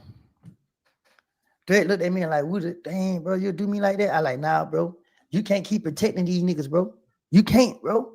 I'm tired, bro. I gotta get it. Bro. Nah, bro. You can't keep protecting me. He's like, bro, nah, bro. Nah, this ain't how it go, bro. They no Threat. But I ain't never gonna get you. So what happened was, me and Threat had a disagreement. Threat went over there. I stayed in my neighborhood. It's me against the world. Remind y'all, Threat my brother, like this my love, but it's me against the world. A couple people, names I can't mention because, there's no need to, but I love them with all my heart. I appreciate them. I thank God for always having them people to have my back because Lord knows it been times that I needed people to have my back. And you'll never expect who came to have my back. And when they came to have my back, they had my back, and I was able to sleep with my eyes closed. Because sometimes you get tired of standing up 48 hours, 72 hours with no sleep because you just got to be on defense. I went on offense. I was on defense because I never did nothing. But anyway, with Threat said, boom. So when Threat got hospital, me and Threat, we got back together. And Threat said, I knew you would never hurt me. But he was disappointed that, you know what I mean, what happened before then. And I told Threat, you know how careful I am. And, you know, as brothers, we understood it, you know what I mean? We understood life. You know what I'm saying? And guess what happened? Me and Threat never had an issue ever after that. Me and Threat end up, you know what I mean, still rock together every day hard like we did. Even when we didn't talk every day hours, we still had that same bond. Nigga, we didn't have to call each other when it was an issue. We didn't have to tell each other when there was a problem. Everybody knew when there was a problem because everybody in Atlanta ran their mouth. Y'all talk about stuff that's been going on for years, man. So what happened was God got away. Because when God been working with us and trying to open our eyes up, we were blind. What happened? 2019, I got the feds. Threat pulled right up on me. Umfunk put up on me. All them pull up on me. When Umfunk put up on me, I knew it was fake. I met Umfunk in Rice Street for the first time. He would come back from prison, giving his time back. I was so happy because I'm like, dang, Thug really brought his brother back home from a light sentence. And when I was talking to Umfunk, it just wasn't what I expected. I expected Umfunk to be a dark-skinned person, not a light-skinned nigga. You feel what I'm saying? But I'm like, okay, cool. Umfunk, he seemed cool and genuine, but I seen the look in the eyes. But we in jail, so Umfunk went back down the road. I went back to the feds. Got out 2019. Everybody pulling up on me. I'm watching how they pull up. When I seen how Umfunk and them pull up, I said right there and there, stay 100 yards away from them. Because for somebody to give back a life sentence, you already implicating yourself in a manipulation. I told him, I said, hey bro, don't get caught up in this. I told him, he can't deny it. I told him straight to his face, I ain't care about it being his brother. I said, don't get caught up in this, bro. It's a lot going on. Man, we good, my brother. You know what I mean? I say, focus on the music, bro. Everything else is already where it need to be. People already know. Ain't no points to need to be proved. People already know everything they need to know. Well, you know, life goes on. Anyway, 2020, I end back up in jail. I was end up dating a jealous female. That was no good. You know what I mean? She was perfect. When me and I was together, everything was good, but I end up talking with my phone on the radio. And she recognized, she's programmed nigga numbers that I was talking to. She realized the nigga had more money than me. So she wanted the nigga with the most money. She ended up contacting the nigga. Long story short, I never fell out with nobody about no girl. A girl gonna do what a girl gonna do. I don't own her. Only people that I, gotta be there for my kids. No female in this world I'm ever gonna feel like belongs to me. If we together, we together. That's just what it is. Ain't no I own her or she mine. No, she made the best decision for our relationship. I make the best decision for our relationship. This how it goes. Long story short, I tried to call my buddy. He ain't answer. So I tried to text him from her phone, let him know this me, and seeing that they had prior message. I cut the girl off. Because I asked her, like, hey, what this about? They weren't talking about nothing. She was just like, hey, I'm trying to do this, then third. So I'm like, what this about? She's like, oh, now I said, how you get his number? Oh, he gave it to me. I said, he gave it. So now I'm telling her, like, don't lie to me because I'm going to ask him because he tell me everything. Nah. So if I got to ask him, it's going to be a problem. You can ask him, you doing too much. I'm going to ask because I'm a person that like to know. I need to know. So I called dude. I said, I ain't checking you. You my nigga. I don't care. You can come over here and do whatever you want to do to her if she lets you do it. But it ain't got nothing to do with me. I just like to know the truth. I like to get to the bottom line. But I thought you gave him my number. I said, all right, my nigga, click. Hung up with him. Still talk to him to this day. Still care about him more than anything. But guess what I do? Cut the girl off. I ain't even call her back. I just blocked her off everything. Every day she called the police on me. Woody got guns. She lying. I don't got no guns. So what the police do? They already watching my social media. They stalking me. The police said I was on a 4-wheeler and it looked like I had a gun on my hip. It appears to be a gun. This is documented. It appears to be a gun on social media. The police issued once for my arrest. So before they did that, she don't roll past. She saw me on live. That's why I don't go live outside, because the police, they don't care. All you gotta do is just say people's names. They did this, they're gonna go put warrants out on you. They're not investigating. So she seen me on live, knew who I was, and sent the police to me. But every time I broke up with her, every time I went places that I took her to and went live, the police came there and harassed me. They kept saying, we got a phone call that Woody got weapons. A person with all black on, cause I wear all black a lot then. I was on that type of time. So I wore all black. So I'm like, what? I tell the police, you can search me. The police, sometimes they search me, sometimes they didn't. They just left and left. But the whole time, it's her calling the police. I didn't know it. Sitting outside one day, they pulled up on me deep. I'm watching them ride past. My damn, where all these police is going? They could get somebody. That's why when you see the police, just leave. Leave. Don't ever stay on the scene. Just leave. Just leave, because you always end up being, you know what I mean, misidentification, anything. Just go. Just leave. Let them figure out whatever they try to figure out. Don't stick around. Anyway, 12, get out the car, walk up on me. Sound like him, bro. You on private property, bro. What going on? He said, man, we got a call that male on the 4-wheeler pulling weapons out on people. I said, well, I don't want on the 4-wheeler. I don't got no weapon. I lift up my shirt. Show him I don't got no weapon. What the heck? So I try to tell the police, bro, somebody been calling. I'm thinking this is my enemies. I'm like, bro, my enemies, they trying to get me out of the street. These niggas so scared. They call the police. That's what I'm thinking. Man, while I'm trying to explain myself, this nigga try to grab me. I'm fast, y'all. I ain't gonna lie to y'all. I was fast, real fast, really, really fast. I'm like, whoa, I jump back, take out, ran. He chasing me.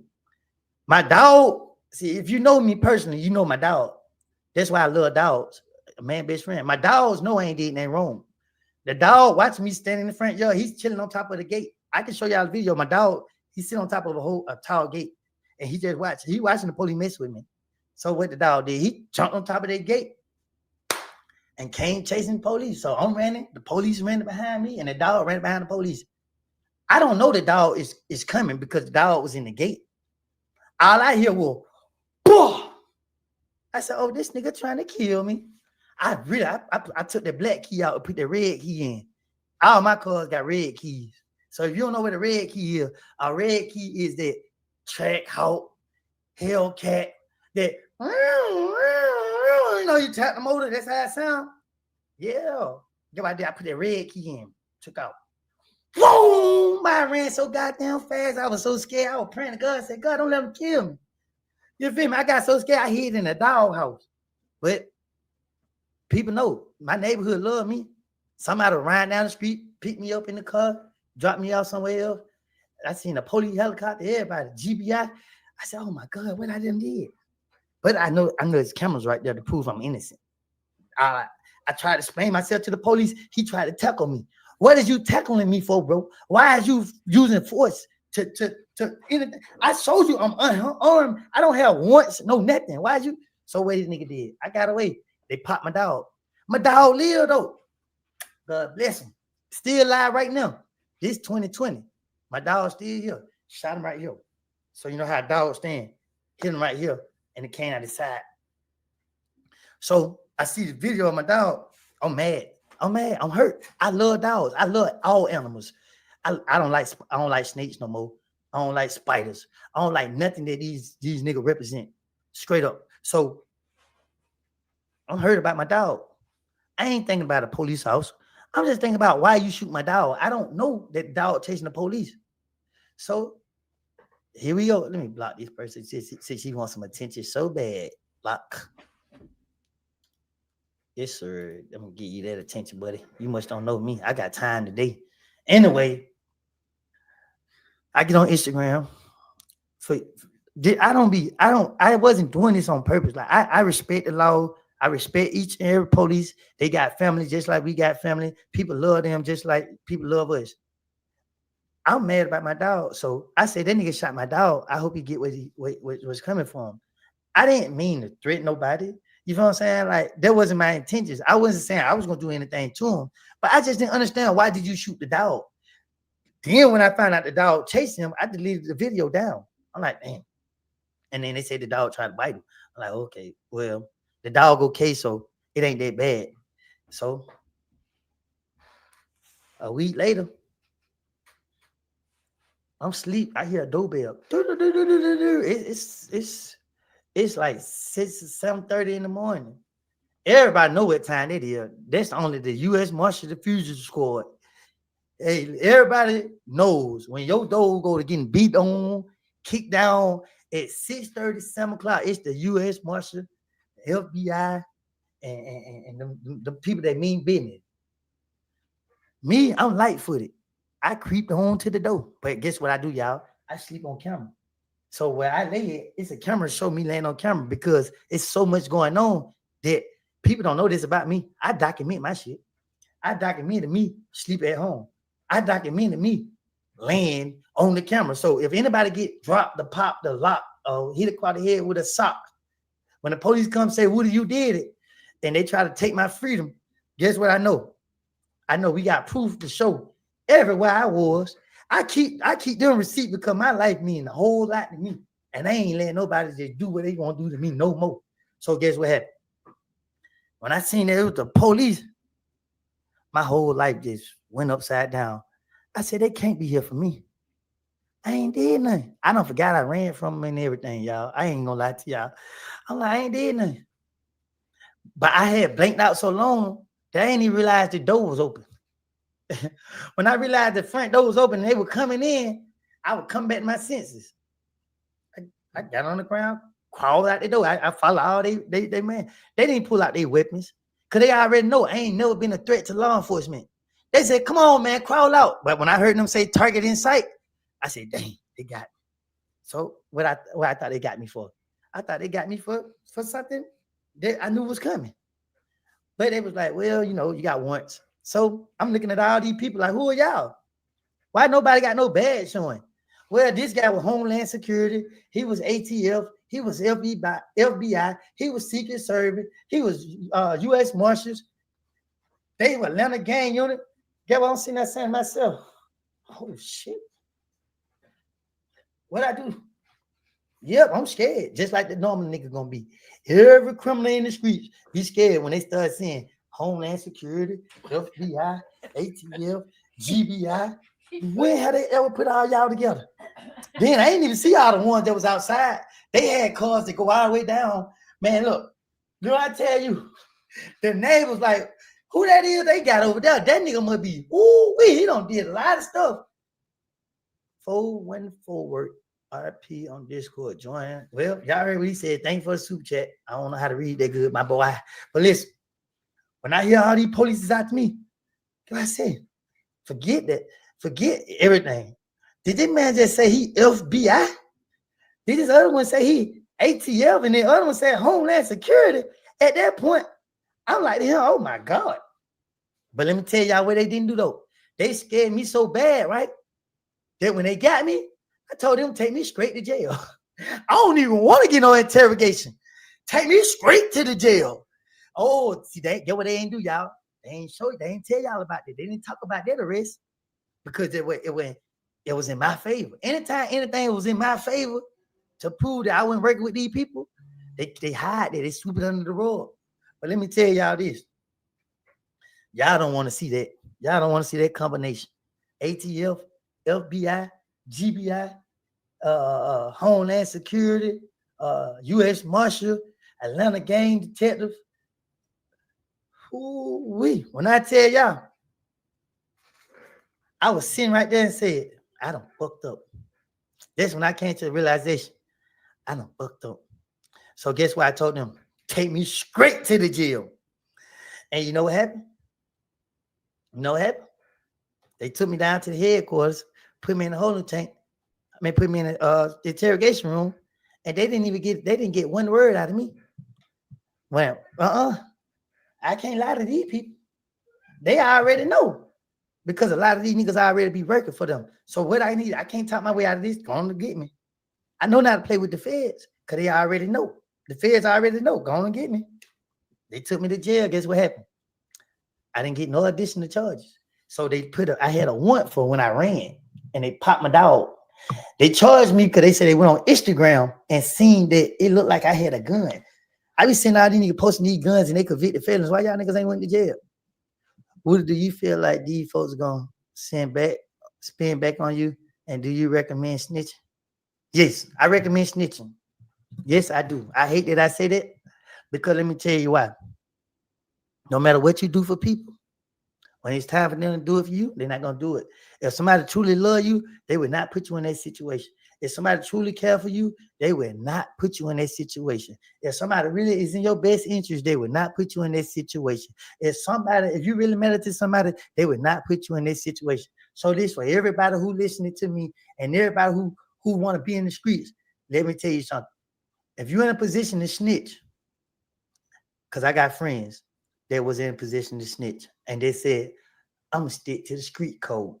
And that nigga still in jail 15, 20 years later, where life plus 100 years, plus another life, plus another 100 years, plus another life. And guess what? Everybody forgot about him. When that nigga called, he be like, man, we don't. I said, how I feel to accept money from a snitch?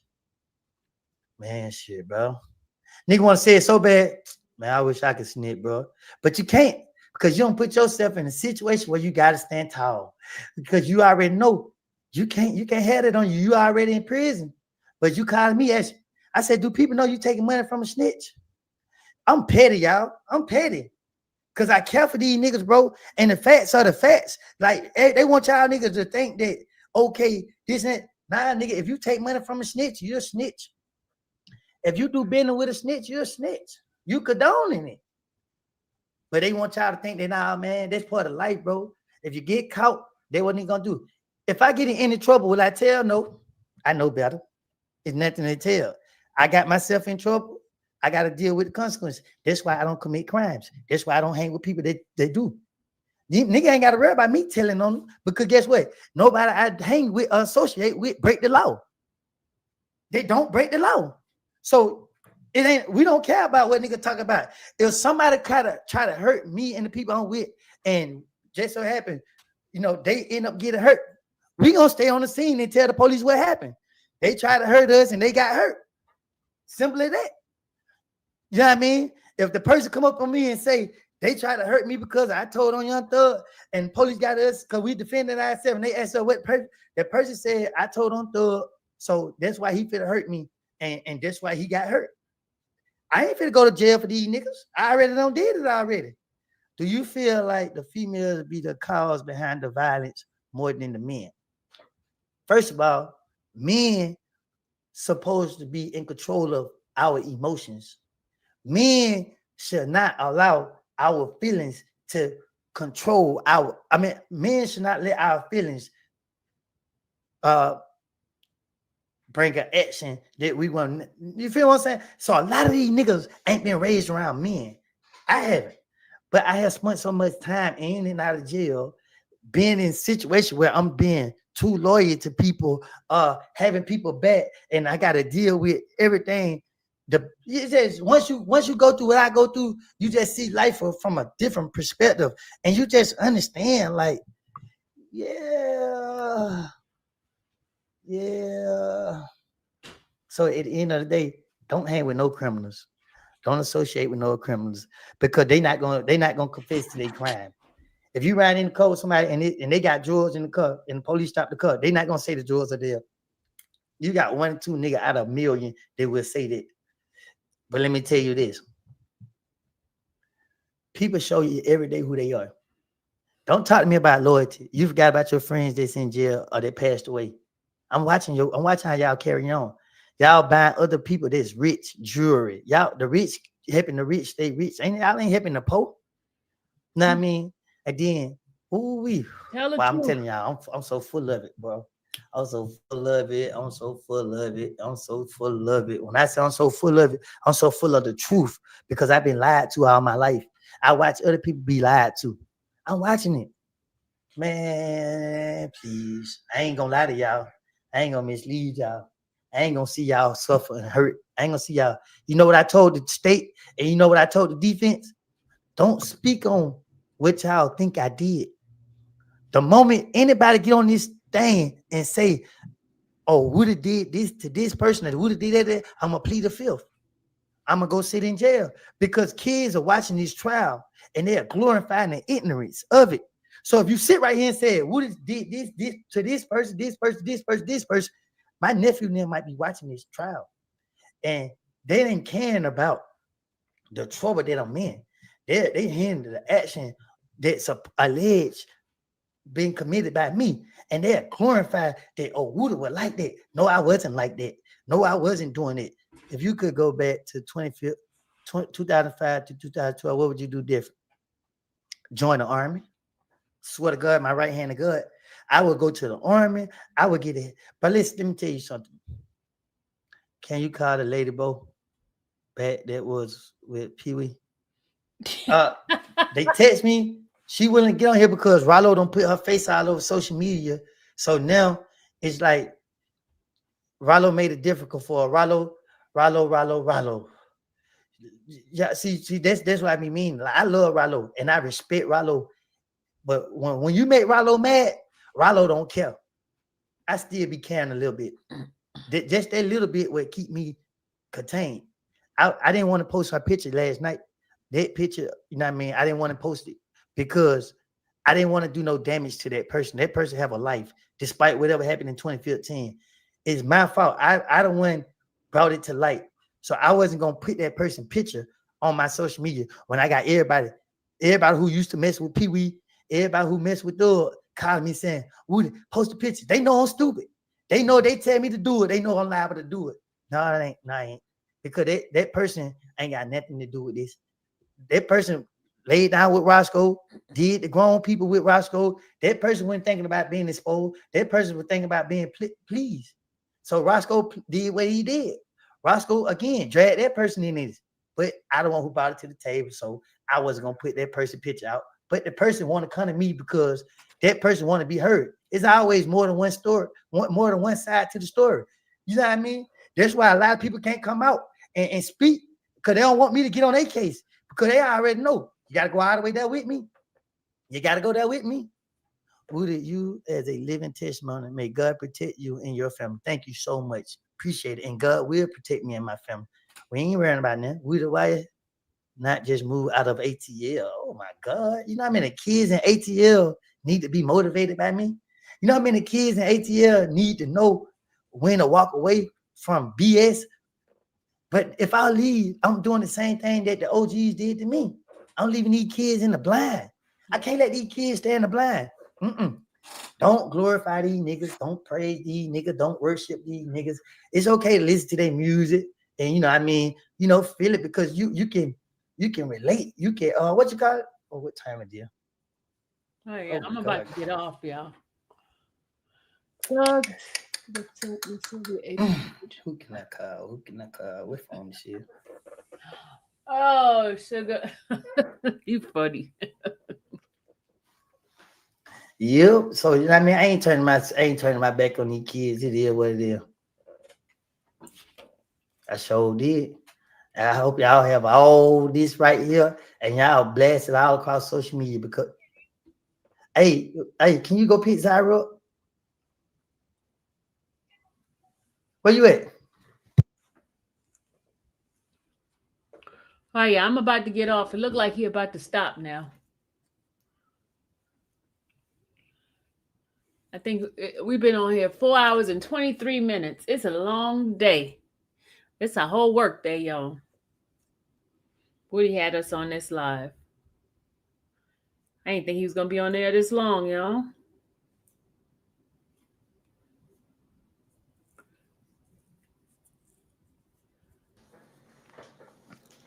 Where's him? So I don't know what I was talking about. I get distracted, but let me tell y'all something, man. A real man will worry about, you know what I mean, his responsibilities. His responsibilities are the things like his kids, if he have any, his bills, his significant others, his loved ones, not discreet shit. Cause let me tell y'all something, bro. I carried the burden on my back for 10 years.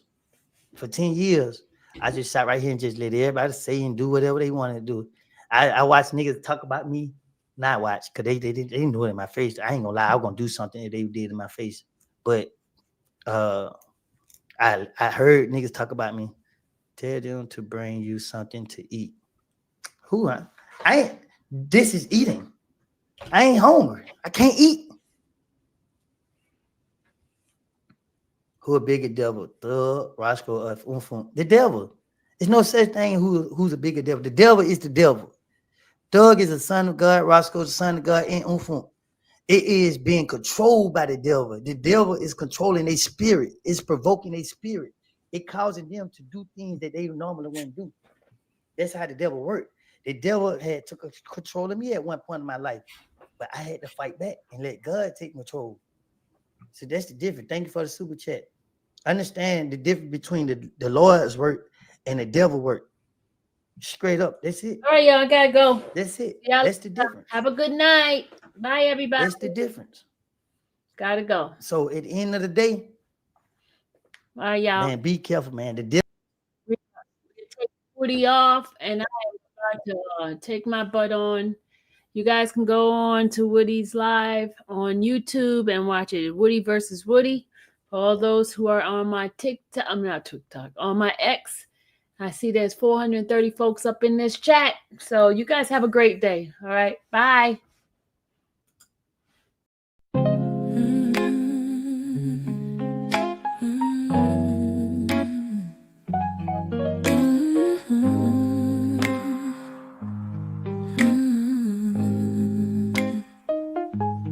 Thank you for watching the infamous Sylvia channel, where laughter and fun make up our panel. Together we build this digital spree. We appreciate you and our growing family.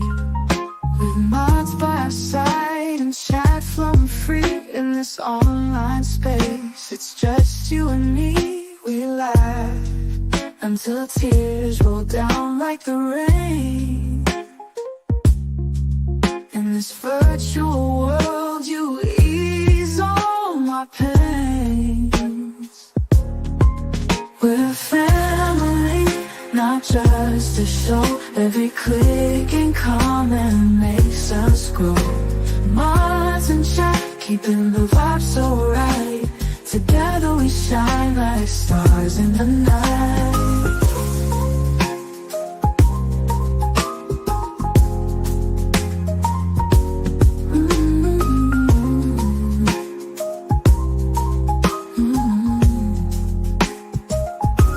We cherish the moments, the highs and lows, from the latest gossip to stories untold. You're more than a viewer, you're part of the crew in this space of ours. It's all because of you. This digital world where emotion is shared, every post and reaction showing we care. The love is real in this virtual domain. With every sign, enjoys what we'll gain. We're a family, not just a show. Every click and comment makes us grow. Mods and chat, keeping the vibe so right. Together we shine like stars in the night. We're a family, not just a show. Every click and comment makes us grow. Mods and chat, keeping the vibe so right.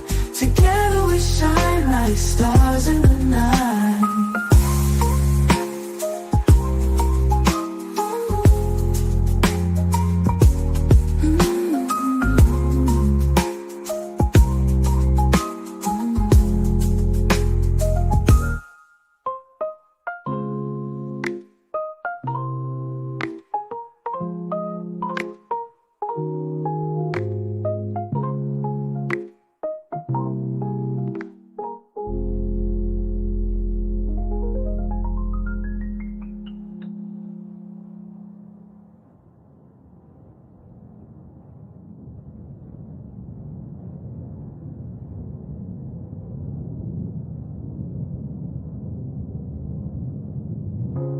This digital world where emotion is shared, every post and reaction showing we care. The love is real in this virtual domain. With every sign, enjoys what we'll gain. We're a family, not just a show. Every click